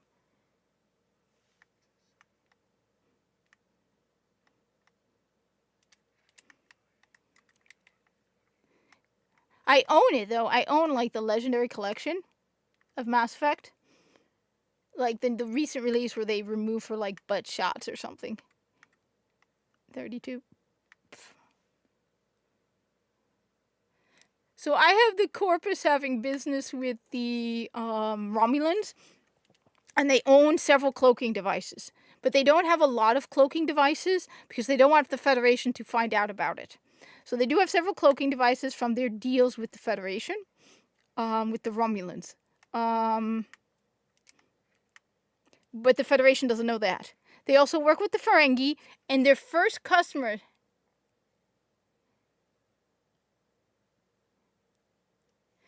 The first customers of the corpus were the border worlds of the Federation. So the border world, it's been known in Starfleet. The first, what is it? 32. So the first customers of the corpus were the border worlds of the Federation, where they would sell them weapons. because the Federation can't always protect them. And the Corpus do have superior weapons. If there's one thing we can say, Alexia says it's too slow for her. So if it's too slow for Alexia, it's definitely too slow for me. Because even the stuff that Alexia likes, I find too slow. So if it's too slow for Alexia, it's definitely going to be too slow for me.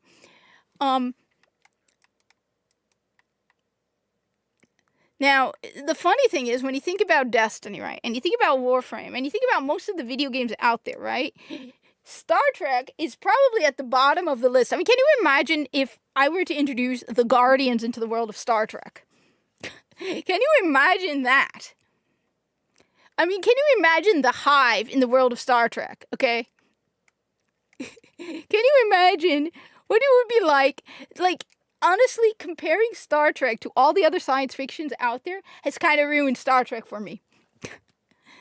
Like I said, I have Corpus walking through the Federation starship and literally turning to the chief medical officer and be like, "Do you want to die in space?" And he's like, "What?" He's like, your uniforms are made of cloth. You shoot to stun. Your weapons are weak. They're set to stun. You don't wear magnetic boots. You have windows. Your walls are made of fabric. You have carpet on your floor. Do you want to die in space? The Corpus basically... And so I think about it. I'm like, okay, well, all right. Let's look at the Guardians in Destiny, all right? Okay, right?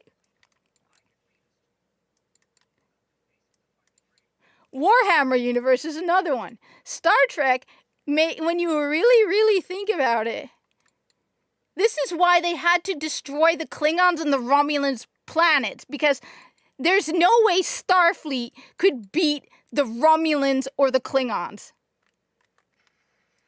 They're a joke. The Romulans, the Klingons, there's no one left. So Guardians in the Hive. Can you imagine the Starfleet comes across the Hive? Paracausal weapons.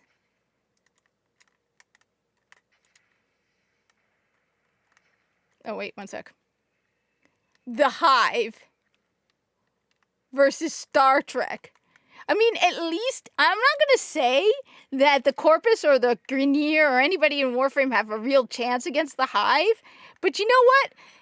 They have a bigger chance than Starfleet.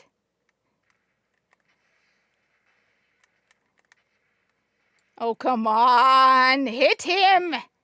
Hit him. How does Gjallarhorn miss him?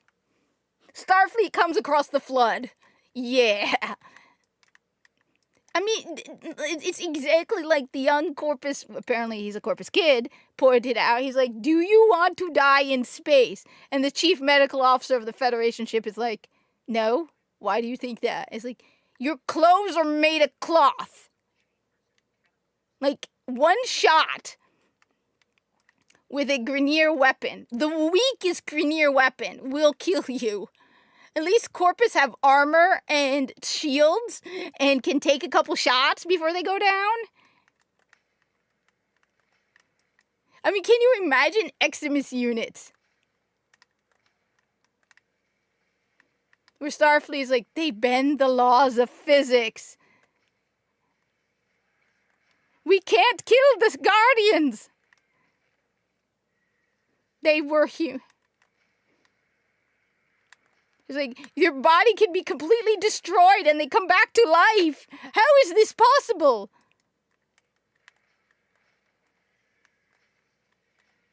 With that ghost.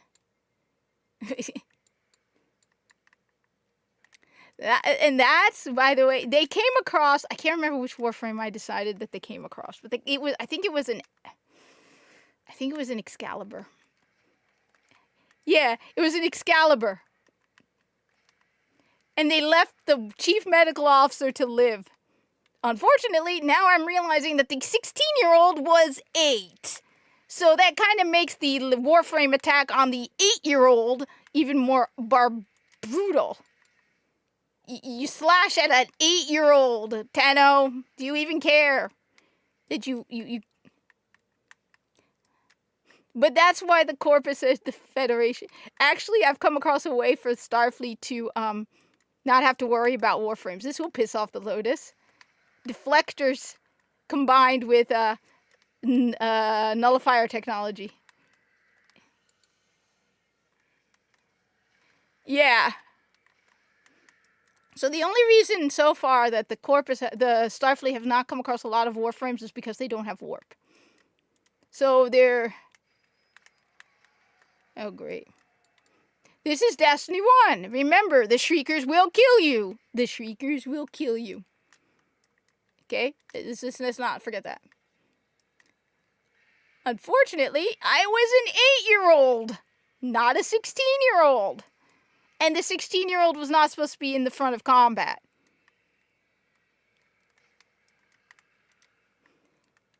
I mean, please, but DE, does a 16-year-old Corpus look like a 16-year-old? Because as far as I can tell, based on everything in the lore, a 16-year-old actually looks like an 8-year-old.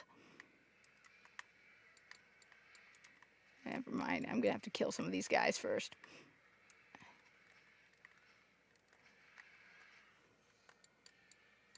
Okay, from D1, that's a piece of cake.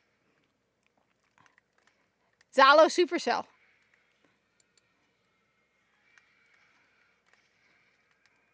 Zalo Supercell. You bring back Zalo Supercell. And no, Risk Runner is not Zalo. Okay? Risk Runner is not Zalo, okay? Zalo Supercell. Destiny 2, Malfeasance. I still use that thing all the... Last time I played Destiny, Malfeasance was the one I was still using. Love Malfeasance. So Malfeasance and Zalo Supercell.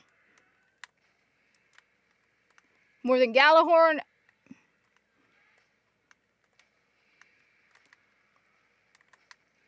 Absolutely.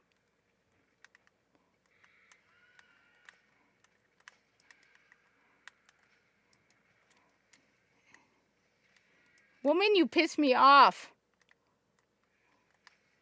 Okay, that's it. Woman, come over here.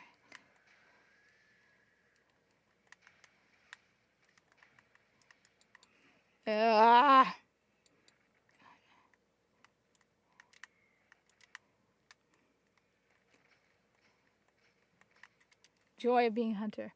Yeah, Zalo Supercell. But I love the Zalo Supercell. Destiny 1, Destiny 1, Destiny 1, run. Why do people like Hawkmoon? I don't know what Deadman's Tale is. I will admit, I don't remember what is Deadman's Tale. I probably don't have it. I haven't played Destiny 2 in a while. Hawkmoon? Explain to me why people like Hawkmoon. I don't like Hawkmoon. Isn't Hawkmoon the one that has why the last word? Those two, I do not understand why people like them. But Hawkmoon in particular.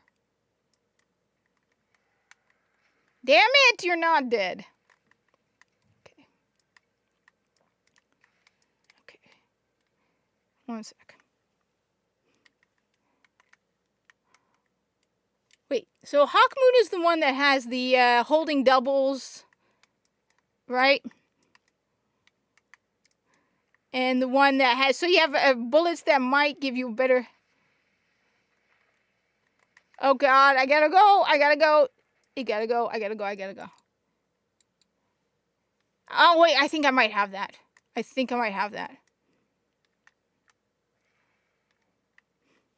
I don't remember. I think if it's that, I'm trying to remember now. I might have that. I don't remember it. And I'm not logging into Destiny 2. For one thing, I don't have it installed here.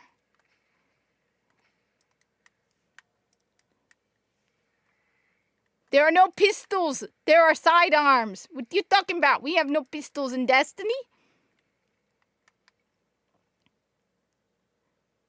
We have hand cannons. You pissed me off. Now you die. It is... Yes. Oh, I know. That's the one you got from that mission on the Cabal ship, right? That's the one you got on the Cabal ship, right?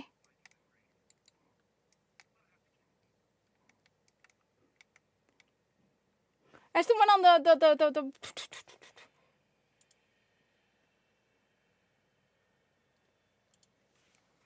on the remember that really awesome mission where you go into that Cabal ship? Yeah. Okay, then I have that. That was cool.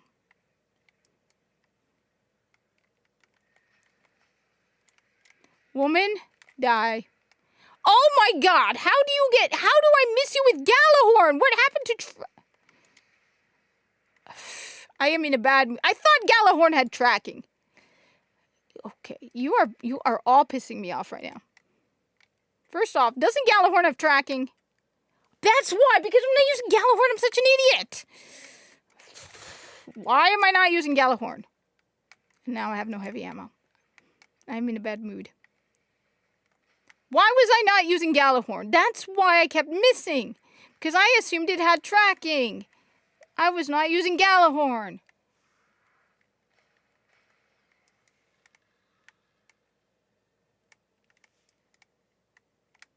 Look, don't expect me to remember names, okay?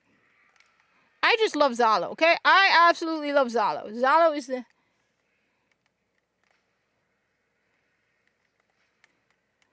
Okay, I don't know the lore around Zalo. I don't know anything about that. I just love Zalo. Yeah.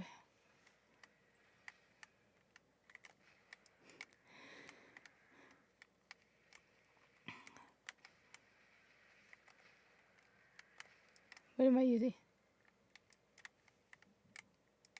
I'll admit, you pay attention more to that than I do. I just like I said, I don't know anything about Zalo other than I like me Zalo Supercell. Okay, woman? Where are you? There we go. Okay.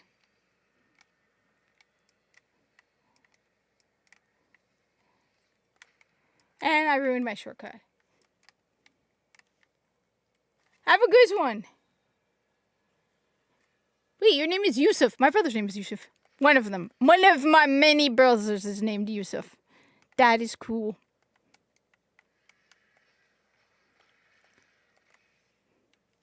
Have a good one. Enjoy Destiny 1. Play Destiny 1. Buy Destiny 1. Support Destiny 1. Let us have a day where Bungie goes into their office and goes, there are more people playing Destiny 1 than Destiny 2. And then we laugh at them, and we mock them, and we laugh, and we laugh.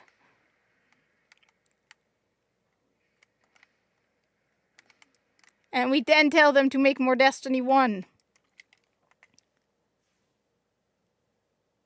Personally, birth.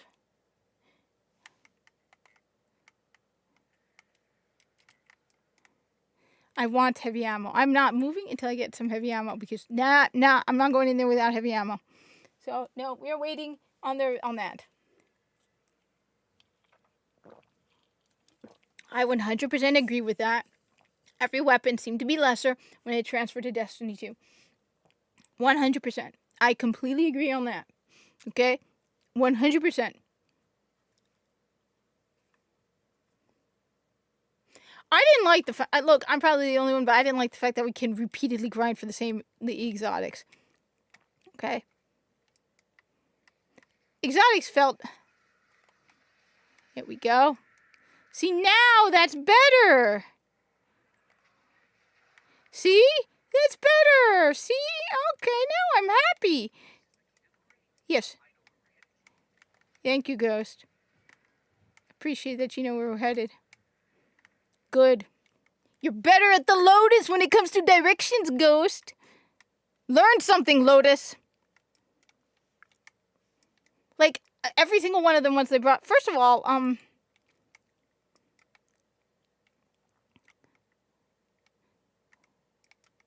mean... I have been playing Borderlands 4, but honestly, I'm like... I'm 2 trophies away from getting the platinum for Borderlands 3 on PlayStation 5. Okay? So, I need a sticky grenade. Alexia, where can I get a sticky grenade for Borderlands 3?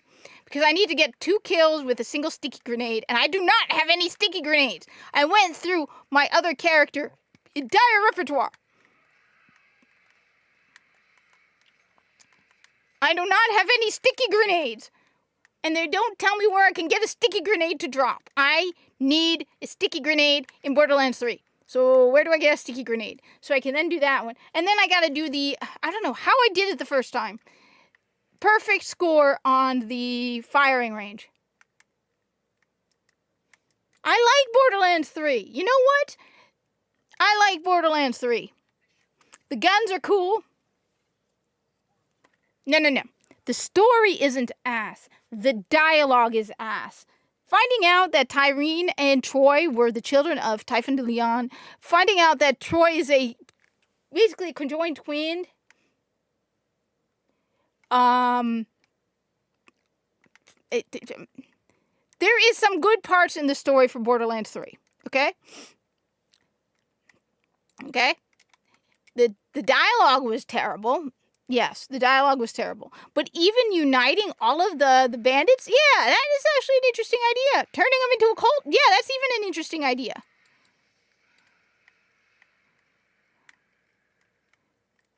The gameplay and the DLC is actually very good, and the gameplay is solid.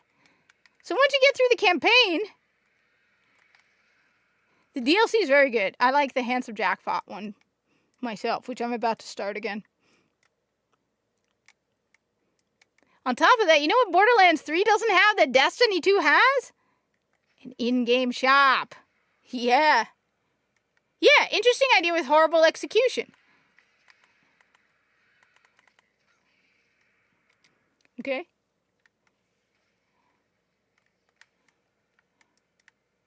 The movie was good. It was fun. It was like, look, it's I'm not gonna lie, it's a kid's movie. But you know what? There was so many callbacks to the games, and it was just fun. It was nice to watch a movie without any agenda, anything. It was just fun. It was a fun movie. My dad and I, we got food too. We had falafel sandwiches, which were really, really good. They were very good, which for us, I mean, come on, we're going to be the masters on anything that's falafel. So we went back again. We were like, yeah.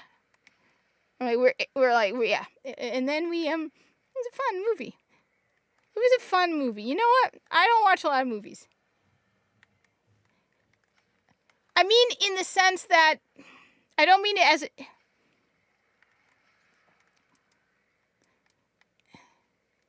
It wasn't like The Martian. Okay?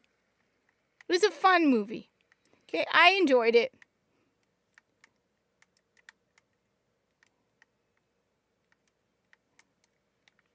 I enjoyed it. I had fun.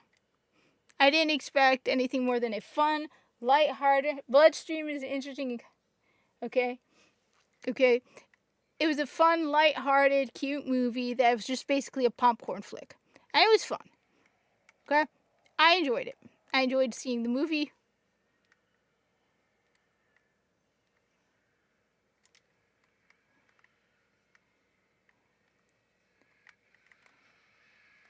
We talk about Mario. Luigi also did a badass job.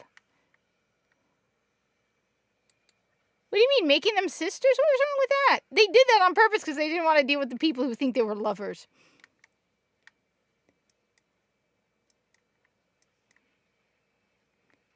It was, I said, it was fun.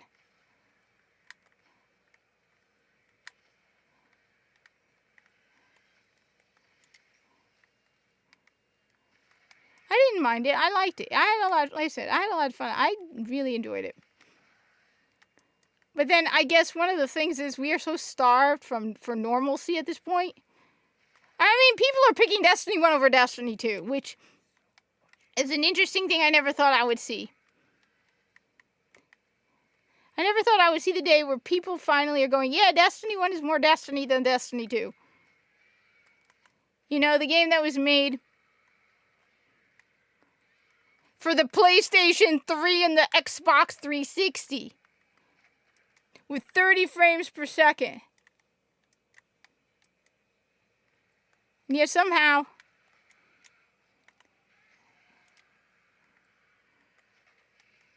Destiny 1 is more Destiny than Destiny 2. Who would have thought that? No, I was so much potential and hope when Destiny 2 first came out. You know, I even liked the Red War. I liked the Red War. Okay? I didn't even mind Curse of Osiris. I was a little bit lit. Same. I played the Destiny 2 beta. I was so hyped.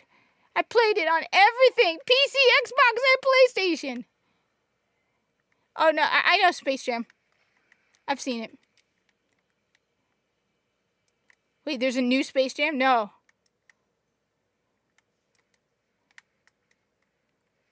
No, I never played Destiny beta, but Destiny 2 beta, I was hyped. Of course I was hyped. I was so hyped for Destiny 2. I played it on PC. Look, you want to see? You want to see? You want to see? Look. Okay? My homepage, right? It's still right there, pinned. Destiny 2 beta. Destiny 2 beta.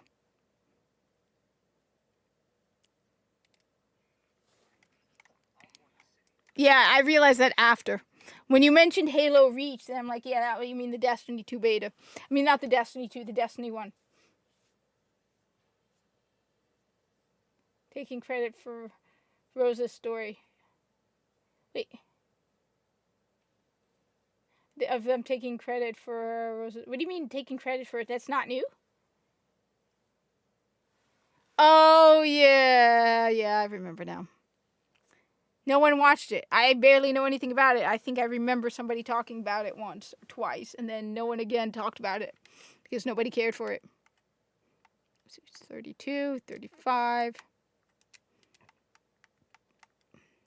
But then Pragmata is Taket and Elias, so...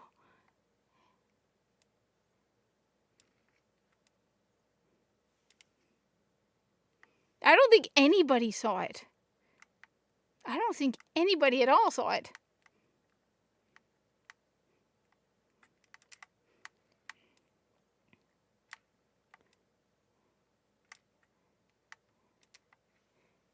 I don't think anybody saw it.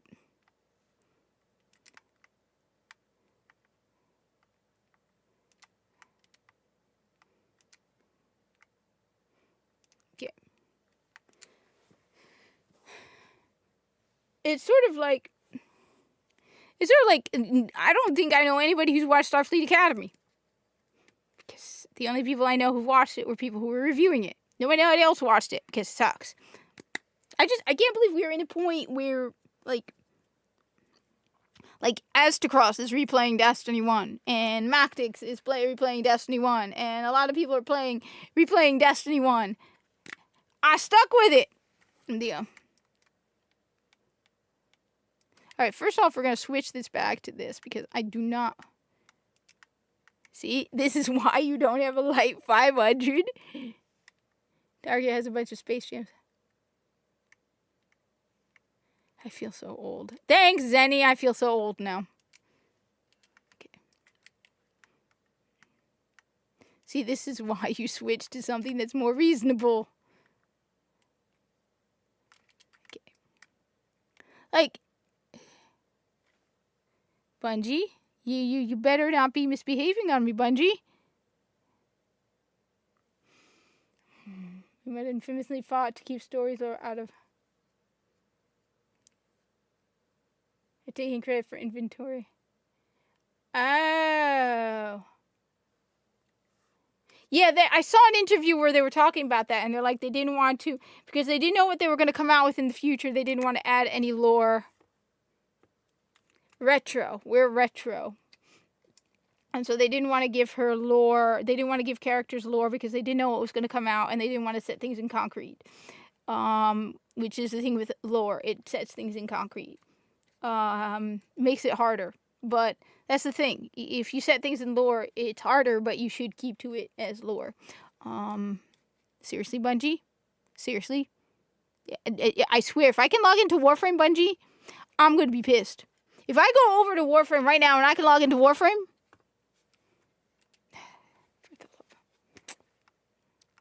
Yeah. Thanks.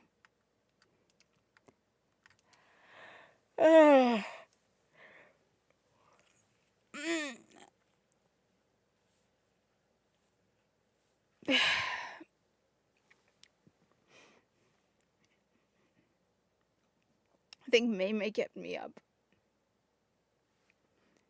She likes to make sure I'm aware every time she gets up. She goes to the bathroom at night. She has to let me know that she's going to the bathroom at night. She gets up to nibble at night. She needs to let me know that she's getting up to nibble at night. May, I love you, but sweetie, no need. Let's see if she'll come. The sound of packaging makes her usually come. She thinks it's treats. Yeah, here we go. I got tweets. Come here, Mimi. Got tweets. I got the tweet. Tweet. What's this? Yum, Mimi. Come on, Mimi. You have to come. You want a tweet? Mimi, you want a tweet?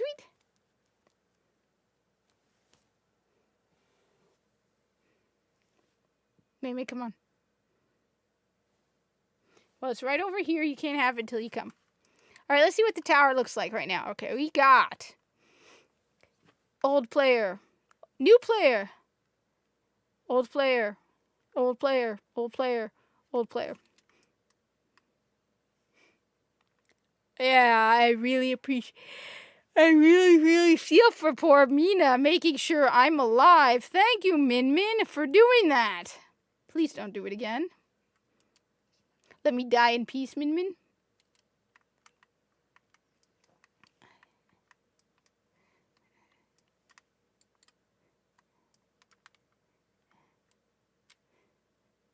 Everything felt more meaningful in Destiny. Yeah? Yeah, Mimi? I'm going to still go with Alakul the Darkblade returning. To kick ass. Or even better? Fine, you want to do the nightmare thing? Alright, how about crazy...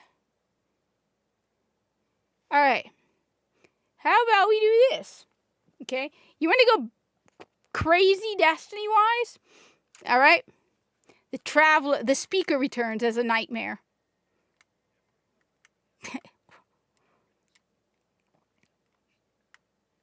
Ooh, thank you very much. How about that? Let's just go full on in crazy. May. Come here, May.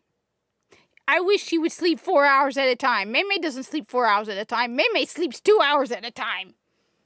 You want a tweet? Come on, Mimi. You want a tweet? Come on.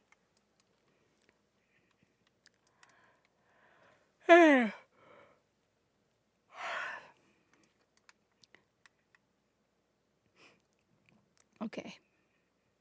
I'm awake. Honestly, I'm hungry.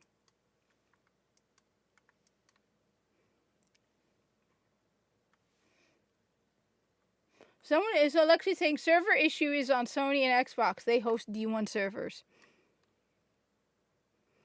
Marathon has servers. Marathon has their own servers. Why does Marathon have servers? I hate Marathon. I hate you, Bungie, for what you did.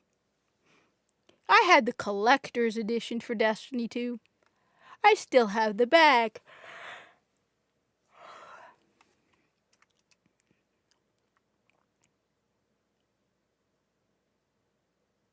The Hive Fortress and destroy the legendary sword of Crota. Okay.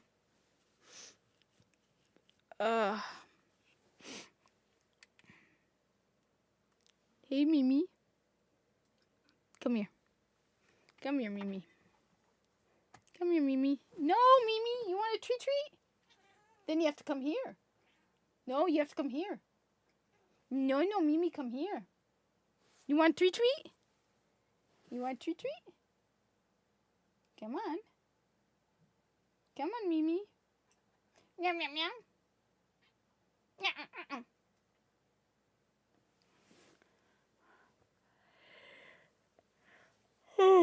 All right. Okay. Let's do this. Come on, Destiny. So again, for all those who don't know, I have an Iron Galahorn. It has no level limit. Why does it have no level limit? Because it was the pre-order bonus from Rise of Iron. D2 server hosting is on Bungie. Oh, okay. Yeah. So Marathon and D2 server hosting is on Bungie, but closed server ecosystems are platform hosted. Hey, Mimi. Hi, Mimi. There's Mimi. Come on, Mimi. What are you doing, Mimi? Yeah? Alright. I'm awake. Okay. So this requires... but it's a sniper. I like fusion rifles now. Alright. Okay. See, even the music was just much, much cooler. It just... much cooler.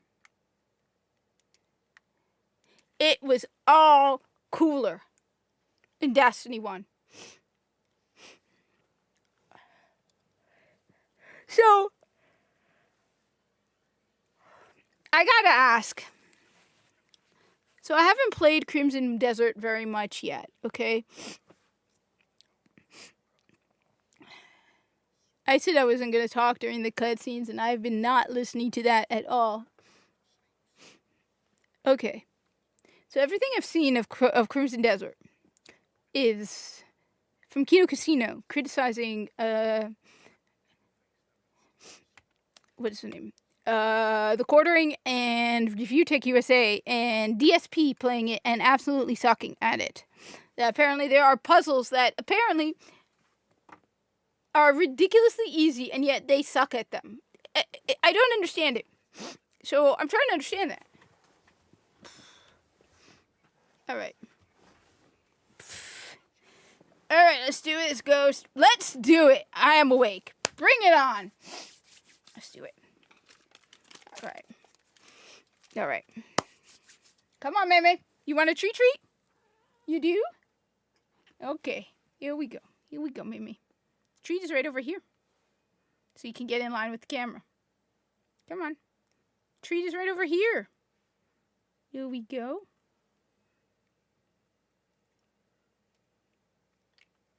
No, you're not going anywhere. You're staying right here and you're eating the treat right here. Okay?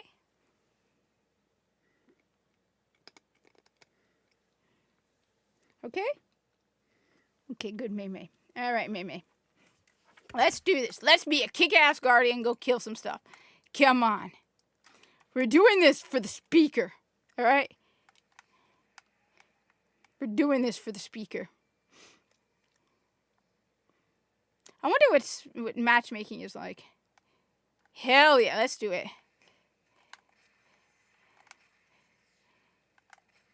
Yeah! I got aim.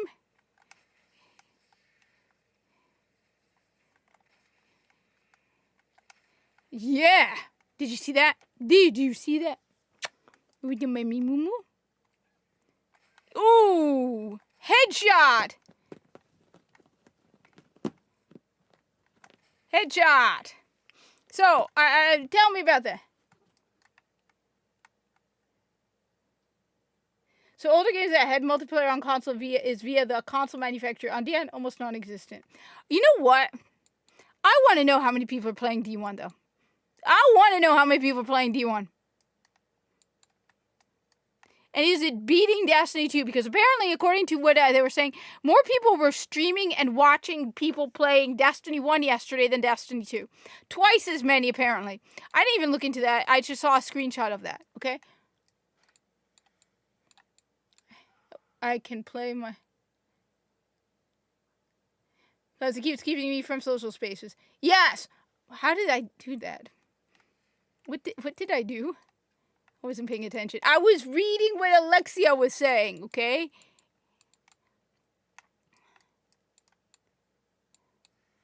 When I fell. It isn't just about nostalgia. It's about badassery and being a kick-ass guardian instead of a whiny loser from Destiny 2.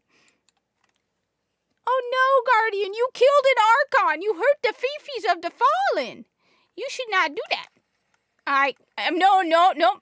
It's the Elixni, Guardian. You must respect the culture and identities of the people who are the Elixni. Ha! What am I doing? I respect the headshot. Respect the headshot. I respect the Elixni. As long as it takes for me to give him a headshot. That's how I respect the Elixni. I give them headshots. Okay? I let them die in awesome, flavorful headness. Okay? That's how we do it. I love the moon. I love the moon. The building is falling.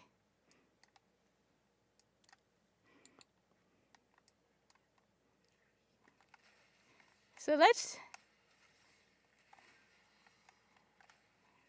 Give me a sec. Let me kill these guys because they're pissing me off. This is humans, Moon, you stupid Elixni. You fallen scum. All right, let's just... Okay, let's go over here. Right? Then we go over here. Okay. Now we go over here and we do search. Okay. Destiny. Okay. All right. So let's see. We got...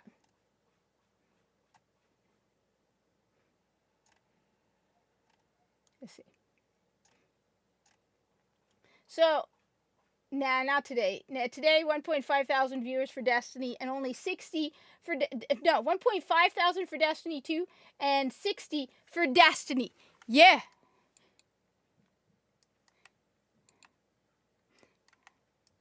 Look. Okay? We all know all the better games are the older games, okay? Right, I keep forgetting. I don't have my 3 triple jump. I need my triple jump. But it makes you appreciate it once you have... Ghost, I'm always ready to kill Hive, Fallen, Cabal. No, come back! Where'd he go? Where'd he go? Did somebody else kill him? Aww. No fair. Ooh, helium filament. Okay.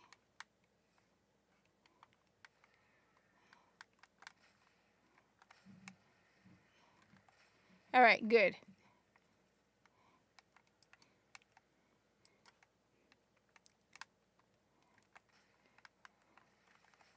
All right. Yeah, in the back. In the back. Jump, little Hive. Jump. Dance, Hive, dance. Guardian gonna kick your ass. Yeah. Make it slow. Nah. Headshot. Come on. Boom. Man, I remember the first time playing Destiny. It was just awesome. Everything felt so exciting. And getting those greens and those whites. Oh, yeah. Okay, come on. There we go. See? Yes, do it, Ghost. Like, probably need to do laundry. She needs to do laundry. She has clothing that needs to be cleaned. About that song, the Sony. No, but I was trying to understand. I saw, what's his name, had done a video about it, but I hadn't watched his video yet. What is going on with Sony and DRM? And basically the future is just PC now, is what you're saying. Hey, Sony. What are you going to do about it, Sony?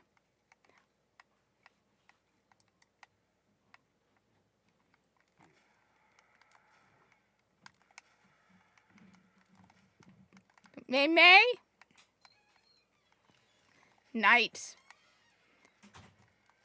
My favorite.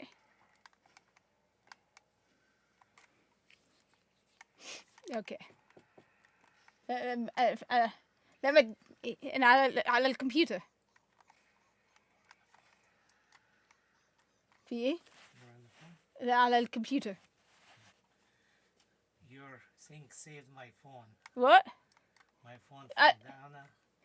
لا So now this front is shattered. So I need to لازم بالعربي عشان مش عايزاهم يعرفوا انا جبت لك ايه. نعم. عشان ما يعرفوش انا بشتغل فين. في ناس بيسمعوا. نعم.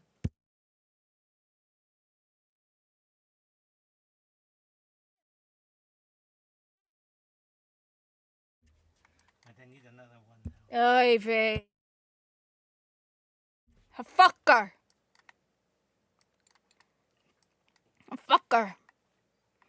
Okay.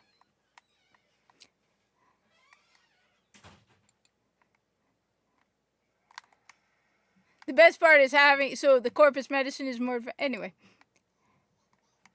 I wonder what kind of,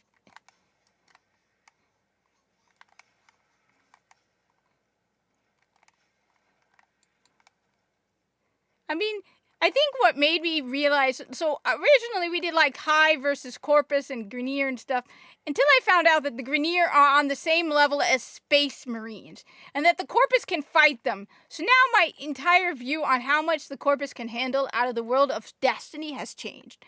Because that means that the Corpus are probably far more powerful than we give them credit, which is why they overwhelm Starfleet. Because Starfleet's like, oh yeah, they can kick our butts too.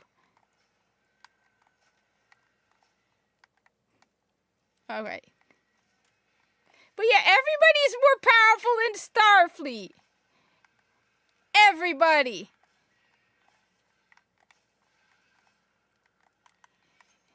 Everybody makes Starfleet look embarrassing.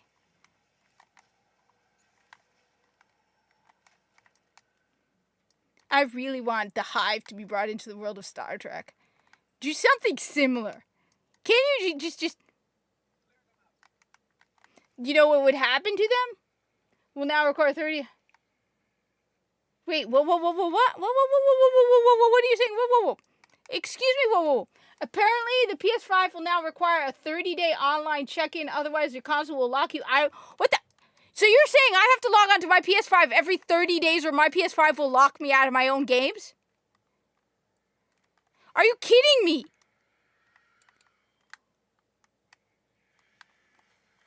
Absolutely not. What the hell? I bought this thing. I spent a lot of money on this thing. Who are you to tell me when I can't? I hate all these companies. This is why I'd be a very lousy Corpus. I like the Corpus. I think the Corpus are awesome. I would be a very terrible Corpus. The Corpus is like, of course. And we will charge you every 30 days to make sure. You will need special purchases. Let's do it. See? This is part of the darkness. It feels dark. It's darkness just can't be conquered, okay?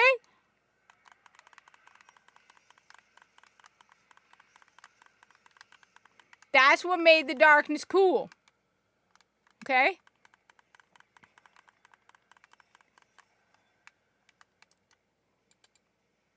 Yeah, I'm coming at you. Run, little Hive.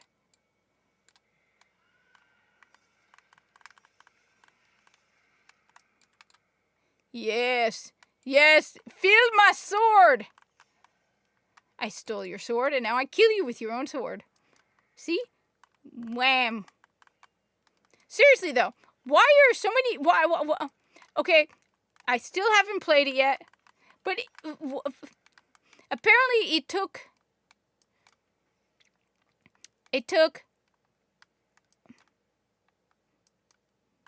I mean, like, I'm afraid to play Crimson Desert in front of anybody because apparently people are...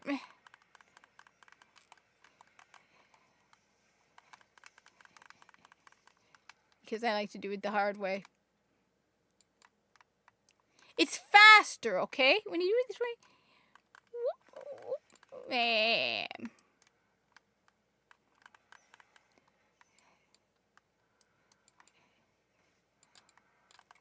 Boom.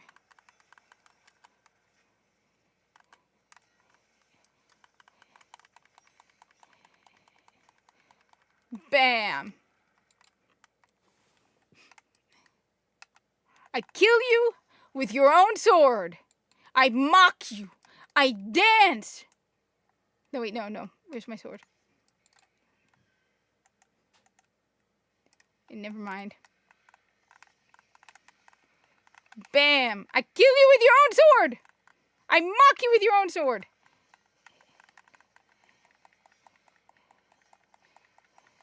I killed you all.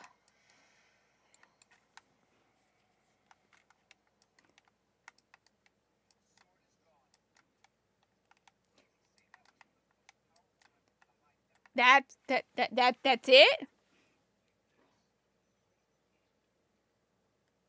The console will require an online checkup to retain offline playability. All right. Well, what if I'm in a country that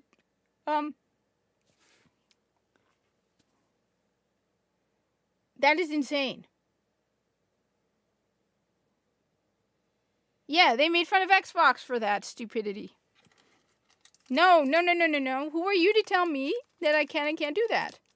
Absolutely not. No. I think it's time we make Sony suffer. I'll have M&Ms. But I think they're kind of...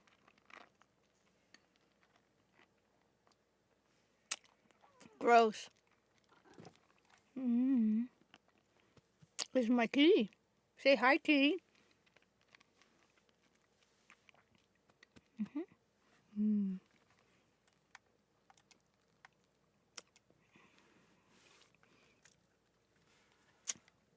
Right, Mimi?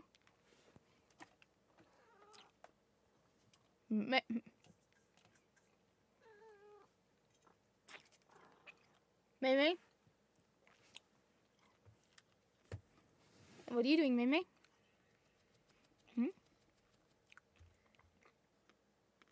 She's right here. See? There's her head.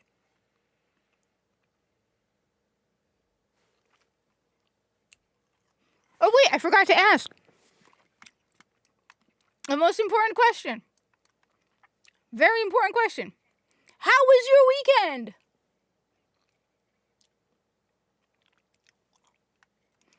I'm getting tired of that BS. You know what?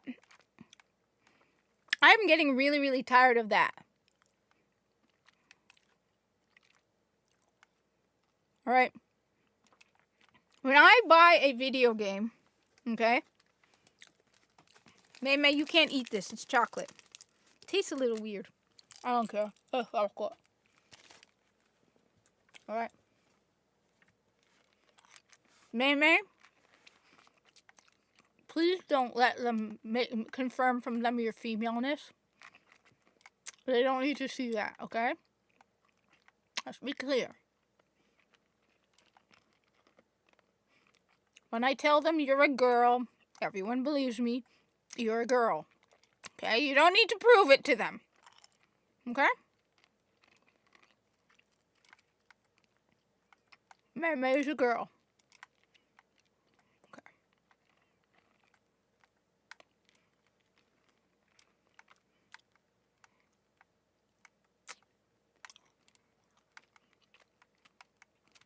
Okay? Let's go with the green one first. I can't do that. Wait a minute. Never mind, I am level 7. But that one is worse. Where are you going, May? What are you doing, May? Why are you angry? No, I have fur on my face because she's shedding.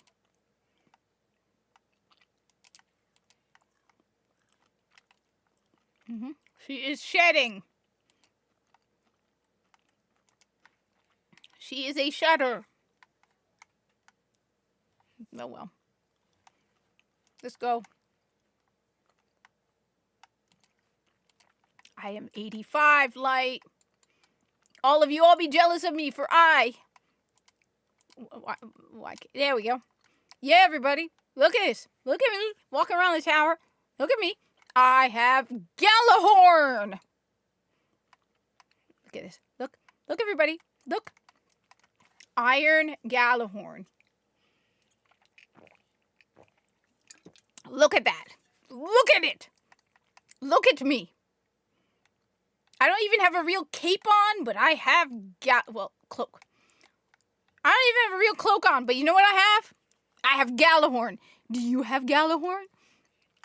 Are you level 7 and have a... Yeah. Let's go wake... Let's go wake Crota's soul. It's fun to wake Crota's soul. You know? Let's see. Okay, we got old player, new player. Go.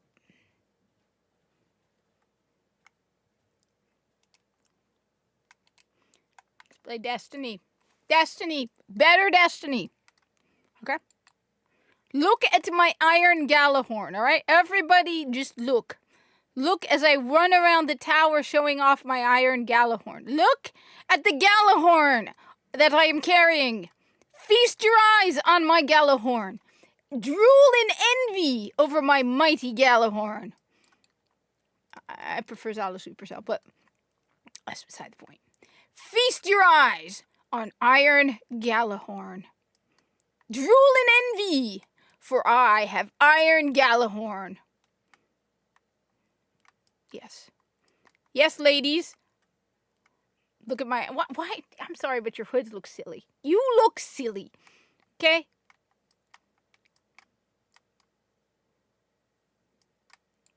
Iron Gjallarhorn. Yes, Iron Gjallarhorn. Look at it. Look at my Iron Gjallarhorn. All right, let's go to space. Let's do our Guardian thing. Let's go to space. And then you want me to believe that nobody has discovered Namuna. Everybody has a spaceship. But you want me to believe I have Pokemon cards. Yeah, that's true. But you know what? I'm going to pretend I didn't say that because I want to feel cool, all right? Look, you're taking away... I want to feel cool, okay? Let me feel cool.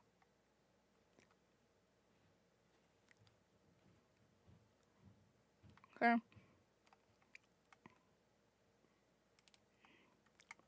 I want to feel cool. And you're taking away my feeling of coolness, okay? So I have Iron Gjallarhorn. But can you have a year 1 Galley and be level 7? A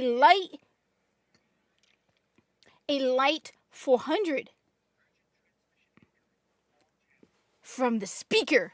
Can you imagine? The speaker returns as a nightmare. You didn't save me, Guardian.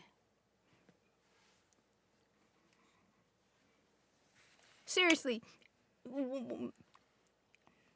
What are these puzzles that everyone is making for? Like, look. I'm. Yay! Let's do it. Okay, you can map the entire Hive Fortress. Let's do this, Ghost. Come on. Yes.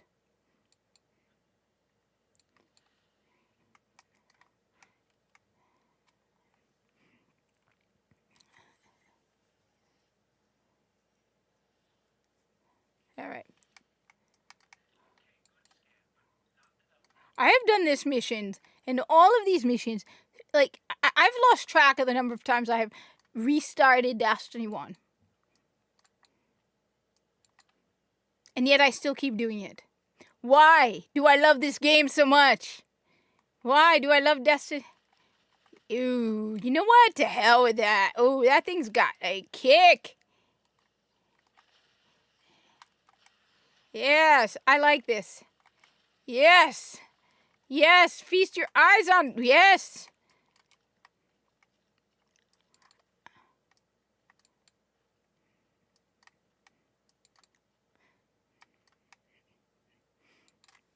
Okay. We need some cool ideas. I said, my rules for Bungie are going to be very, very simple. Okay? You hire people who've played Destiny 1, or you don't get a job at Bungie. You get rid of all the inclusivity clubs, all of them, and you replace them with hunters at Bungie, Titans at Bungie, and warlocks at Bungie. Okay? All of them. Okay? No women at Bungie. No, whatever at Bungie. No, whatever, but no. No. You only have hunters at Bungie. If you work on the Destiny 2 team, you are either a hunter, a Titan, or a warlock. Or you're unemployed. Unemployed. You play Destiny. If you work at Bungie, you play Destiny. You will get paid once a week to play a couple of hours. You play Destiny. Die. We respawn. I feel overwhelmed and pressured. Okay? No, none of that. You are all Bungie employees. You all should get a free hat. Okay? A Destiny Bungie hat. So you feel included as part of the Bungie team. Okay? Because you are Bungies. That is what you should be called. You are Bungies. And you are either hunters or Titans or warlocks. If you're working on the Destiny 2 team. If you're working on the Marathon team, I don't care. You shouldn't be working on the Marathon team. You should be working on Destiny 3. Yes, you will get paid in Mountain Dew, Code Red, and Doritos. You will be either Titan or Hunter or Warlock at Bungie, or you will be unemployed at Bungie. Okay? That's it. You will live Bungie. You will live Destiny. You will spend your days dreaming about builds. You will go home and you will teach your children how to play Destiny. I should have Elias Halverson teach how to play Destiny. Just on that sheer principle alone. It makes absolutely no sense. Why would the Starfleet doctor teach the Corpus to play Destiny? Just because. Because I want everyone to learn how to play Destiny. Actually, it could be Craig Volkov. He's pretty cool. I like him. He's a new character I made. His name is Craig. Because he's named after studying Craig. He's the assistant to the chief medical officer. Of course! See, Bungie? I need a nap. I need to eat.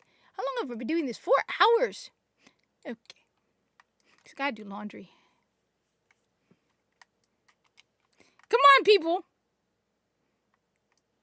Go play Destiny. Do not play Destiny 2. Do not play Marathon. You can get Destiny for half the price of Marathon, and it has more content than Marathon. The Crucible alone in Destiny, after we finish this mission, we will go over the private match options in Destiny. This does not include even Crucible. Just the private matchmaking option. What do you have in Marathon? Excuse me. What do you have in Marathon? 4 maps? 3.5 maps. My understanding is the 4th map isn't even around all the time. Okay?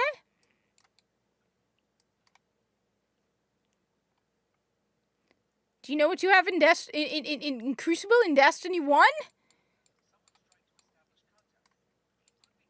It's Viso, coming back from the dead, asking about his girlfriend Ikora, because we know the truth. You sound like Elias Halverson. Always reminding the Corpus to eat and to hydrate.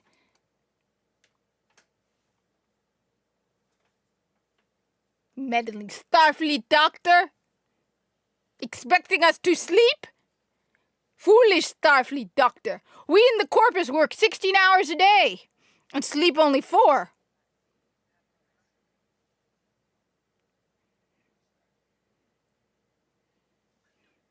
Crazy Starfleet doctor does not understand. Corpus medicine is far more advanced.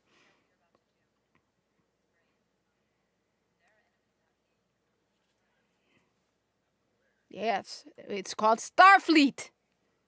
May May, what are you doing? What are you doing, May May? Yeah. What are you chewing on? Don't put everything in your mouth.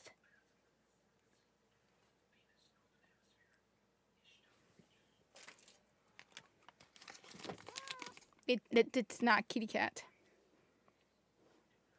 We go down, Ghost. Oh no, he keeps going. He does not understand money. Try to explain to Starfleet man, if you take break, you get fine. Try explaining to Starfleet man. Die, ogre scum. Eat Galahorn. You die. You die. Nice fast die. I mean, no, it's not, he's not right because he does not understand the Corpus, so he keeps applying Starfleet standards. But no, the Corpus do not overwork themselves to the point where they cannot work. It's like, it's sort of like one of the ongoing debates between the Starfleet and the Corpus is the idea of consent for medical care, where the Corpus are like, you ask people for permission before you do medical care. And he's like, you don't? And like, no, we don't. You will be repaired so you can return to full functionality. Stupid Starfleet man!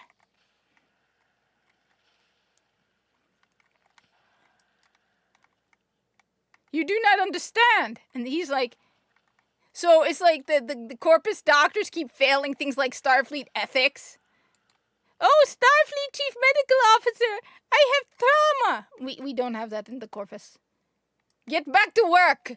Get back to work. Your trauma mean nothing to us in the Corpus. That's why it's so much fun to have the culture shock and just the differences. Hey, Sid, are you in I should find it. It was so funny. I have it somewhere where he's like he's like, flirting is not heat-adjacent behavior. He's like, but it came as a memo. Let me get, where did that? It came from the Corpus Cultural Office.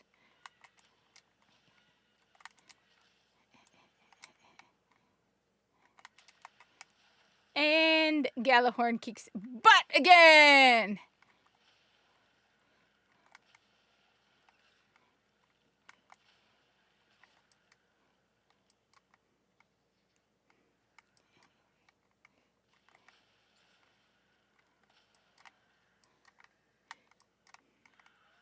You think?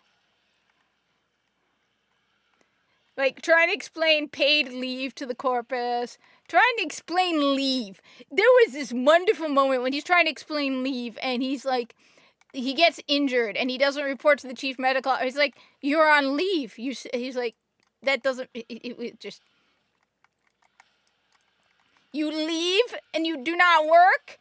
Why? It's like, you don't have to work all the time. And he's like, what else is there? It is so much fun to try and get these questions where he's like, every free moment. God, vaulting. Yes, I agree 100%. Give me more vault space. Why is there a limit? There is no limit in Warframe. Die! Stupid knight. Piss me off. Give me vault space. I'm surprised they haven't sold us vault space in Destiny 2, honestly. I am actually very surprised they have not been like, 100 extra slots for your vault? $20, Guardian. Can you, yeah. You want more vault space, Guardian? I even had an Egyptian character because I'm like, I have not had a single Egyptian character. So I was like, you know what? He dies too, which was so sad because he was a nice character. He was actually just a nice guy. Died in a shuttle accident. where this chief medical officer almost died because of his stupid Starfleet uniform and the Corpus didn't because of his Corpus gear. Yeah, but yes, for warframes and guns, right? But you can have tons and tons of everything else. Like, I can have all the resources I want, and there's no limit to that. Surprised Destiny hasn't done it, though. Like, how do you do that, though? Where it's like... So there's a shuttle crash, right? And the chief medical officer is severely injured, okay? And the Corpus is not.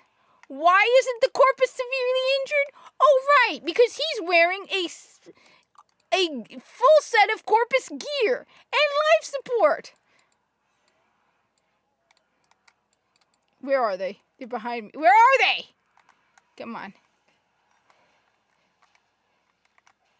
There we go. See? Did you see that? That was awesome. And so afterwards, the Corpus tells the chief medical officer, well, you should wear Corpus gear.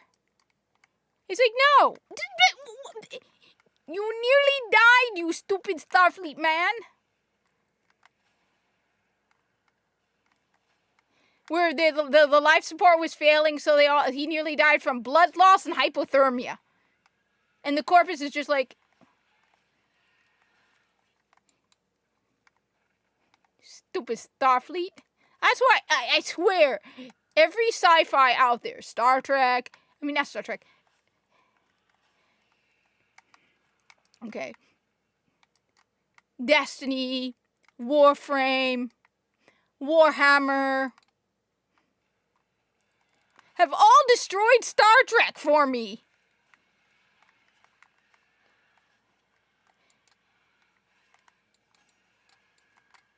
Die, Thrall. Okay? They have all destroyed Star Trek for me.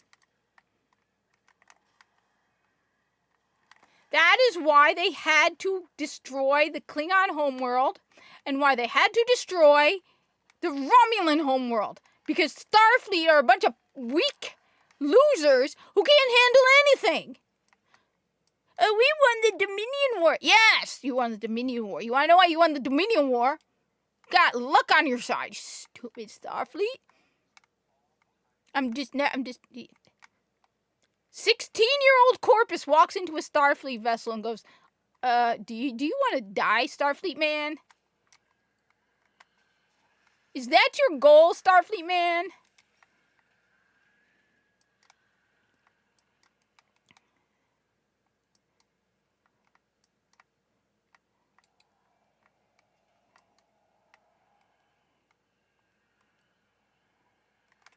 So I can use this. Where things get stressful. They're gonna get stressful. I remember this mission. It is a stressful mission. There are lots and lots and lots and lots of bad guys.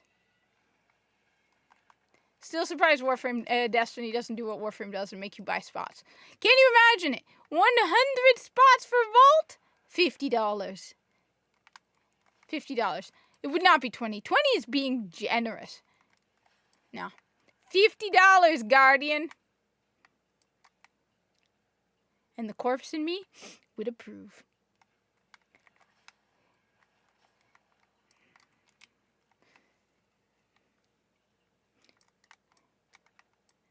They also do not understand coffee.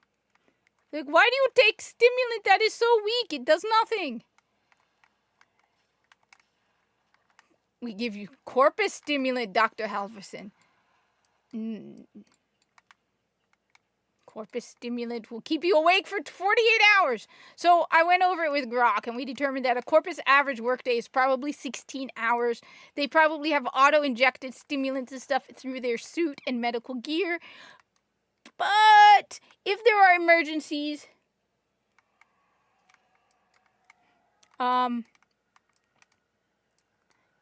they can go up to 48 hours straight awake. I thought the genetic and engineer... Nah. So, 16-hour day, 6 hours of sleep, and then anything else in between, like meals, because they still have to eat. But they eat nutrient paste and cubes, like on the Zariman. So I figured,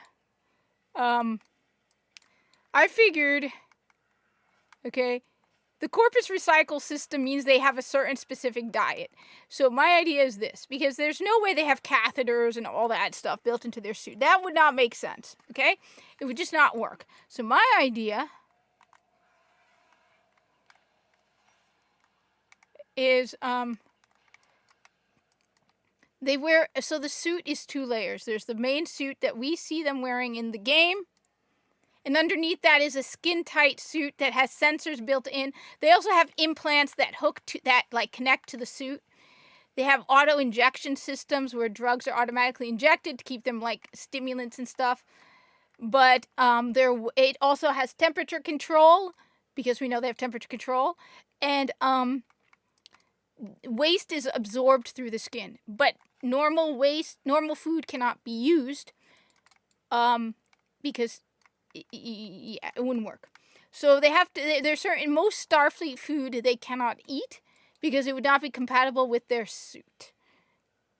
And they have a special diet which we see on the Zariman, which is very nutrient dense, very little waste. So protein cubes, carbohydrate cubes, etc. Okay? And that's how they have recycle systems built in. Okay? So that's my theory on that.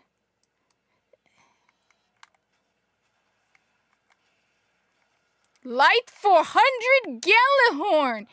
Yeah. Thanks, Alexia. Awesome to see you on the Twitch side. Nobody ever follows me or does anything on the only people who ever come to Twitch want to sell me their artwork or bots. No, just bots. So what you people with the bots are saying is, no, you sound like Elias Halverson. Did you eat? And the Corpus just stares at him. Cha! Yum, yum, light is delicious. Corpus eat light. I like light.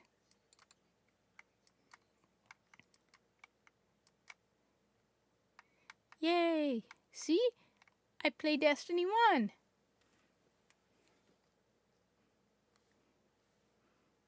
So where is it? One sec. Of course all video game studios are using AI. I'm not surprised at all. Alright, let's see if I can find it. When did I do that screen capture?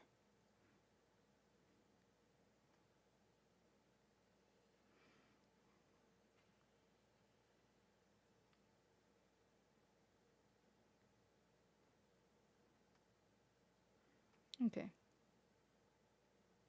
1 sec. It was a while ago.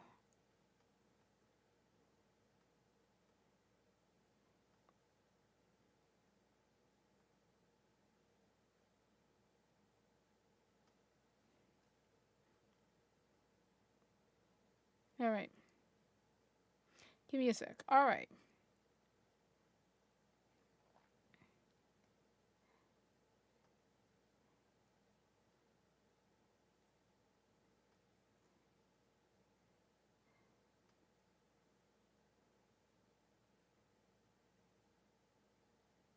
No.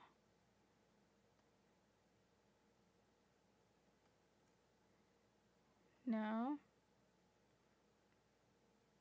It's about Ubisoft.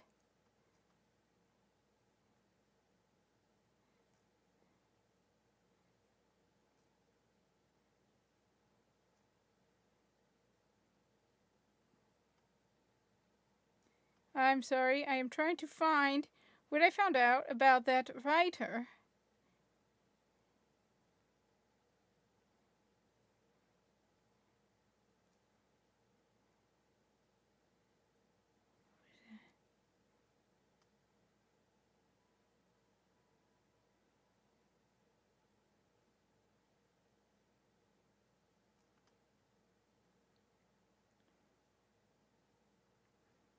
Okay. No, no. Oh, by the way, Grok agreed with me. I am the most Corpus loyal person you will ever find. Oh, there's some, yeah, nobody's buying Dragon Age the Fail Guard. Nobody's buying it. Sucks. One sec. Okay. This is... No, no. How long ago was this?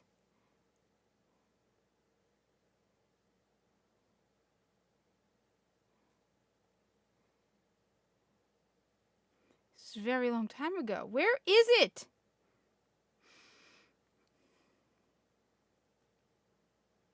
Okay, I don't know.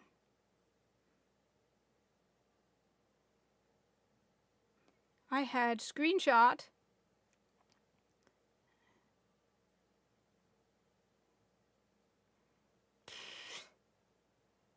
What is that?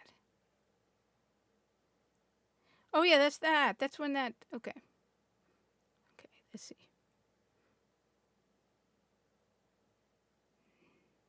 That's all my Warframe Star Trek crossover stuff. That was pretty cool. Okay. No. Oh yeah, that's my Corpus Stories.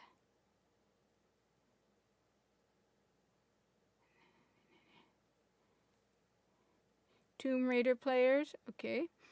Player numbers, player numbers, player numbers.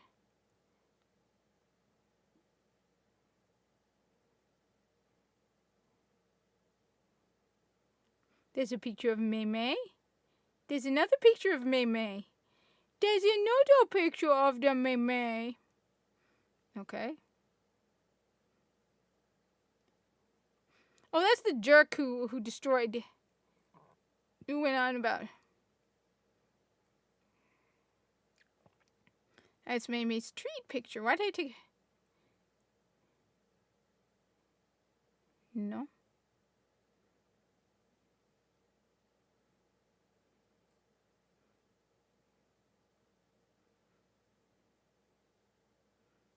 That's a picture of my Destiny socks. I am wearing Destiny socks. Where is it? Okay. How long ago was that? It was definitely after the election.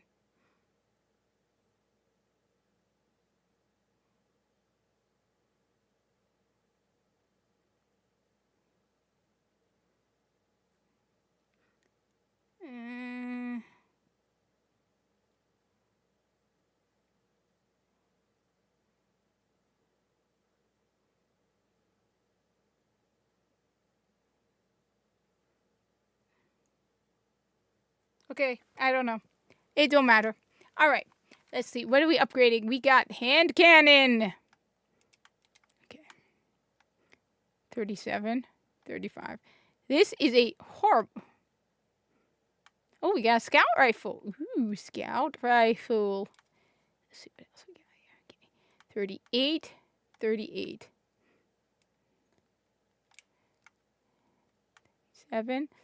37. See, that's what happens when you have a gun that's way too powerful from what you're supposed to be doing. But who cares? Let's go with this. Go with 35. Yeah, but that is an ugly cloak. Look at that. No. You know what? No. I don't care if it's 2 light levels difference. I have a light 400 Galahorn. Do you think 35 versus 37 is going to make a difference for me? Aesthetics in this case are more important, okay? How it looks is more important. I'm not going to put the light 37 because it's butt ugly. For once, I'm going to just put my foot down and say it looks butt ugly, okay?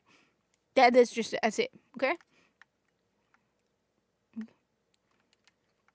Let's go to the tower and see where the story takes us. We are just fighting the darkness because that is what we are. Guardians going out there into fighting the darkness that was not fightable. Okay.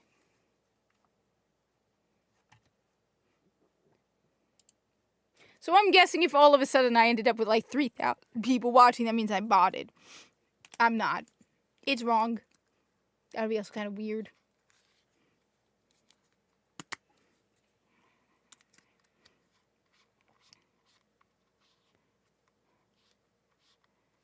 It's like everybody every day. So every day, the latest update. Let's you know what? Let's do it. All right. How about from a Destiny player's perspective? Let's go from a Destiny player perspective. All right. Literally marathon player count. What are we at with marathon? SteamDB, 18,000. Yeah, you suck, marathon. Destiny 2 player count. 12,688. And Warframe player count. Because I'm just going to say it. The Destiny 2 people did not go to Marathon. Where did they go? I'm just going to keep saying it. Warframe. 73,000 are playing Warframe. Warframe. They're all playing Warframe. Okay? Or Destiny 1. Or they finally went, you know what? I'm just going to play other video games like I'm doing. Oh, that sucks! I mean, I have you know what? Just no words. No words, Cryptarch. No words. You're worse than Darvo. You are worse than Darvo. Okay? His father's so proud of him. His father's so proud. Okay. Don't talk to me, Cryptarch, man. Don't talk to me, Cryptarch. You know, it'd be funny if he has like a paid plan. He's like, join my paid monthly membership. $10 a month, you get higher chance of exotics when you come and shop at Cryptarch. Why am I being told to go to the speaker? Is he going to give me free stuff? Give me another ghost shell, Cryptarch.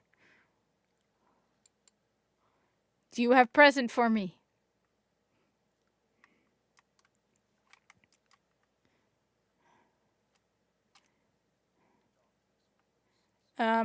You're gonna give me a gun.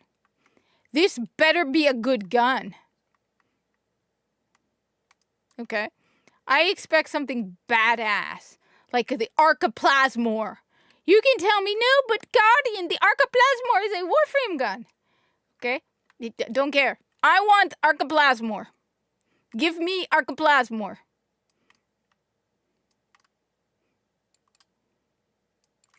And we all know the Plinx is a hand cannon. Viso is a hand cannon corpus. So is Elias. He's a hand cannon Starfleet officer. Because the Starfleet officers have to use the corpus guns. Okay. Which do I want? I'm going with the hand cannon. I like the feel of the hand cannon. Except this is the exact same one. I'm depressed now. Alright.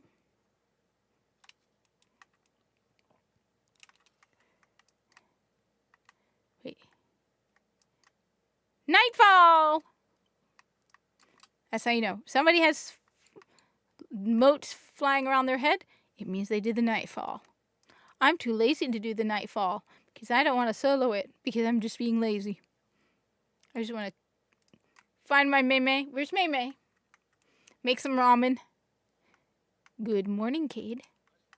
Of course, I'm the best, Cade. I am the best. Okay. I wish you could come with me, Cade.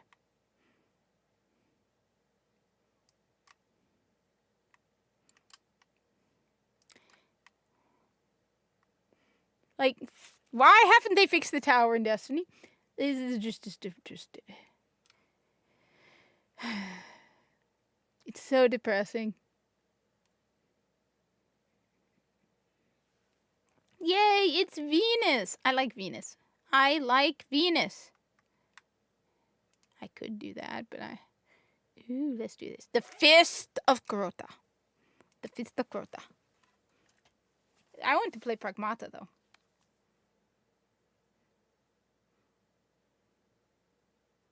Ooh, somebody's playing that one. Why do I don't know why, but I keep getting, for some reason, I still have threads on my phone, and I keep getting alerts. I don't even follow these people, but I keep getting alerts about people whose cats are dying. I don't understand it. I never liked anybody's post about, the only posts I like were about baby cats. I don't know.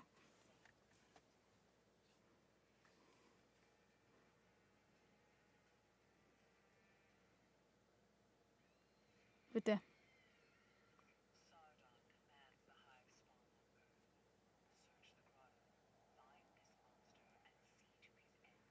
Okay. Let's do it. Come on. Because it's a hunter, which is better. Look at that. Titans are cool, but if they had the hunter jump. Okay? I want... Die, woman!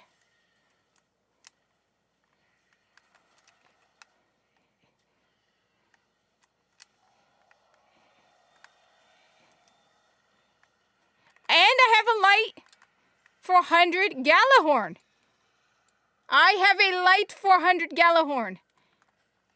And I'm only level 8. Do you know how I have a light 400 Gallahorn? Only at level 8.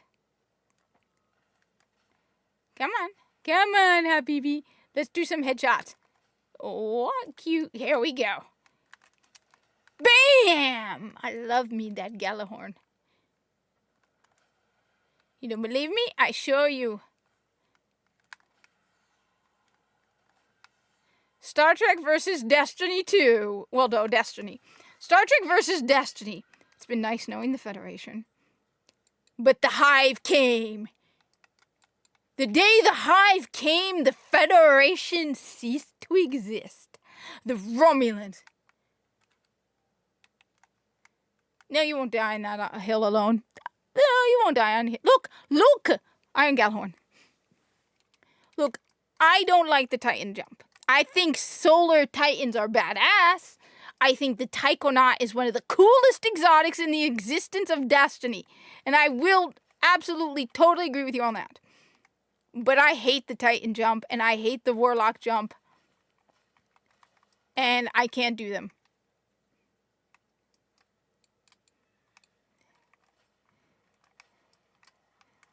Okay, Habibi, why you do that? There we go. Just don't do that. Why you waste your time making walls? We should be not making walls. We should... I like walls. Yeah, well, Sardon's going to be dead soon, so it doesn't matter. Look, nobody cares about Sardon. Sardon is going to be dead. He's going to be a has-been, a was-where, and no longer here, okay? It's been nice knowing you, Sardon. I killed your friends. See? Look. Look, I killed your little... Here we go. Here's another acolyte. Hey. Blade of Crota, now you die. Blade. There we go. See? Blade of Crota, go bye-bye.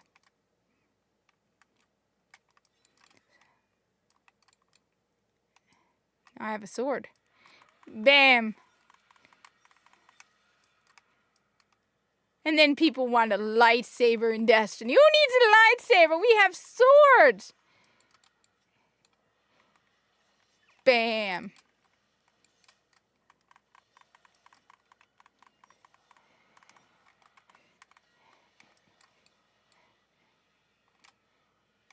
See, this is how you jump. Okay? This is how you jump. I mean, no, look, I will not deny it. Titans are badass.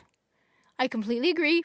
Whenever I used to do all those, like, Festival of the Lost, or in the words of Lodi, Halloween. Seriously, they need to have the culture shock for Lodi. They need to have Lodi go in and be like, the Dawning? What the hell is the Dawning? Oh, I love Bones. I'm not using Bones of Ao. Bones of Ao are awesome, though. But I'm more of a Celestial Nighthawk junkie. I swear, they should have Lodi be like, the Dawning? What the hell is the Dawning? I think you mean Christmas. No, Lodi. We have advanced behind that. We do not celebrate the Christmas. It's Christmas decorations. What the hell are you talking about? No, Lodi.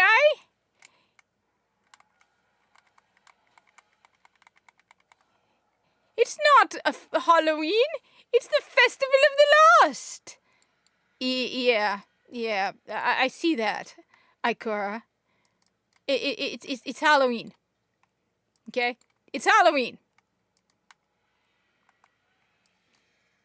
Just as that tree covered in ornaments is a Christmas tree. Dawning.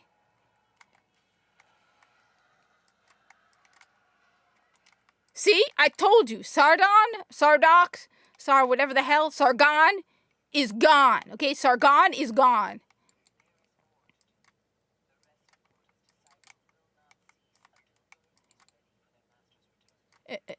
Okay. Woman? Good. I love Bones of Air, though. It's next to Celestial Nighthawk. And the Frosties. I love the Frosties. But the Taikonaut, I want a hunter version of the Taikonaut. I want there to be an exotic called the Hunter's Dirty Socks, where you can get the Hunter's Jump for the world, for the Titan.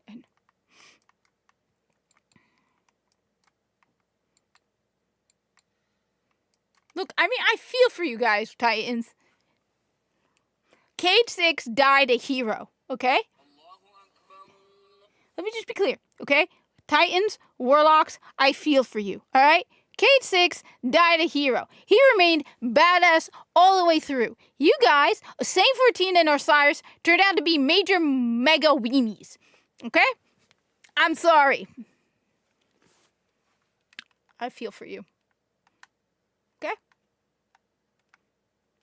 But Cade was badass all the way. 42. I want this diffusion rifle.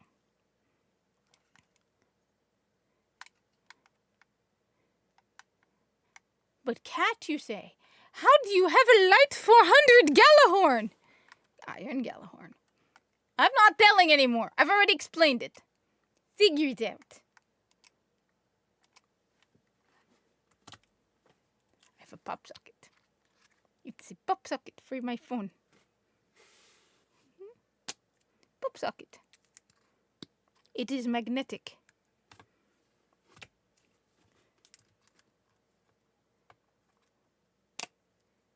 I'm telling you. What else do I have? Last chance to get your monthly games from PlayStation. Okay, even though I'm on Xbox right now. What are my monthly games from PlayStation? Okay, last chance. Add to library. Ooh, I already own that game though. Tomb Raider 1, 2, and 3 remastered. Add to library. I don't know. And what is this? Sword Art Online Fractured Daydream. What is Sword Art Online Fractured Daydream? Role-playing game, hack and slash, third-person shooter, epic action.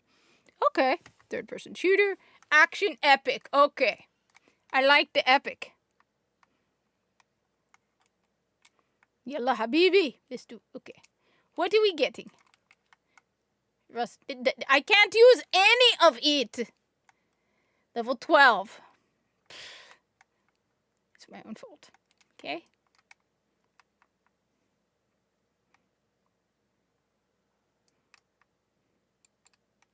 You know what? I'm going to stop live streaming too. You know what? I agree with you. You know what? I originally was up till Forsaken, but you know what? I'm gonna join your side, okay? I am with you. I reject the Destiny 2 existence. Only Destiny 1 is canon. That's it. I completely agree with you on that. You know what? My timeline is better without it. 100%. Except for Arkstriders. I love Arkstriders. But you know what? If I have to give up Arkstriders to eliminate the world of Destiny 2, you know what? Go right ahead. Blade Dancer may not be the best, but Blade Dancer is better than the world of Destiny 2.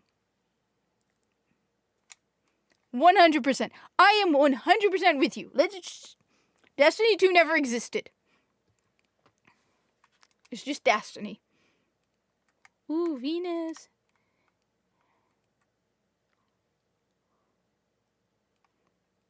Do we want to destroy the shrine? Or do we want to go to Venus?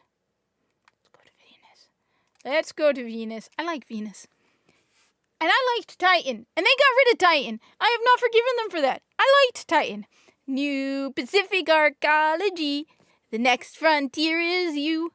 That's what Ghost sang. Let's see. Let's just see if we can find it.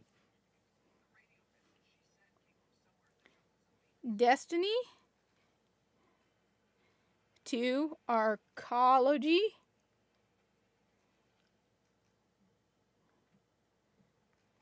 Add. Here we go.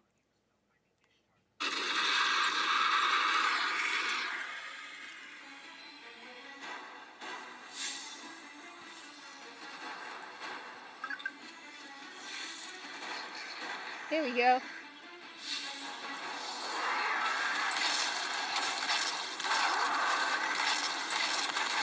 Screen's dead, but the feed's still running. Ooh, kind of a catchy jingle. New Pacific Arcology. The next frontier is you. Let's do it, Ghost. Let's go find this.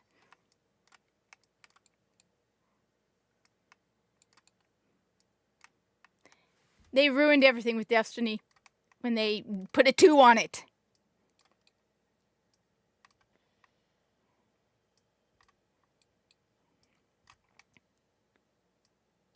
It would be so cool, though, that you can explore these buildings.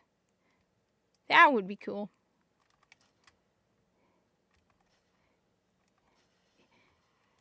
See, I am Merciful Guardian. I do headshots. Fast. Efficient.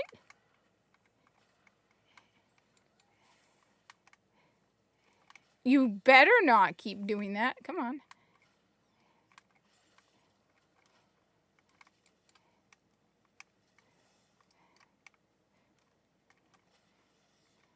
I said, I'm not. I've reached the point where I am accepting the death of Destiny, and I'm just going to play other stuff. I have Pragmata. I have Pragmata. I have a physical copy right over here. Right now. Pragmata. I have Pragmata. I should be playing Pragmata. Honestly, I want to go eat. Find Mei Mei. Where is Mei Mei? Mei Mei. Mei Mei. Where's Mei Mei? See? Headshots in Destiny are badass. Yes.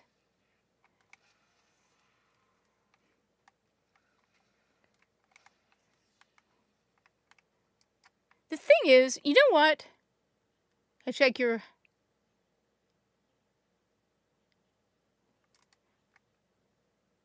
Wait, why is there somebody posting something that I cannot see? Something about routers. Let me see.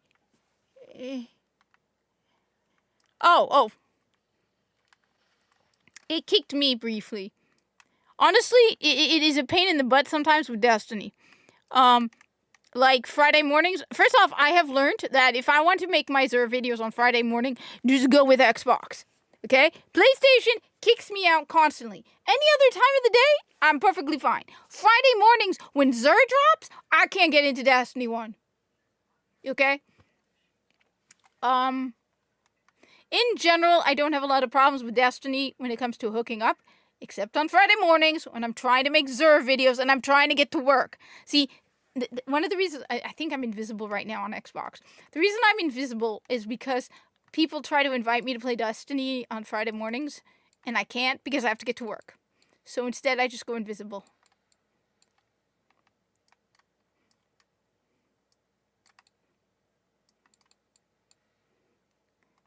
I don't know. I mean, the holodeck would be fun, but something tells me, there's still that experience of video games that isn't the same. Besides, the holodeck is probably limited, so you know what? Do video games exist in the world of Star Trek is a question. I'm going to go with yes. Because first of all, the holodeck, even when you're on a starship, probably have limited amount of times where you could sign up for the holodeck, okay? So, Video games probably exist. So you know what? Just for the hell of it, I'm gonna have the Starfleet doctor walk in on one of the other Starfleeters teaching the Corpus how to play Destiny. Because what are Corpus's favorite video games? Looter shooters, of course. Nah, that's stupid. I just being freaking. Sometimes I do silly stuff, just for the sake of it.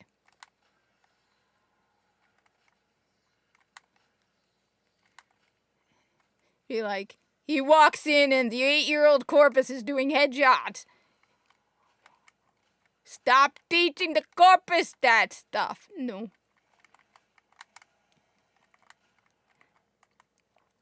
How did I miss that? It was literally right in front of me. I am stupid. Bad aim. So Crimson Desert, that's another game I want to play. I want to play Crimson Desert, even though every time I hit...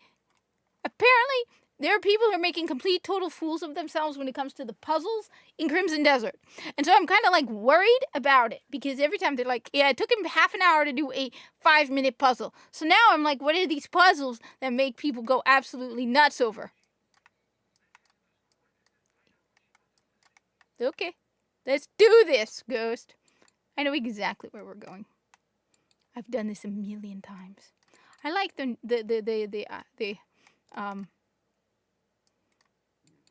I like this location. No, the other one. The one that's underground.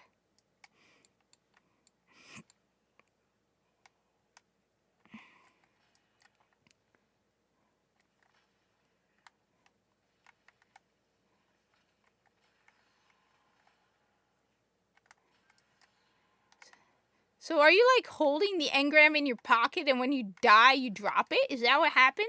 Is that the same thing with... Oh, okay.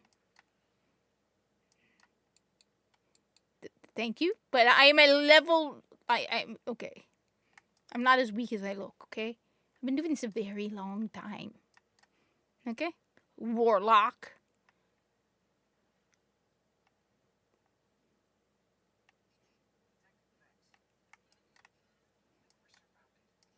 There's a Vault Hunter in Borderlands called Vex, which was weird. It was so weird. So in Destiny, you have Lodi, okay, which is named after a town in New Jersey, okay? Just saying. He's named after a town in New Jersey, okay? And then you have Vex, which is named after the Vex.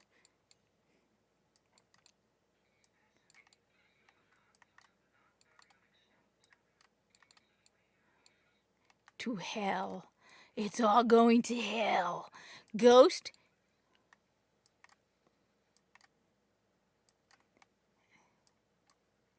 Let's just kill them all. They're all going to hell. Come on. You know what sucks? Hunter's throwing knife automatically defaults to the head. That's a problem. Let's just do it the old-fashioned way. Rocket launcher. Hi. Hello, Vex. I'm guessing you're not a Vault Hunter.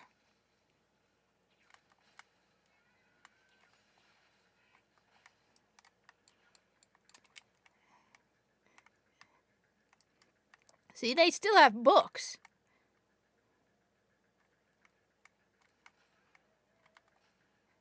So you think they're going to be up to Destiny 33 by the time of Star Trek? Captain Picard sitting and playing Destiny 33. Captain Sisko playing Destiny 34. Elias Helverson playing Destiny 35. Elias Helverson is my Starfleet officer.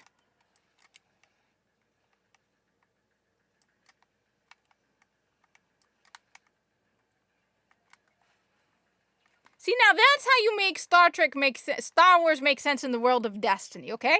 You want to know how you make Star Wars make sense in the world of Destiny? Some Guardian is reading old logs and discovers Star Wars and goes, that would be cool, I'm going to make a lightsaber, okay? That's how you make a lightsaber in Destiny, okay? That's the only way. The Praxic Order, the whole dredging, you mess up my beloved game? No. You go, some Guardian was like, hey, these old movies used to exist. They're called Star Wars. We fight Star Wars of our own. You know what? Let's see if we can make one of these since our technology has advanced. And then somebody makes...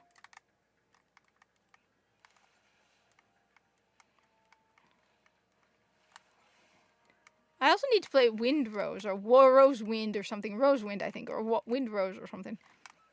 Here, that's also very good. Too many video games, not enough time.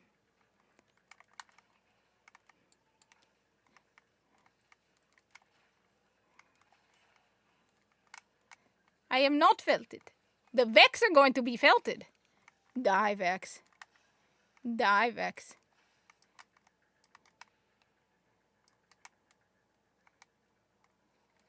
Boom. See, they just fall apart. You hit them in the tummy. That's why I think their problem is constipation. See? You hit them in the tummy, and sometimes they get all constipated. You see them. They look like they're trying to poop.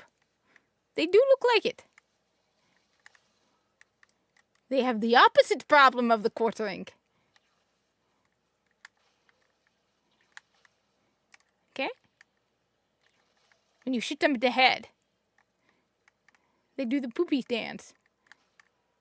Because that's what they look like, okay? I'm not obsessed with that.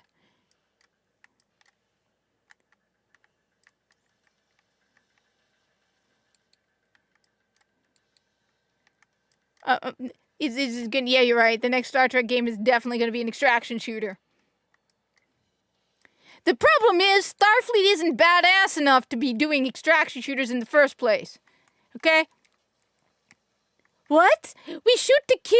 No, this is Starfleet. We shoot for stuns.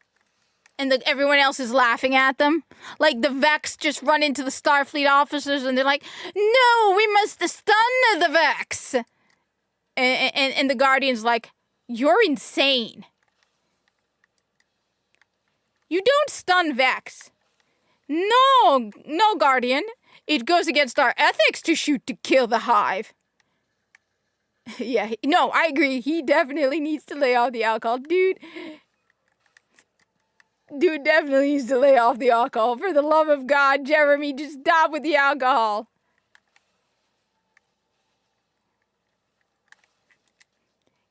The Starfleet officer would be like, we do not shoot to kill. The Hive, we will shoot to stun. And the Guardians are standing there like, you are insane. The Corpus, we do not kill the Grineer, we stun the Grineer. Your weapons are so weak, Starfleet. They will not even stun them. You want to stun the Grineer. Okay. You know what? Starfleet, that is your own funeral. We are not going to stick around with you while you get shot. I didn't even use my super.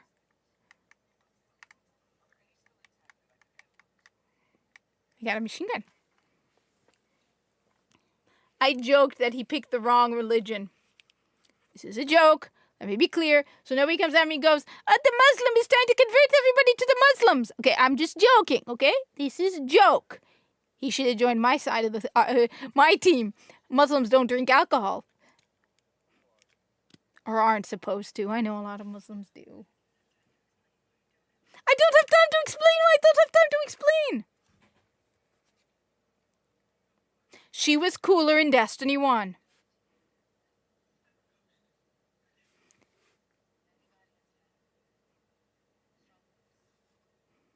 I'm just surprised they didn't make her into a fat, obese woman who need no man in Destiny 2.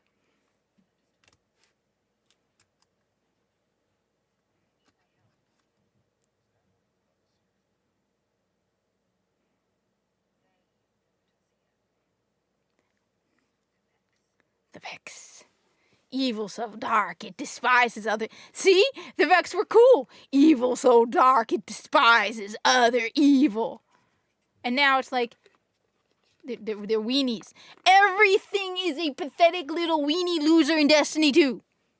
Everything lost their badassery the moment it went into Destiny 2.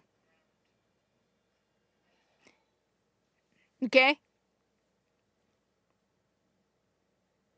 Even cloaks lost their badassery in Destiny 2.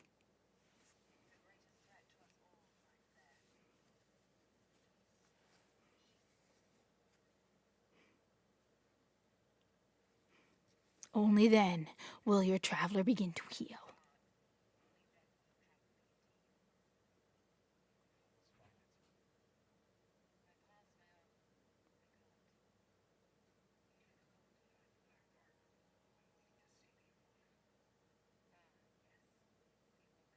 Even the Awoken were cooler in Destiny 1. Petra Venge was a badass in Destiny 1. Even Uldren Sov was a badass in Destiny 1. Am I wrong or not? Uldren Sov, during the battle against the Dreadnought, was a badass. Just definite badass. And then they turned him into a sad little weenie. They're all pathetic. I would love to see a Guardian up against Starfleet officers. And the Starfleet officer's like, all right, set phasers to stun. And the Guardian turns to them like, we're about to face the Hive.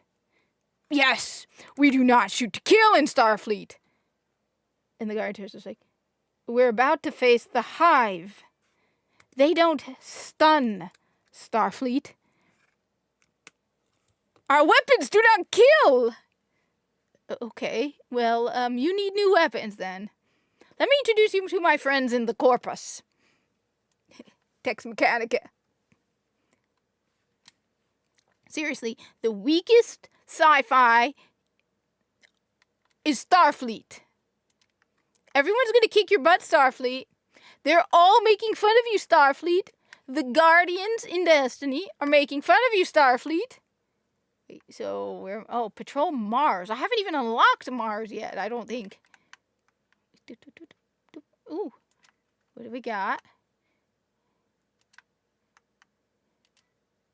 Have I unlocked Mars? No. So I can't even. You gave me a bounty I cannot even do. Okay, we got 39, 42.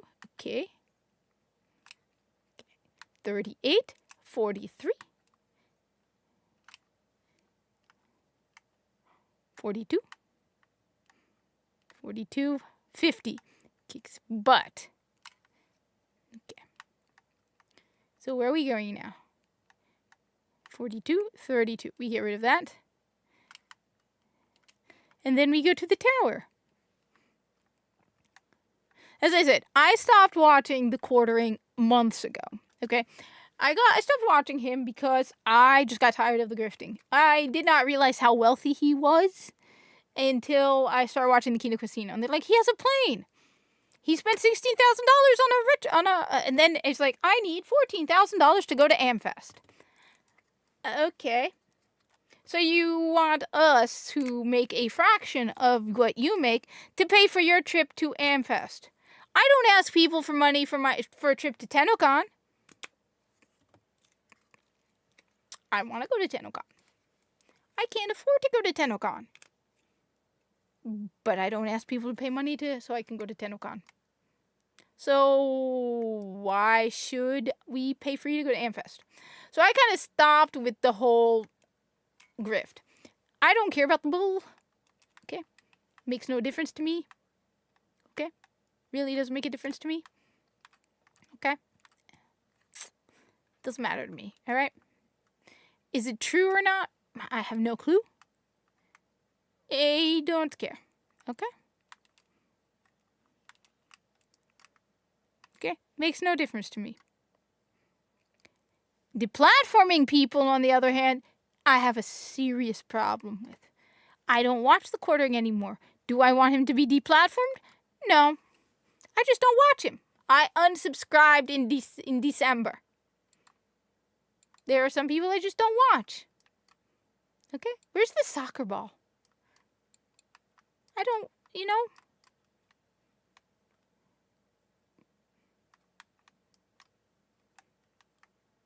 Yes.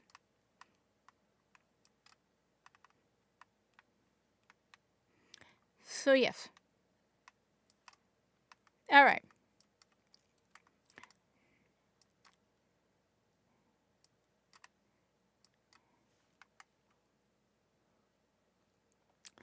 All right. I'm going to go head out. I'm going to get something to eat. I'm going to do some stuff. Follow me on Kick because I only have 19 followers on Kick. And I want to do the whole subscribers thing that like Kino Casino does where they're like 20 subscribers from so-and-so because that just sounds cool. I don't even know what the subscribers are. I mean, okay, explain to me something. Why do you buy like 20 subs on Kick? What are you going to do with 20 subs? Does that mean you have 20 months? Are you like paying for 20 months? Or are you paying for 20 people to be subscribed? Because my understanding is on YouTube when you buy subscriptions, memberships, which I think I can actually unlock that, but I then have to make member-only content. That's too complicated. I can barely keep up without the member-only content. Okay? Maybe I should just do it and be like, yeah, I'm not going to make any member-only content because I have a full-time job other than this. Okay? But why are you buying subscriptions on Kick? Is it so you can have multiple months? So you're like, I'm buying 20 subscriptions on Kick. That gives me 20 months of subscription to what? Is there like subscription only stuff on Kick?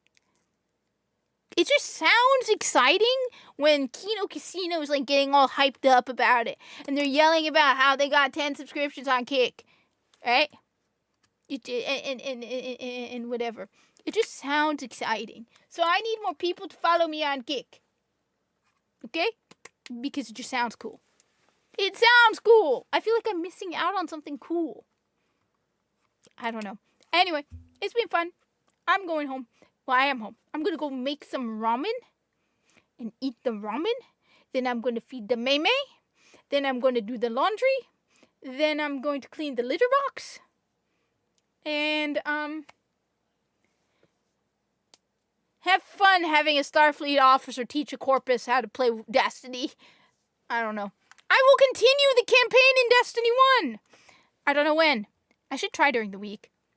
Then I will get people to subscribe to me on Kick. Or wait, no. There's followers and there's subscriptions. I don't know. It's all complicated. Have a good weekend, whatever is left of it. It's been fun. Do you like my Nintendo hat? I'm disappointed with Nintendo. I'm definitely disappointed with Nintendo. It's been fun. I'm trying to add more energy and funness to everything. Because I want to have fun. Okay? I want to have the funds.